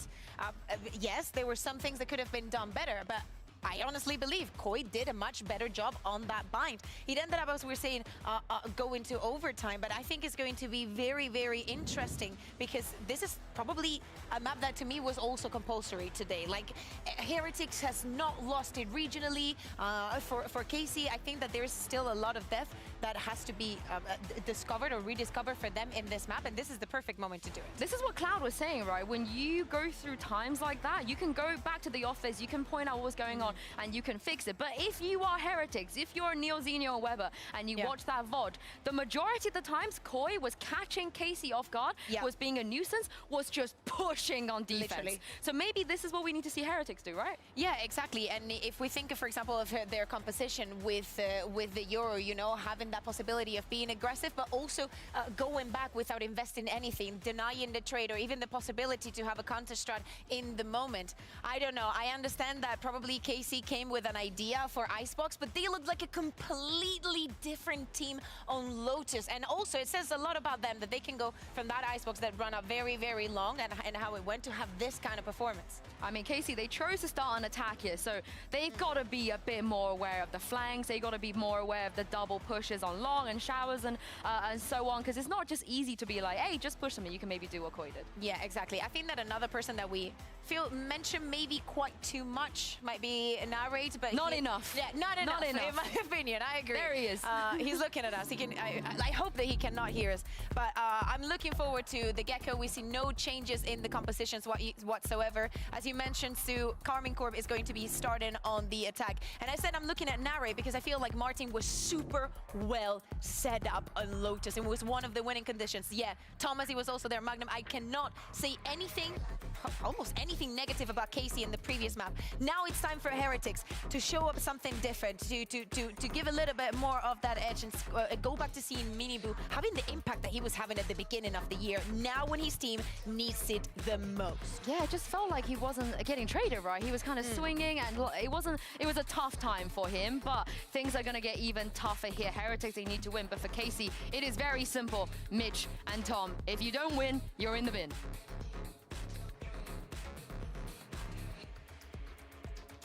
Thank you, indeed. For Heretics, realistically, the 2-1 isn't the end of the world, but it is going to be a damning thing to have to sit there in the crowd and watch your fate be decided by another squad. For KC, put that 2-1 on the board, sailing. This is what I like to see. That is the thing. If KC now lose this map, both teams will be watching. So that's going to be true. The fun thing about it. They could leave it wide open for KC. If they win, they qualify. So that's the difference. For them, this is everything. For Heretics, you still don't really want to be reliant on your opponent losing. Like that, you might maybe you go, okay, they're just going to win 2-1. It at least feels a little bit better. But I don't know. You'd be reliant on Liquid winning for you, which I'll let Mitch take it from here. Which is very likely. And so if anything, straight qualified already. Easy peasy. Well, I don't like your laugh, Tom. I don't know why you're laughing. Nothing funny was said. So for Team Heretics, defensive side start, but be forgiven if you thought they were on the attack. A little bit of aggression out of Rienz and Miniboo, who've gone through Bath and cleared this entirely. They know now that it's a B hit, but delaying it, stopping it, dealing with it, a whole different story. Snakebite down. Benji Fishy gets his reward of 1, but he's flanked out by Tamazi. Good damage, though, had already been done to Magnum. The Snakebite slowed the rest of them, but they make it to the site, and KC will at least find a plant here. However, the HP pretty low on the rate, and the flank from Miniboo much earlier than I think they'll be expecting. Where they're playing, though, that's the thing. I think it's only Narrate that's going to be within danger. The rest of the players have actually decided to try for the wraparound, maybe having the expectation already that the push is going to be in from behind. A deep position from Boo. And well, now that information is almost definitely going to be given away. The fight for Boo goes okay. Actually, Miniboo has now already traded one out. It's left on to Shin, the man who can pull through the wins even when things are in the bin, but not this time. No ult or TP behind them to work with in this round. 1-0. The pistol round falling into the hands of Team Heretics. And well, that's going to be a nice feeling to pick up a round. It's been a while. That last map, their choice. A loss 13-5. If anything though, Tom, those are the easiest ones to bounce back from. Although KC did a pretty good job after losing in overtime on their choice. Yeah, I do really think it depends on the team. I think especially in maps maybe you didn't have the expectation to win. Time to jump. A close loss might not be too bad. In maps where you do expect it, maybe it's a little bit worse if it goes the distance. Nonetheless, I think both teams have definitely got their head in the game right now. But for KC, it is as little as you can invest. They have not got any pistols purchase. They're just going to be trying to find anything just by purely overwhelming their opponents, pick up some orbs along the way. You can already see Narrate looking to try and farm up to that Thrash. The smoke up top does not land on time.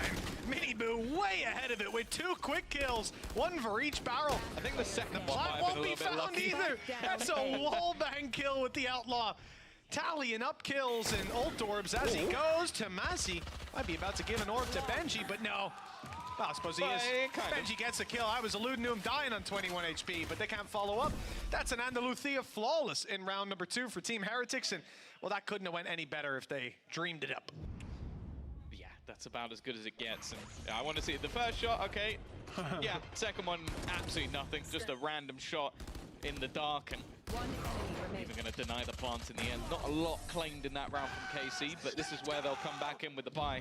Oh, wow. I want to see how they're going to pad the gap, though. You got a couple of Spectres, a couple of Bulldogs. There's no primary rifles available for the side of Heretics, so you expect that this is going to be a little bit cheeky.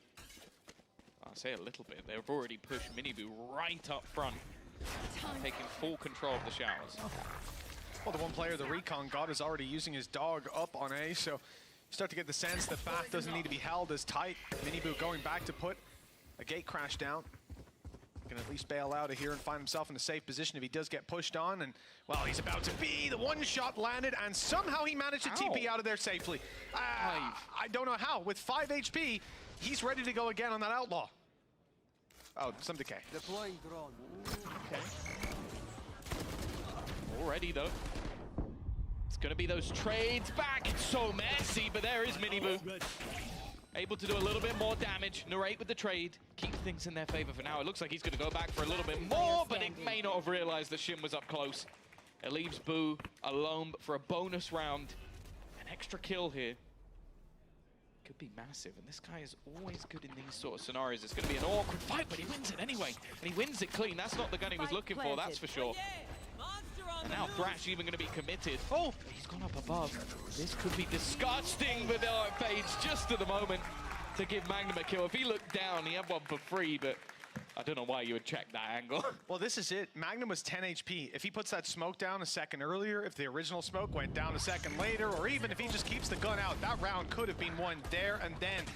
Great damage done, but not enough to stop KC from bouncing back with that buy. Still, as we say, a lot of this is down to how much damage can you do, how many weapons can you take out of their hands, and the reinvestment from KC has left them with no credits on 3 players. Heretics have an opportunity now to fight right back into this with a 3-1 and economic control under their belt. Immediate flash. Let's try and fight for information. And the orb. You can already see the ult is available for Miniboo on this defensive side, but the build-up is going to be towards, well, B side. They look to try and hold on to some control towards long. They are eventually going to be forced back. I wonder if we may even see the ultimate used in more of a retake here. I don't know if they're going to be able to deny the aggressive take. And in fact, they are forced back. Yeah, fake TP out of Boo, didn't quite sell it. Went for one at the start of the round, but they were ready. Diving on in now to eliminate Boo. By the looks of things, that's a wide swing. We didn't see it, but neither did Boo.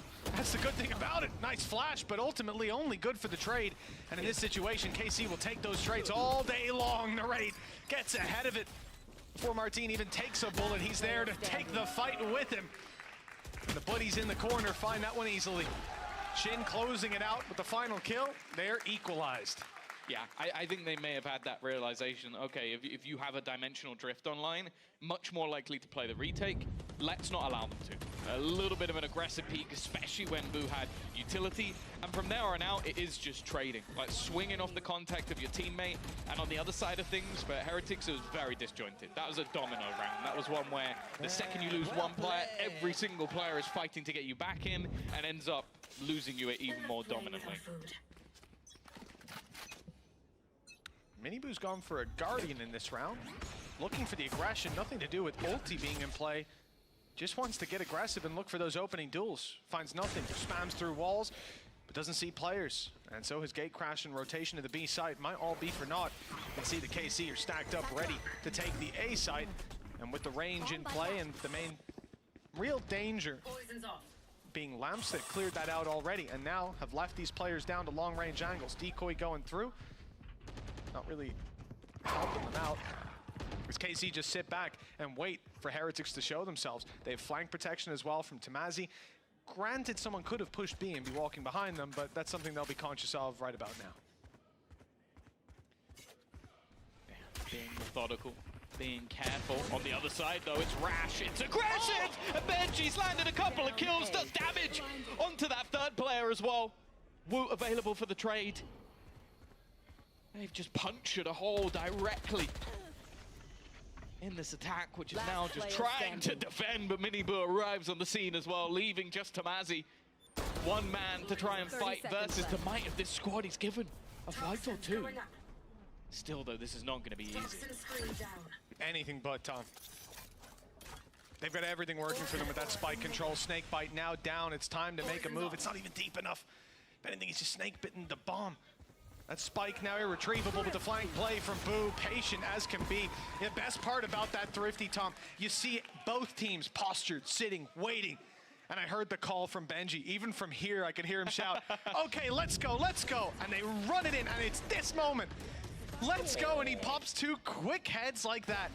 And look, from that point forward, I think this round was already gone. What? There's another let's go. This one, a little happier than Do you before. remember when this guy was picked up as a clout pickup, right? Clout? Yeah. He's only Social picked up for media, clout. Twitch following, just basically an influencer, you know? He's not even good at the game. No. You can't do that to Benji. I bet you there's a few people who've deleted their Twitter accounts. They've just gone, right, it's time to go. That's the thing. If you thought that, you're clued out. This is a guy that wanted to go into the tier 2 scene, wanted to put his reps in to make sure he was ready to play at the top level, and my God, it shows. What a competitor, reaching the highest level in other esports, delivering already an international event under his belt. But no doubt that's not the goal. Now looking towards this A site, showstopper popped, and good night to Miniboo. No way out for him, but there's still a lot of players here. The numbers might catch KC off guard. This pin will at least make things a bit more awkward. Revealing area. It's whether or not they go back, but look at the position of Boo. He's so ready for this. He's waiting for this, and they fall for it. He's going to try and teleport out of there. He's not going to get it done, though. It took a little bit too long, and now things become problematic. He was well placed. Potentially do more damage in that round. Now it's down to Benji and Rians to try and turn the tide. And both players coming from the same spot. One that KC are aware of. They've spotted Rians, and the spray certainly gives it away. And the players tucked up close, nothing. What? I was gonna say nothing for them to get out of the smoke with. They haven't got a pop flash, a reveal, anything to work with, no drone, and just a straight spam will get them the first, but a second player in this position now, not quite expected. Riens has a chance, 50 HP on Martin, but the headshot comes in to keep KC neck and neck. Balls of steel. It literally just sits there. Plants. He's not even jiggling. He's not even moving. That is a man who sits there and goes, my reactions are better than yours. You can pre-fire me and I will hit this shot.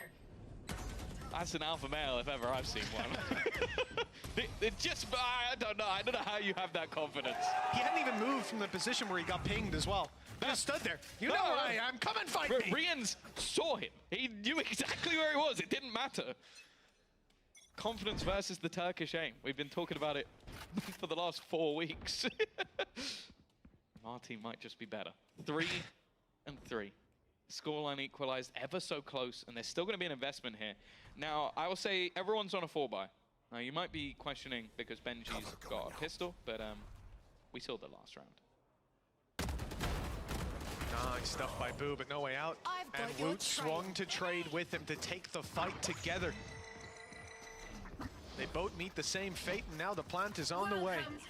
Advantage to play with for the attacking side, and it only gets worse with a Viper's Pit in play. That's a nice connection. That's the Viper tag. That's a kill on the raid, and also Tamazi. Viper's Pit is down. Great flash. Follow-up is not there. In fact, it's Riens for another 3 kills already, and the bow comes out for the reveal. Martin, though, he stays close to Blast Pack and a swing, but Benji fishies ahead of it. Might have only had a pistol, but that's all he needed. Thanks. Riens didn't like the comment about Turkish. He took that to heart. He definitely can't hear me, but he felt it, because that was absurd. It didn't even need the gun for the most of the round. It was just a superb Hunter's Fury, and it was a bold one at that. I think a combination that ended up being with a snake bite, but it was almost irrelevant because he landed the 2 tags on both players. Impressive stuff. Even Miniboo's impressed. Well, Weber's thinking, I could have done that. Yeah, he's like, you learned that from me?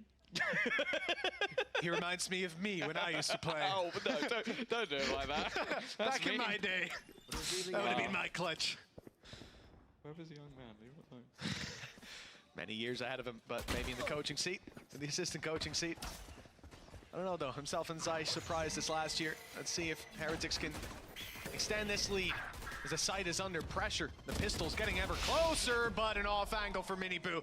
That's turned the tide back in their favor. Tamazi doing his best to pull it back into KC's hands. And that's 3 kills already for this Viper main.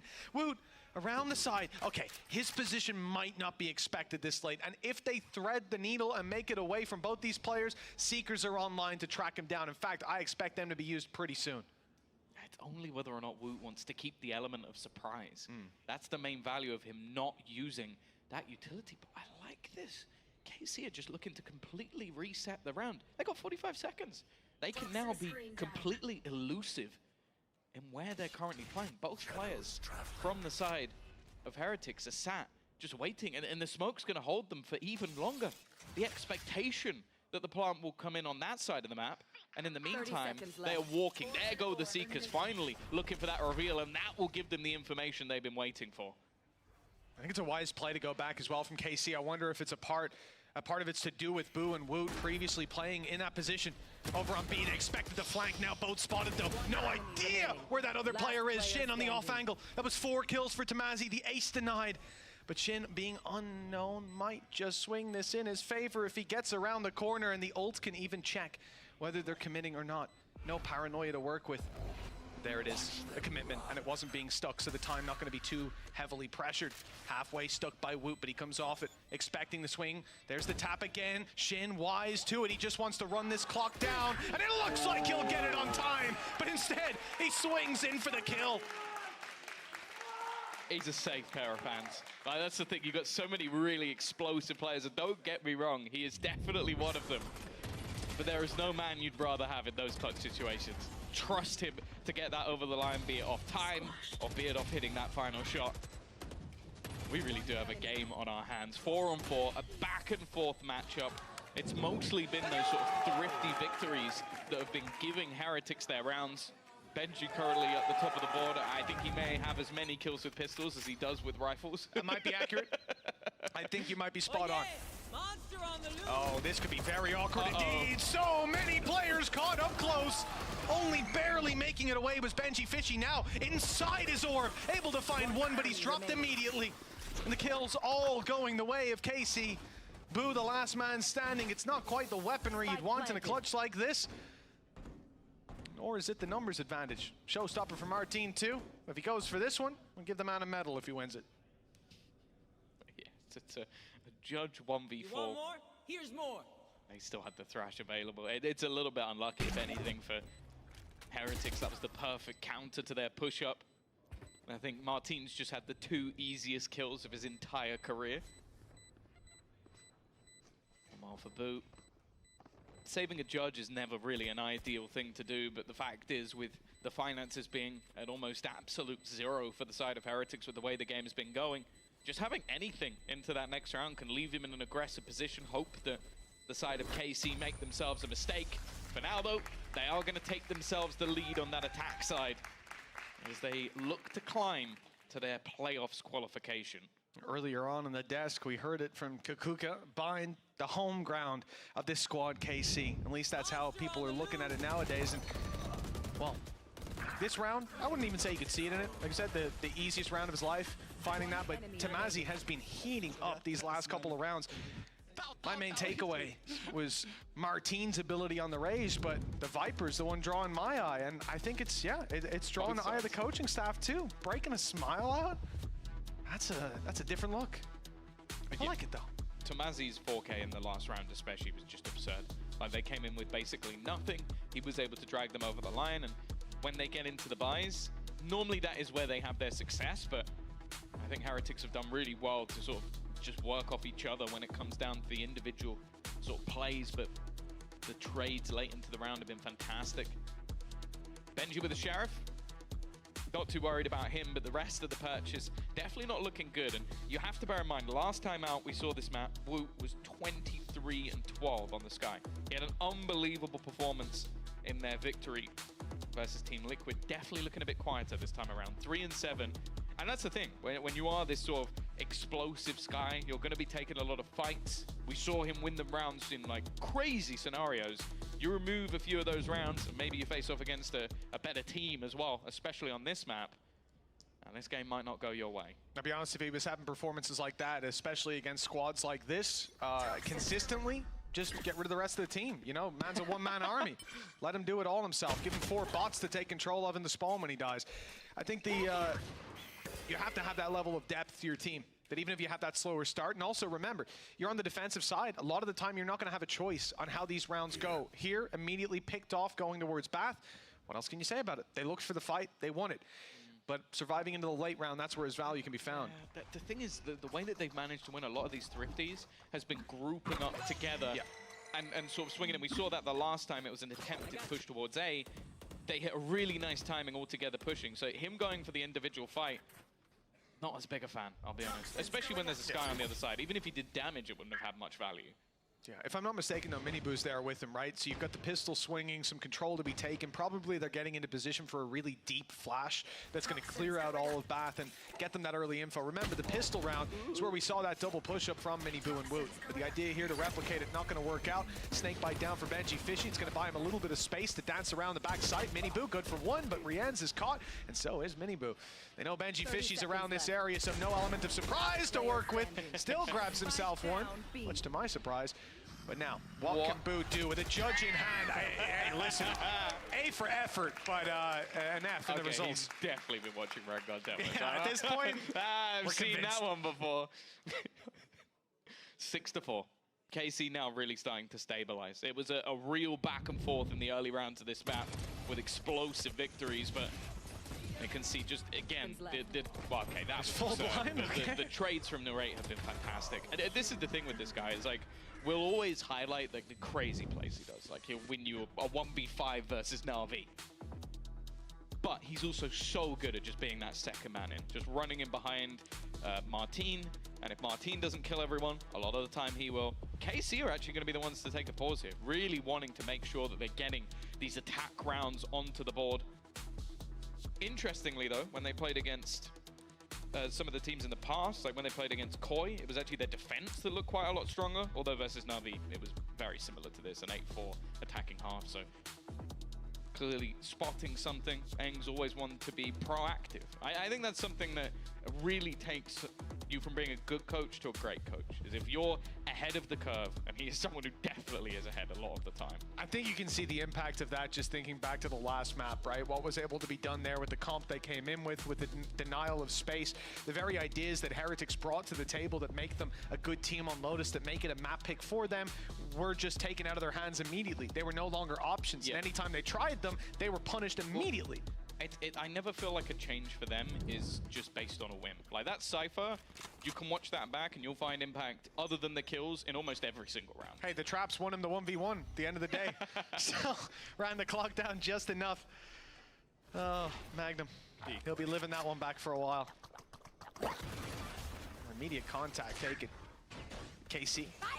Double split on A, much more pointed this time with the showstopper, and, well, you're not getting out of that one. The trade potentially with Benji Fishy close, not expected, but reaction is perfect. Blast pack, pinpoint accurate, and 20 HP on Miniboo. The headshot not needed. In fact, the shot through the wall will take him down. Martine even eliminates Boo with it. 4 kills for this man, and Woot, the last one standing. An ace potentially on the board with 20 HP. Most players would be that little bit more passive. They'd hide away, but not Martine. On the cusp of an ace, he wants it! The headshot is not found. Woot, 1 versus 3. 3 more kills for his 1v4. Time ticking away. Players obscured from his vision. And the contact swing on the back of the narrate peak. Easy peasy. They put 7 on the board. They were happy to let Martin go for that because you are confident in the rest of the players standing that they're not going to give anything away. And it is sort of what I said about, about the trades of narrate. It's like, he could get a lot of trades if Martin doesn't kill absolutely everybody. And that is what happened in this round. Just a truly filthy individual play. I'm seeing a red hue. Oh dear. Pansy's still in the building. Have we not sent her home yet? That's what we normally do. We ask her to leave so that they actually just unplug the red lights. You remember, I think it was week 3, we were pretty clean. There wasn't too much of an issue. I'm pretty sure we had security escort her out as soon as the game was over. So we need to reset, go back to the old protocols. For now, they've let her at the cables again. Little tech pause, and it is an in-ears issue on the side of KC. Certainly not a mouse issue based on that last round, I'll tell you that. But 1 round left to play, 4.5, and for those of you at home that don't know, a technical pause, you're not getting the chance to talk to your coach. In fact, you're not even getting the chance to talk to your teammates. You can think. I mean, I don't think we have a way to stop you from doing that, but... Stop thinking! we get someone in their face. I don't know. You've seen the girl that plays like Elden Ring with her brain and stuff like that? We could install one of those in every player. I'm not sure it's worth it, though. The payoff might be a little tough. No, I don't want it. Because I also... There's certain players I don't want to see what they do if they did everything they think. Oh, yeah. Oh, you mean like... I was saying to monitor brain activity. I wasn't saying let them play the game with it, but that would be interesting. It would be really entertaining. I'd like to see Angel dialed into the game, jump peeking Haven long with a breach at the start of every round. Do you know what would be even better? He has his plugged in, but also you have... Eric, or Doom Bros, also plugged into the same one, so he's going peek, peek, peek, peek. And Eric's going, it's a battle.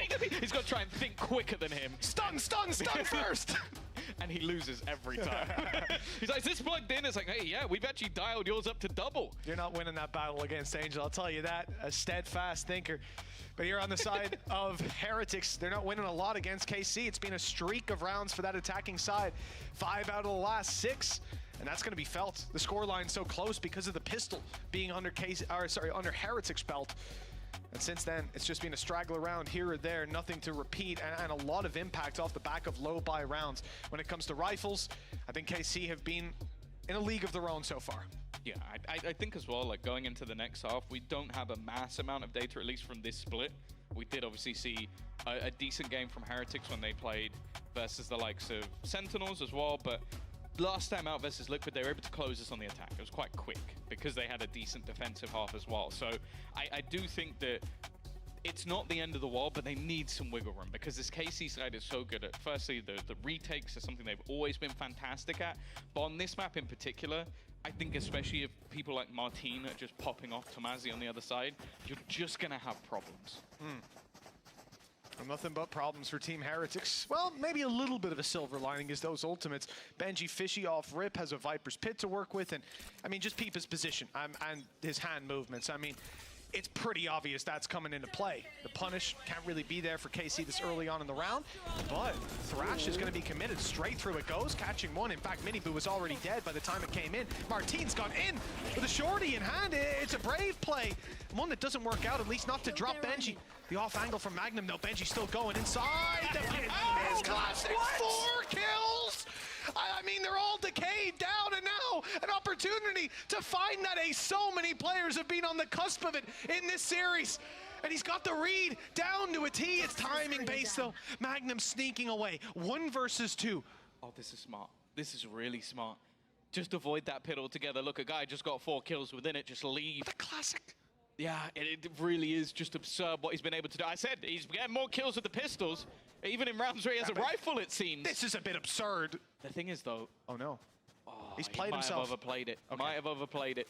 He's just checking. It really is just a battle of the brains. It almost feels like Magnum's battling with his own at this stage. Now, he's 1 away from getting the Seeker, so a single kill, and he can make that final fight so much more awkward. Removing Benji from the pit leaves him on just 32 HP. He almost has to be used as a trade at this point, but there is util.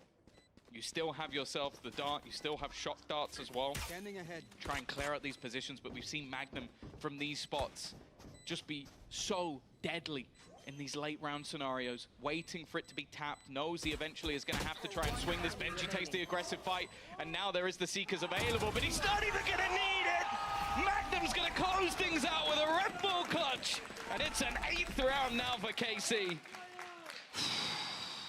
That could have been a KC round a little bit earlier, a little bit cleaner, and the heart rates wouldn't be quite so high coming into the elongated pause as they swap sides. This is ridiculous. Shin was already low. He saw the barrel, catches another, and somehow turns around Did he get 3 to find kills with Tamazi one spanned in front of clip? him. Yes, yes, one clip of the Classic was all that he needed. And the screams from Zeish. My God, we couldn't hear that because I think the microphone might have peaked out. I'm not sure it'll be functioning. He broke the sound barrier, that's We why. figured it out now. We've had tech pauses where the assistant coach couldn't speak. It's because of this, man. Somewhere out there's a dog just like squealing on the floor like, ah! There's a dog out back. So I feel bad for him when Zeish is in the building. My goodness.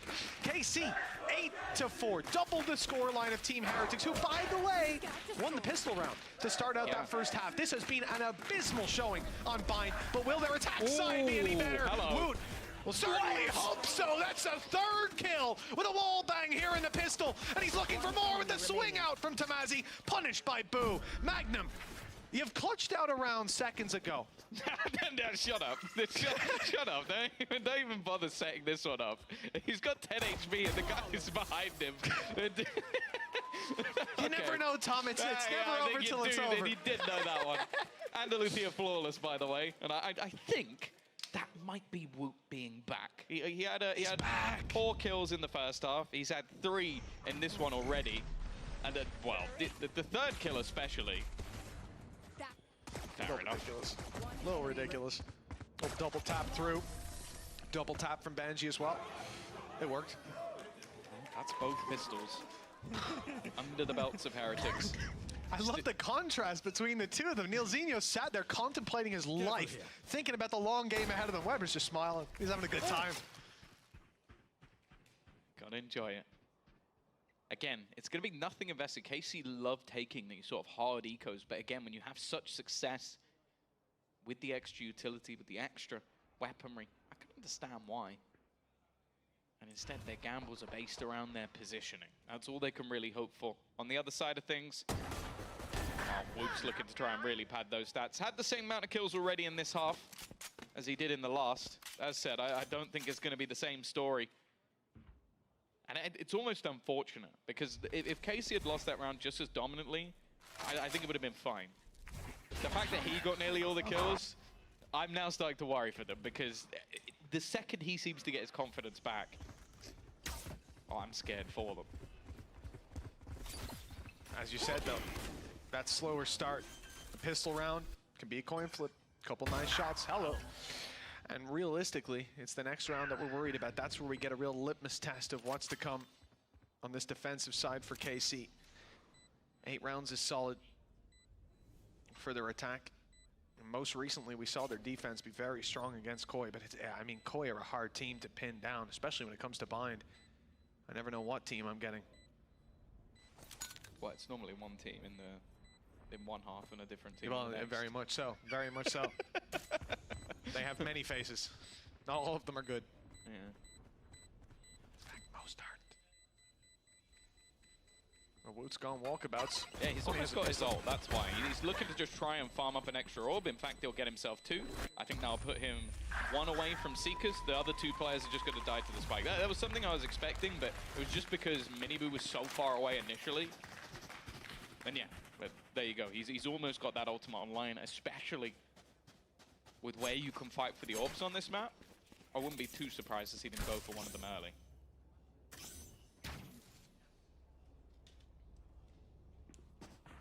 Here. A familiar wall setup from Team Heretics as they'll attempt to cause a bit of a ruse on A.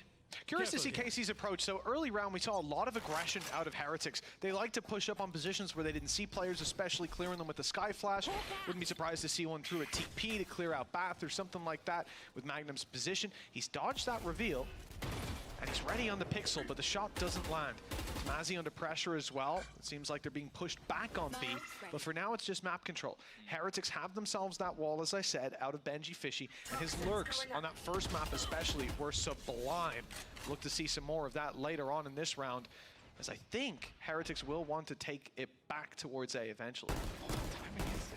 Everything. Benji was given an opportunity. Isn't really going to find anything more. They still have the Seekers available now after claiming that orb on B long. So this should give them the information. If too many players are spotted in this direction, they may just opt to take the TP instead. They're going to try and push off of it. Tamazi, though, even more tagged, is going to be able to get one. Miniboo, however, so much info off the back of the third. It's not pretty, but he does eventually get the job done, and so does Benji. But look at the HP already. Everyone's tagged up. The nade's gone over and in. It won't find much. Benji, just a sliver of health. Miniboo can take 2 shots. 30 seconds The left. plant now coming through. Paranoia for the left. Will they clear the right on the way in? It's Miniboo. He's clean on those shots. Great adjustment onto the blast packing Martine. And the round found for Heretics. The gap is now just 1. The pistol, I wasn't sold. I needed to see more. This round, though, has put the wind back in their sails. It's just... This was just ridiculous. I expected it to be so much cleaner, but you know, it's always more difficult when they're facing the other way. Hey, listen, you're telling me. You're telling me. Be a little easier with the Odin to make that adjustment, but I'm not sure about his walking speed. Yeah, the TP into the site with an Odin play. Oh, yeah. Yeah. I want to see that. If anyone can make it work, it's Miniboo. Thankfully, he won't be doing it today. No, or ever. We'll see. We'll see. Maybe the day he retires. The Odin meta's, it's catching up, man. People are starting to realize. What about the Bucky meta? Well, if we had that, that's been and gone. Yeah, it's those days are no longer with us. A weapon used to be ridiculous. Back in my day, Bucky FC. Someone with a Bucky from miles away. I can't believe people didn't know Summon FC. That's crazy. I feel old, Tom. It's wild. That's how I feel. Yeah, that's true. Unlucky. Quick honestly. rotation already, though. Got 4 players waiting on the side of KC. Weaponry definitely not ideal, but we've seen them do much more with much less. Miniboo's already making his way in. The Stinger, they love this gun. Magnum almost goes down. May want to chuckle it off. A nice shot from Whoop, but they're immediately going to go through the TP. And you can see Narrate, he was in a prime spot, now has to start sprinting his way back. But he has managed to find an angle, and especially with the orb down on the site, he might be able to get a little bit closer than they might like. It's a safe plot, though. Not going to allow for anything. Look at Benji's spot. His timing is near perfect.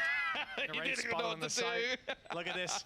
As the wall goes down, Benji's going to clear that side, move up, and find a wide open kill onto Magnum. Not harder to hit him when he's looking away, apparently. Shin hasn't got all the pressure on. Tamazi's here with him, but doesn't have a rifle to work with. Depending on the way he looks here, could be in a lot of trouble. Boost position. Advanced, but Tamazi's peeking it. That was a headshot as well. The low HP barely even mattered. Still so much more to do.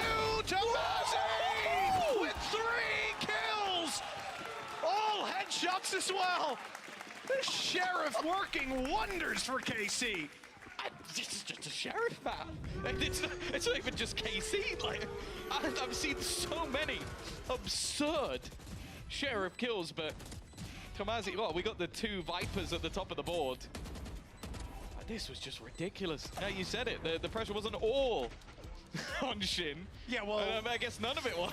I mean, I just saw it coming. I knew, you know, this guy with a Sheriff, what could go wrong? Benji's been doing well with pistols. Obviously, the Viper on the other side has got to match it up. He can't be showing up by this guy, by an influencer. Oh wow. Wow, what a performance from Tamazi. And again, I said this earlier on. I came in expecting Martine to be my takeaway. He often is on this map. But Tamazi is stealing my eye. Yeah. What a beautiful play for that. That was outrageous. He should not have gotten away with that. Martine has also been incredible. I'm not saying he hasn't been. I know. Haven't seen him do that, Tom. He did have the almost ace, like literally. Like, Well, it wasn't an ace. Everyone here's had an almost ace. Everyone here's almost had an ace. Come on.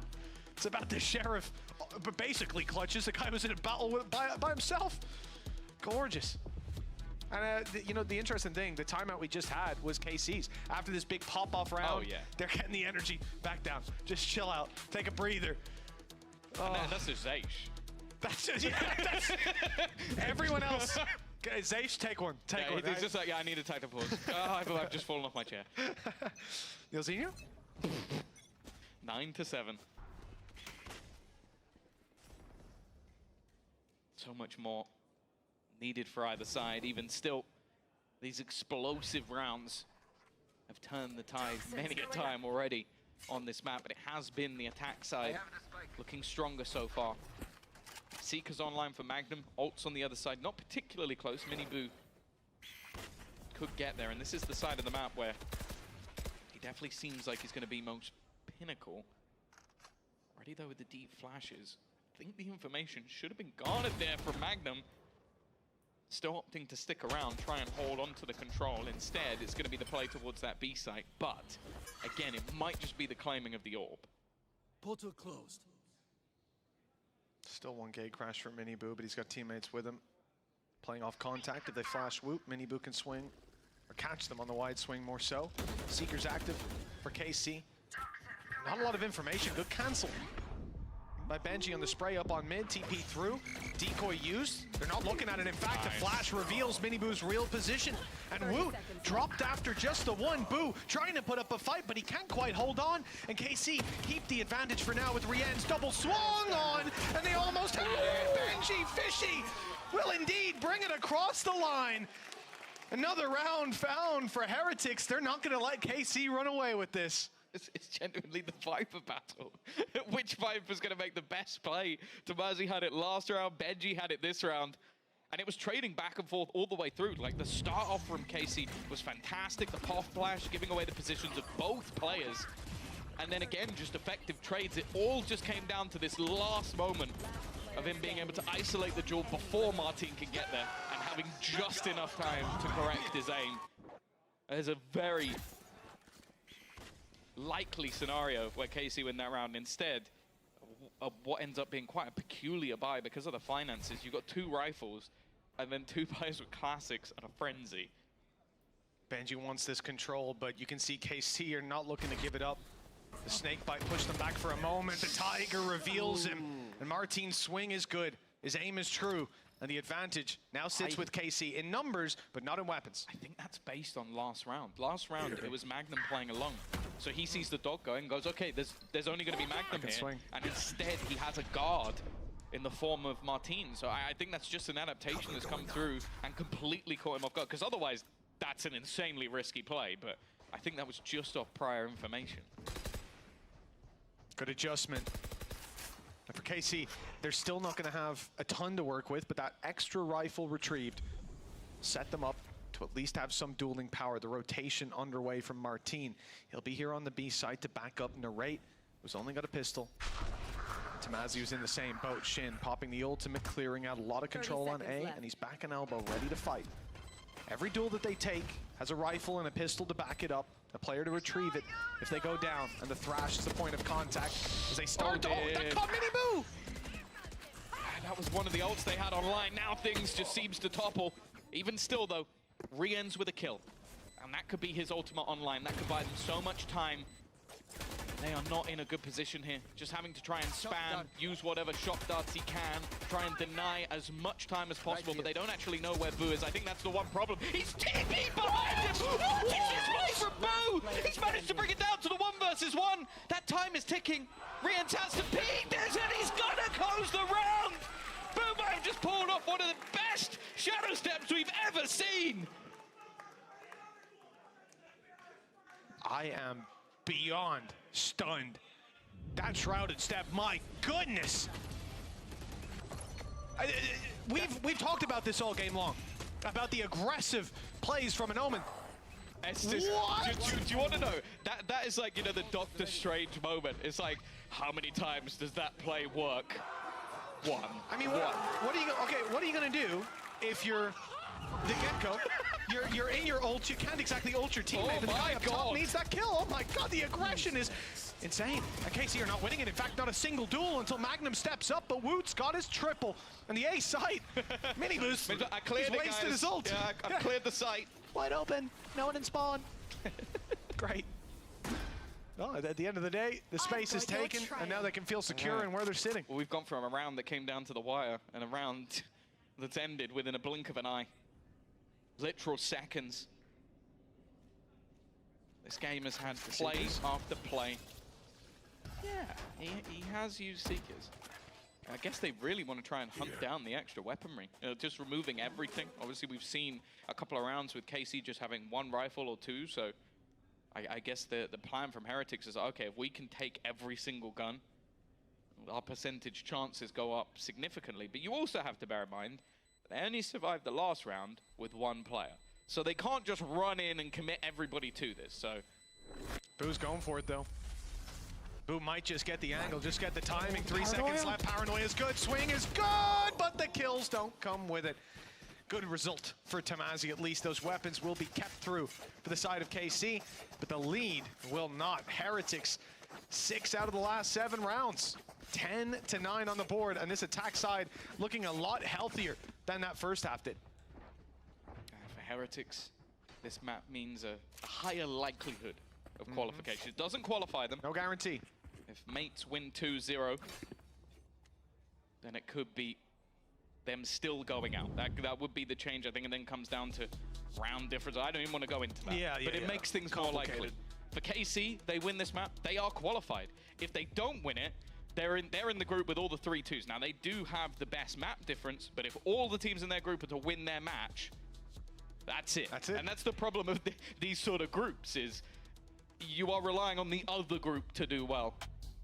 It's going to be another technical pause, another break, and I think for KC, it might just be sweating in it at this stage, because you have lost a few rounds based off some unbelievable individual plays. Now, don't get me wrong.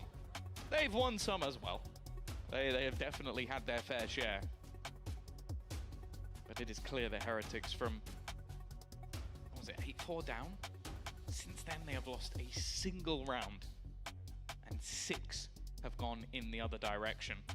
A truly unbelievable resurgence from this squad, again showing the strength of their attack, again showing that Bind is a map that they should be feared on. I will say, that's the only criticism I have of the bit earlier was the fact that Heretics didn't have a map, because I think you could have given them a few. Yeah, there could have been a few. You know? They've had a few decent fighting grounds. Then again, though, there wasn't anybody Spanish there who could have put Heretics as one of the teams. Definitely not a person who's like part of Heretics or anything. No. That wouldn't make any sense, Tom. She could compete me on. Is that door locked? I hope so. I might run over and turn that key if I was you, Tom, just to make sure. A 1-round difference. The lead lost, and then a tech pause called. You can only imagine for KC with the stakes of this matchup, where that puts them, the momentum out of their hands. Although, I will say, they'll probably value the time to sit and think, even on the coaching side as well. I do wonder, though, as things get into it, you know, I look at KC, a little tense. They're waiting for it to start again. Heretics are on the breathing exercises. They've got a plan for this. Recline back, take a breather, chill out. I will say, I think if there is a player within the entirety of EMEA who I don't think I've ever seen sweat, it is Boo. Like, that man is a stone cold killer. Like, he's just calm as ever. Mini Boo maybe not so much. He is not calm.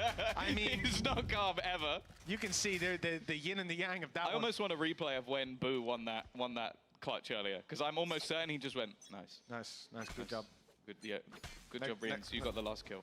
He's just immediately like, okay, next round we do this. Yeah. Everyone's like, dude, well done. Ooh, okay, talk about TPs. This is one of them. Boo has just teleported directly behind that Viper's pit, and they now have to be wary of it. The rest of the team are building up to try and pressure through it. In fact, they've set a Hunter's Fury. This is a nice idea. The fact is, though, it's only going to be trades for now. Mini Boo has gone down. Boo is slowly being surrounded by the rest of the squad, and they can't even get through the TP because they have to go through the Viper's pit. Oh, wow, Martine in with the blast pack to take the kill. There was a trade if needed. The numbers thinned out. The Viper's pit's done its job. It sent them packing in the other direction. And 3 players at the TP. It's going to be a very quick retake over Bath Control. They'll fight out from there. And look at the composition that's making their way through. Narrate, Magnum, so much to work with. They'll take site control back, but they won't be able to play into this Viper's pit all too easily. A lot of control. And players able to play into the spawn itself, knowing that there's at least 3 towards that bath angle. They'll try to isolate any further rotations from the spawn, and, well, they're not coming through. Yeah, man, this pit like majorly benefits them from the spawn side, and with nobody coming from that direction, they're now going to have to try and pivot.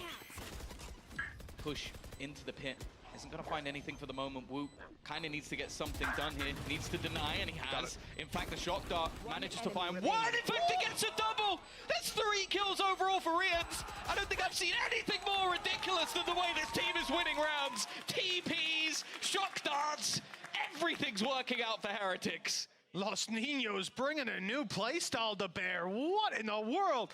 I mean, look, those shock darts combined with a Viper's Pit, they've got to push. Sure. They've got to take space. They've got to defend that diffuser. In this case, he was dead already, just a second in.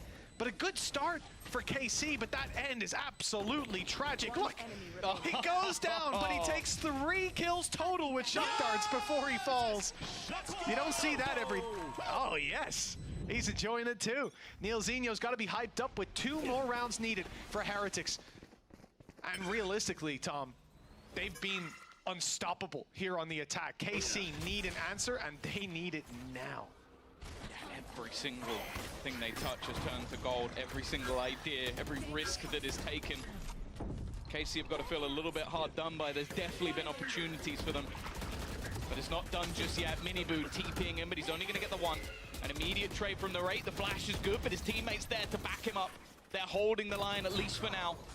Blue, though, has managed to TP into heaven. He's fighting them from their own position. They're looking to try and close him out, but it seems like he's just going to retreat, look to fall back with the rest of the team, and now Narrate wants to try his best to capitalize. They could just fall back. The nade is solid. It's going to force them out of position, but they will be able to escape. And again, the classic from the side of Heretics, they're going to reset this back into a post plant. I like the idea for Rienz, trying to catch them on the way through if they teleport behind, but KC are instead moving to the spawn. 3 players on their way. A lot of utility used already. No Dizzy for Narrate, but he's got the wingman to help them on the defuse. The problem is breaching through this smoke, the one-way put up by Booze, near impossible. They go to elbow instead, but Benji Fishy standing strong. 2 kills. That put it all down to Narrate, and he might not want to risk it. Not when Heretics are now about to push up to 12. 3 in a row will be needed for KC. The credits are down to the last. And this rifle being saved is pivotal for the defensive side having any chance. A gorgeous display from this attacking side. I cannot believe how dominant they've been in these last few rounds, Tom. Especially considering their map pick, Lotus. They got absolutely decimated there. But now, with their backs against the wall with tournament life on the line, they're showing up. 1 more out of the next 3 to put them in with contention for playoffs. Again, they still have to rely on other results, but this is their best chance. After the 2-0 was gone, they would have been relying on results no matter what, but this definitely sets them up for the best possible scenario of making it into the playoffs. And the fact is, there is a world where both of these teams make it. With the map difference that's there for KC. Yeah. But if they wanted to guarantee it today, they need to take us to overtime. They need to close out this map. And this is not the buy they want to be doing it with. 1-off, a showstopper for Martin could be a huge difference maker, but that's not the start they wanted. Magnum, I think that was just a jiggle peek, a jump peek to try and get information. And instead, well, he's got the info and a bullet to the face. Yeah, and that info isn't going to hold true for very long. Those players could rotate, they could go anywhere, and only 1 was spotted anyways. Drone goes up, TP through, it's fake, but Tamazi doesn't know that. The pressure being made is all just to drag those rotations, and we can see that Narrate is on his way around. In fact, Martin is going too. Showstopper for retake, could be very powerful if they need it. And let's hope it is. Yeah, the 1 success, at least, of their A aggression was he was able to get the orb. The Heretics are being patient. The pacing of this attack side has varied every single time. Be it really aggressive takes into a slow default.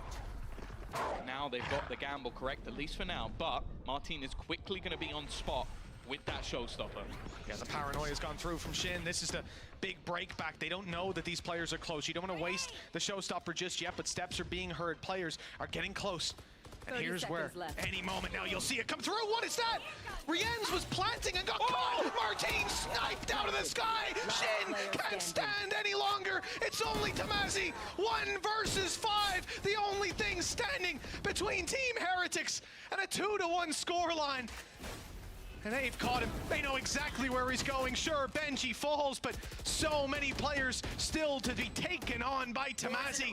He's had some incredible clutches, never quite the ace, and not this time either. Heretics with a dominant attacking side on Bind. Take it 2-1, and playoffs may be in their future yet.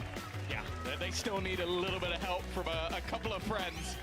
But the fact is, they've done what they could today, getting them that 2-1 victory over KC, and well, it means that everything is still going to be up for grabs in the coming days of VCT EMEA. The fact is, though, this was a brawl, this was a battle with clutches galore, individual plays, and Benji Fishy sitting at the top of that board. He really has been a standout for this squad since the new squad has been built, at least. And while Woot, as said, he had a little bit of a slow start. I think it was 4 kills he had in that first half. He finished on 17. He did all right towards the end. Yeah, I mean, he might be playing a controller here, but Benji Fishy, call him an influencer because he had one hell of an influence over that game, bringing it across the line for Heretics, 24-13 in the end. We were excited for Woot. He delivered a good game here today, but Heretics delivered a great one. And now, well, they have to stand and hold their breath, occupy a seat in the audience, and see if the results of other teams will allow them through to playoffs. All I'll say is everybody on the stage needs to be careful, just in case Boo's going to TP behind them. I still can't believe he got away with that play. One of the most ridiculous things I've ever seen, but the fact is that is what this team does. They pull off plays that you're just not going to see anywhere else.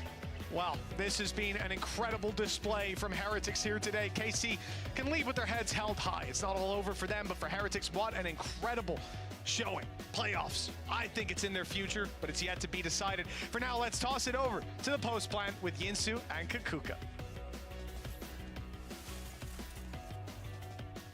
Thank you, Mitch and Tom. Welcome you guys to Post Plant. In just a moment, we'll be joined by Team Heretics coaching staff, Neil Zinho and Weber. But for now, it's me and Kakuka. First of all, I'm going to congratulate you, Kakuka. It was a great day for Spain, finally. Yeah, finally. I mean, it's been a difficult stage, yeah. I don't know what's worse, the fact that Spain has been losing or that France has been winning.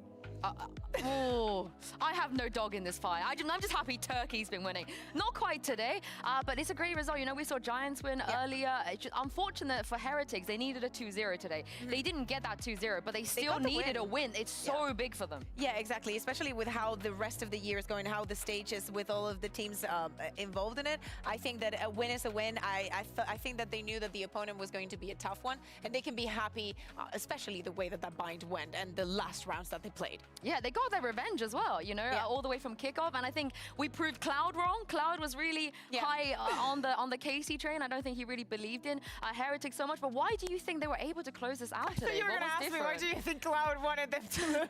And that, yeah. Hey, Cloud, by the way. I mean, well, just to get that out of the way, they just wanted to lose because obviously Giants' chances of even making champs go through eliminating or, you know, feeding off of wins to oh my KC. God. You're thinking so far ahead. Yeah, they're thinking so far ahead.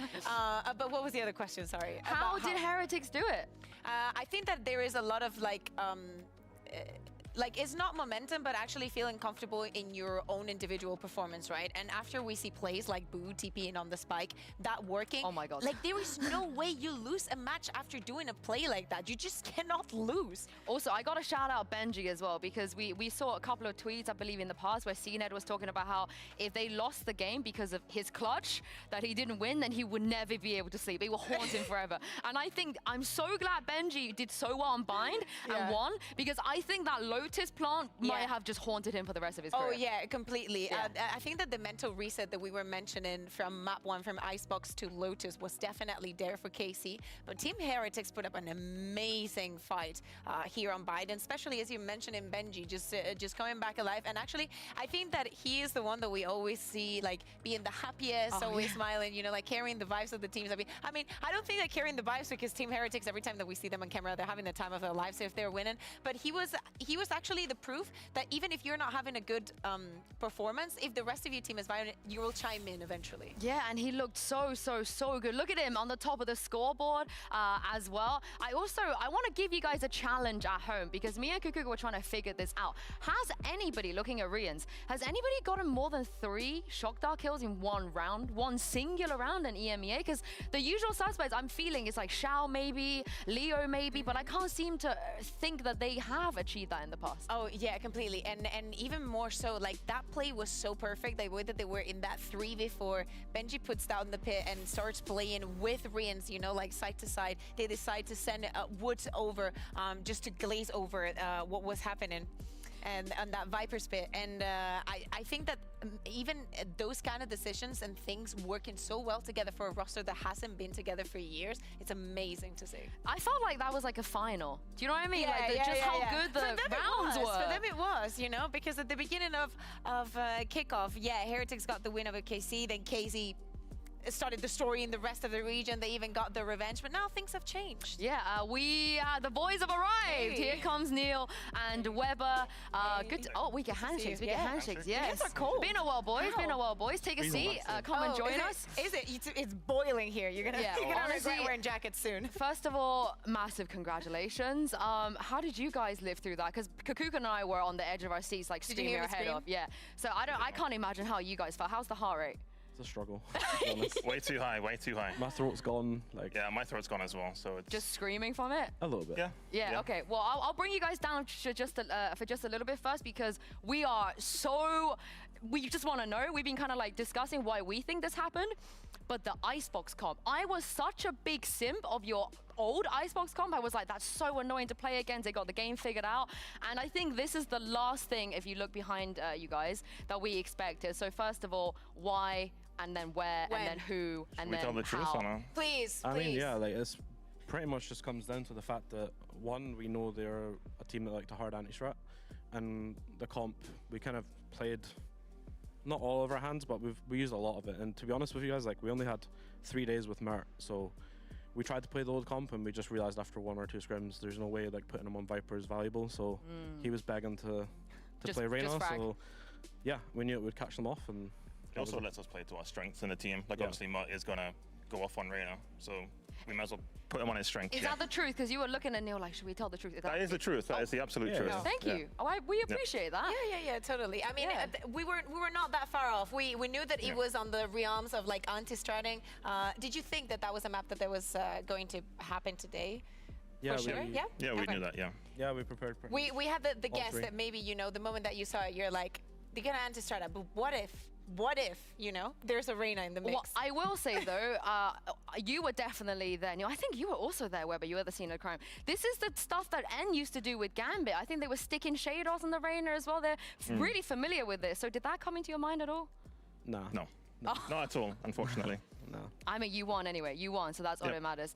Now I'm going to make you relive something, so apologies for your voice box, because Bayan and I were going crazy at this. Of course, Boo. Is he behind me? I just wanted to check. Just wanted to triple check. Talk me through what was going through your mind when you were watching this. I just thought the round was pretty much over. Like when Domi got hit with the ult, I didn't know how we were going to win it. I was already thinking of attack pause next round and what to talk about. And then, yeah, I kind of knew we had to do something crazy, and as soon as he pulled the TP out, it's one of those things, like you either look like a genius or an idiot. TPs someone just holds him. So did he call it? Yeah, he said he was going to TP behind. Oh my God. Has he done this before? Is this like a scrim thing he's just whipping out? He does some crazy stuff in scrims. You see it in scrims every now and then, but to this extent, no. No. But you know, we always see the reaction on camera. Of course, your reaction is hilarious. You're like, oh my God, this is so good. But we do not see much of a reaction coming from Boo. Is he always like that? Like, what will he see saying after winning that? Nothing. He's ice cold. He'll literally say nothing. He'll win the sickest clutch. He doesn't care. He'll just be like, move on to the next. I did that. Yeah, exactly. Yeah. That's how he is. Yeah. I do that. It's Only. chill. Meanwhile, Who's afraid of little old me? honestly, you're so real for that. But I feel like then on the other side, you have like Benji and Rians, and they're just like screaming their head off after every single frag. But also, I want to ask, because I think the casters were also theorizing about when to call attack pause. Obviously, N seemed to do it at really weird times, you know, sometimes when they're winning and he'll call attack pause. Do you ever take that into consideration? Like, oh, we can't give N a pause right here, so maybe this is not the time to do it. Sometimes it just depends. Like when they attack paused, honestly, it helped us every I single think time. the 2 attack pauses they took on bind there, they completely helped us. Yeah, it was really good for us, to be honest. So thank you, Hank. That was nice. That was a nice. In the tack nicest pause. way possible, thank you. Yeah, but to be fair, I understand why, because he did it on, I think, Lotus as well. Yeah. And it worked. Like we just couldn't stop them on Lotus, so I understand why. Like, yeah, it's not. The thing is, like, he's an incredible coach, so yeah, I can't say anything bad, you know. Like, I mean, everyone has the way they do their attack pauses, and yeah. He has his way. Yeah. Overall, you know, now that the season is over, you know, like this first stage before we go into playoffs, because, you know, of course, your situation is not 100% locked in, but how would you differentiate this first stage for example, obviously it's different than kickoff, but especially different from last year, because the season was way longer. Yeah, I mean, to be honest, we're mentally exhausted. The players as well, just because we've had, you know, hardly any time after kickoff, and then it's not just our team. I think every team in the, you know, in every region struggling right now that went to Madrid. Apart from Pacific, I think they're chilling. So yeah, it's been pretty hard, honestly. Like, and especially with changing Patty out, there was a lot of visa issues. Like, we didn't think Patty was not supposed to be there for the first game, and then we just kept finding out, you know, week after week, oh, he's not going to come, he's not going to come. So that was pretty difficult. But it is what it is. Like, you can control what you can, and that's our kind of philosophy right now. Suffering from success, I Yeah, feel like literally. now you are. Was there ever a time that we were going to see you get back on the stage, Rubber? Because I, was feel hoping, like you did maybe. all right. Like, I he was actually hoping close. so. Yeah, I was ready. I had the mouse in a couple of times for some prac games. Wasn't as good as what we saw last year, but you know, I was a bit I rusty. don't believe but that. I don't believe that. You say that, and then you'll get on the stage and you'll destroy them. You were I think that would- definitively the best Yeah. assistant coach / player last year. Definitively on the stage. I don't is think that was Zeish even getting some comparable. flack there, or is it? No, I think Zeish had a harder time. He tried his best, I felt like, but like your individual performance, a lot of people were like, why doesn't he just play? Like, That's why I told Neil. I coaching? said, just slot me in, coach, and I'll just. No, I'm kidding, but no, there was a small chance of me playing, but no, I think we had it under control. Like when we knew Patty was available and he could keep on extending, then we'll just play with him. That will be was the fine. ultimate surprise, though. Can you imagine they put prep for you for like 2 weeks and you were like, hey, I'm playing. No boo this week. It's me, Weber. There we go. Not to that extent. We need boo. We need boo. We need everyone. We need everyone. Yeah. Yeah, it does feel like you have a great group of guys. They always seem to get on really well. I want to quickly just talk about Benji real quick, because Tom and Mitch were mentioning this. It felt like he got a lot of slack when he first came into Tier 1, because people were like, oh, maybe this is just a cloud pickup. But my God, he's so good. Yeah, I think like for Benji, it was someone that I had an eye on as soon as he moved to Valorant. There was a guy that I played with in NA at the time, Trick, and he said like, dude, this guy's going to be incredible. His attitude's insane. And then, yeah, I was kind of watching him even when I was in NA and kind of kept tracks on him. So when we had the opportunity to make a change, Benji was the first person I wanted to trial. And then pretty much after the first scrim, when we seen what he could bring in terms of communication and just general vibes, and I've never met a kid yet with such good attitude, kind of like desire to play, like Especially from the UK. You don't get that a lot. it's not like the UK CS vibes like back in the day. So Definitely not. His mum's done a good job of raising him, that's for sure. He's Yeah, an incredible definitely. kid. Like, I don't know. As soon as I know he was getting a lot of slack in off season, but I said it to Benji, like, I genuinely don't care if you get no kills in the next, you know, 3 officials on off season. It doesn't matter. He's gonna be insane. He just needed some time, honestly. yeah. Like he needed some time. He needed some experience. Obviously, some of the Fortnite experience will translate into Valorant, sure, but he needs time. He needs to lose. He needs to learn what it's like to lose and to kind of just improve himself. Is this like a one-on-one? Have you guys been doing like one-on-ones with him? How did you kind of bring his experience up? Yeah, we do one-on-ones with the players pretty much every week, or so. Yeah, so I mean, for Benji, it was just a couple of talks. Like we actually played like a 1v5 or 1v6 against Benji in Fortnite, And And lost? no, we actually won. We won. It was close. It was close. Oh. It was Wow. close. But it was like when he was building so fast, and then like I was feeling so much pressure, and we kind of just said to him afterwards, like, mate, I don't know how you did that in Fortnite. Like, it's so nerve-wracking. He's If just you good at can, everything. if you Yeah. can handle the nerves of people building like a 5-story building on top of your head and trying to shoot, like Valorant will be a piece of cake. Like, Yeah. just chill and it'll come to you. So. Yeah, it looks like, of course, there's been a lot of struggles of how the year is going and everything, but it looks like you're in a very good path already. What would you say has been, let's say, your biggest learning, you know, that kind of stone that you've found in the way that you've gotten over and, you know, has brought you the most knowledge of? I mean, I'll let Neil answer. Yeah, I mean, like for me, do you mean with this roster in particular? I mean, for me, I think we spent 6 weeks or 7 weeks building the team on off season because we wanted to make sure we had, you know, a functional team this year. We didn't really have it last year, the way it was put together. It was so quick. So we started off early. We didn't really have a break. We just got straight back from LCQ, started building the team and putting it together. So for us, it was more a case of being realistic. You know, it was a dream that we managed to pick up someone like Pai and do as well at kickoff, but every single loss is going to help the guys. So we've not completed the game or anything yet, you know, like we've still got a long way. So we just take it every week as it comes, and every time we lose a map, every time we lose a game, we just sit down, VOD review it, learn, and go next. So Yeah, I think we've seen a lot of this growth already in this split. Now, we're going to show you the standings real quick, and Kakuka was very keen to know. Do you guys know how you make it? Do you know like what needs to happen? Are you aware? apparently Liquid needs 7 rounds. What? What? Is that Apparently, it? that's what I heard. Who told you that? Our manager. Because I'll throw Kakuka's him about under to the tell you bus now. something different. Let me see. I'm actually going to check on my phone because Kim wrote it down for me. So if you win, you either need Gentlemates to not win 2-1, so to lose a map, and then you're locked in for playoffs, or if Navi lose 2-0. Oh, you're the biggest Fnatic fan. Yeah, tomorrow. literally. We need Fnatic to win, basically. You need Fnatic to 2-0, or you need Gentlemates to drop a map. Okay. Yeah. Okay, yeah. That's a lot harder than what Nicholas said. Wow. Yeah. Yeah, we got I got lied beef to, now. but that's fine. But now you know. I mean, Thank that's you very what much we for the information, yeah. That's what we think, but there could also be like a kooky tiebreaker where you That's have to like come clean. back and That's play like again. clean Oh, okay, locked, okay. right? If they But win, then, then- yeah, many things can happen still. And Honestly, the scenes when you have to come back on Saturday and play again, can you imagine the tiebreaker? I don't pray for that. I don't think pray for people that. know that. I don't Yeah, think so some people know basically, that. you need to pray for Oh. Navi's downfall, and you need to pray for Gentlemates to drop a map. I believe they can win 2-1, right? That would still be good for you guys. Yeah. Okay. So it's going to be kind of crazy for that. I just can't believe that we're going into week 5, and even with 2 days left, we still haven't. Nobody's locked. Like Yeah. everyone is still free for all. Does that make you feel like the league is a bit competitive? Is that what's going on? Yeah, super competitive. It's extremely competitive, yeah. We said it at the start as well, like even teams like Coin Giants, they've been getting a lot of slack, but when we play, especially Giants in scrims, like they're They look incredible. good, They're right? really Yeah, good. They're really yeah. good, yeah. I think both Coin Giants are going to come back even stronger like, next Oh, season. yeah, I But agree. every single team that's here is that if you don't play to your best, you will lose. On the day, right? It, Yeah, looks, yeah. it On looks the like day. that, especially compared to last year. I feel like last year, even though week to week, like teams would be more stable, but week to Yeah. week now teams are. Yeah, it's on a really, different really planet. crazy right now.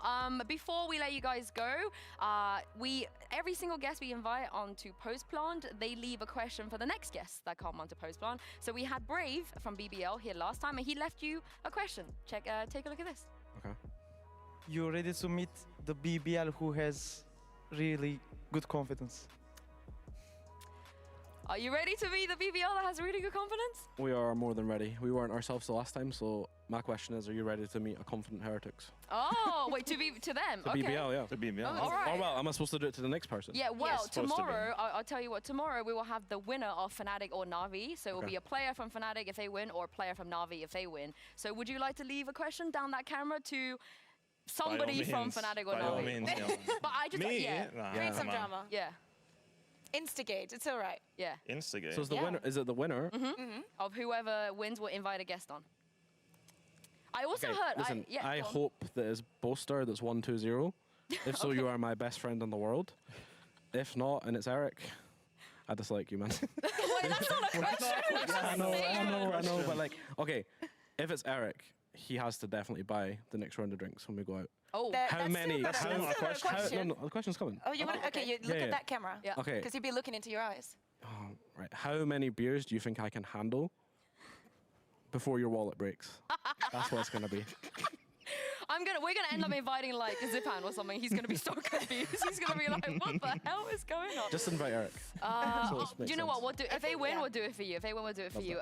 Thank you very much, Neil. Thank you, Weber, for joining us. Thank you very much. Huge performance from you guys today. Enjoy the match. Thank you, Kakuka, as well, for joining me. Nobody has locked for playoffs, so tomorrow things are about to heat up even more. We're gonna come back here and start with Vitality versus Koi. Have a lovely rest, everybody, and we'll see you then.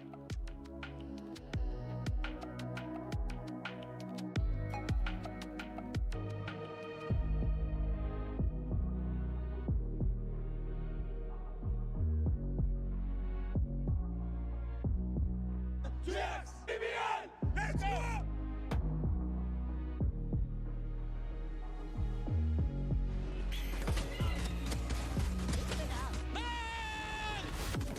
One enemy remaining.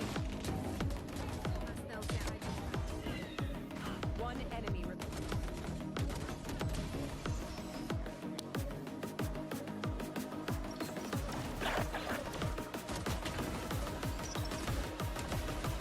Rocket as well. Oh my god, he's...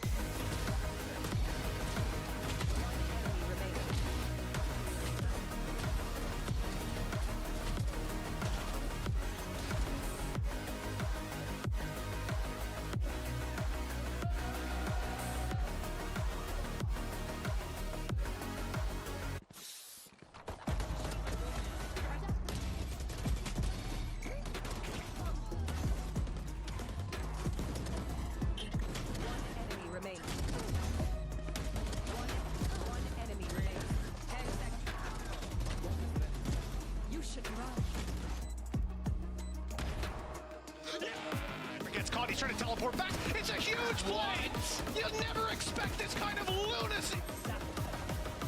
Mid, it's time to make a move! What? He committed it! Did it in the end. It is an instant resurgence from Carmine Core.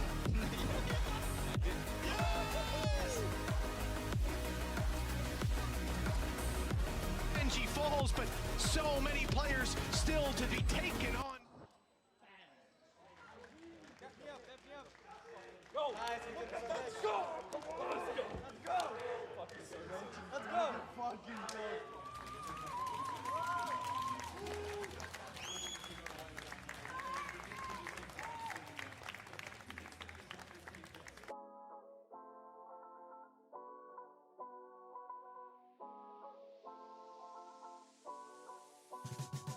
Get up now! Get up! Get up! Get up! Get up now!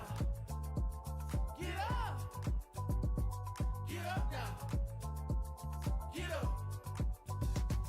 Yeah, get on your feet and move to the beat. Pour up some drinks and then we repeat. Yeah, chasing my purpose, need a release. Yeah, my life's a beach, I'm lost in the breeze. Do this with ease, don't play with my dreams. Yeah, it's so together, it's not what it seems. Heart of a tiger, life of a king. Yeah, chasing my bag, my feet in the cream. Running these laps, not losing my steam. I'm feeling good, this life's what I need. Don't intervene with my energy. Yeah, I'm in her scope like Jimmy Iovine. Yeah, no Superman, but I'm feeling supreme. This not a movie, but I'm making a scene. Yeah, I can tell you how to live your life, but you just gotta get up. Get up! Get up! Get up! Get up now! Get up! Get up now! Get up! We just gotta live our life, we paying a price. Piece of the pie, I need me a slice. Yeah, rolling the dice, the scariest spice.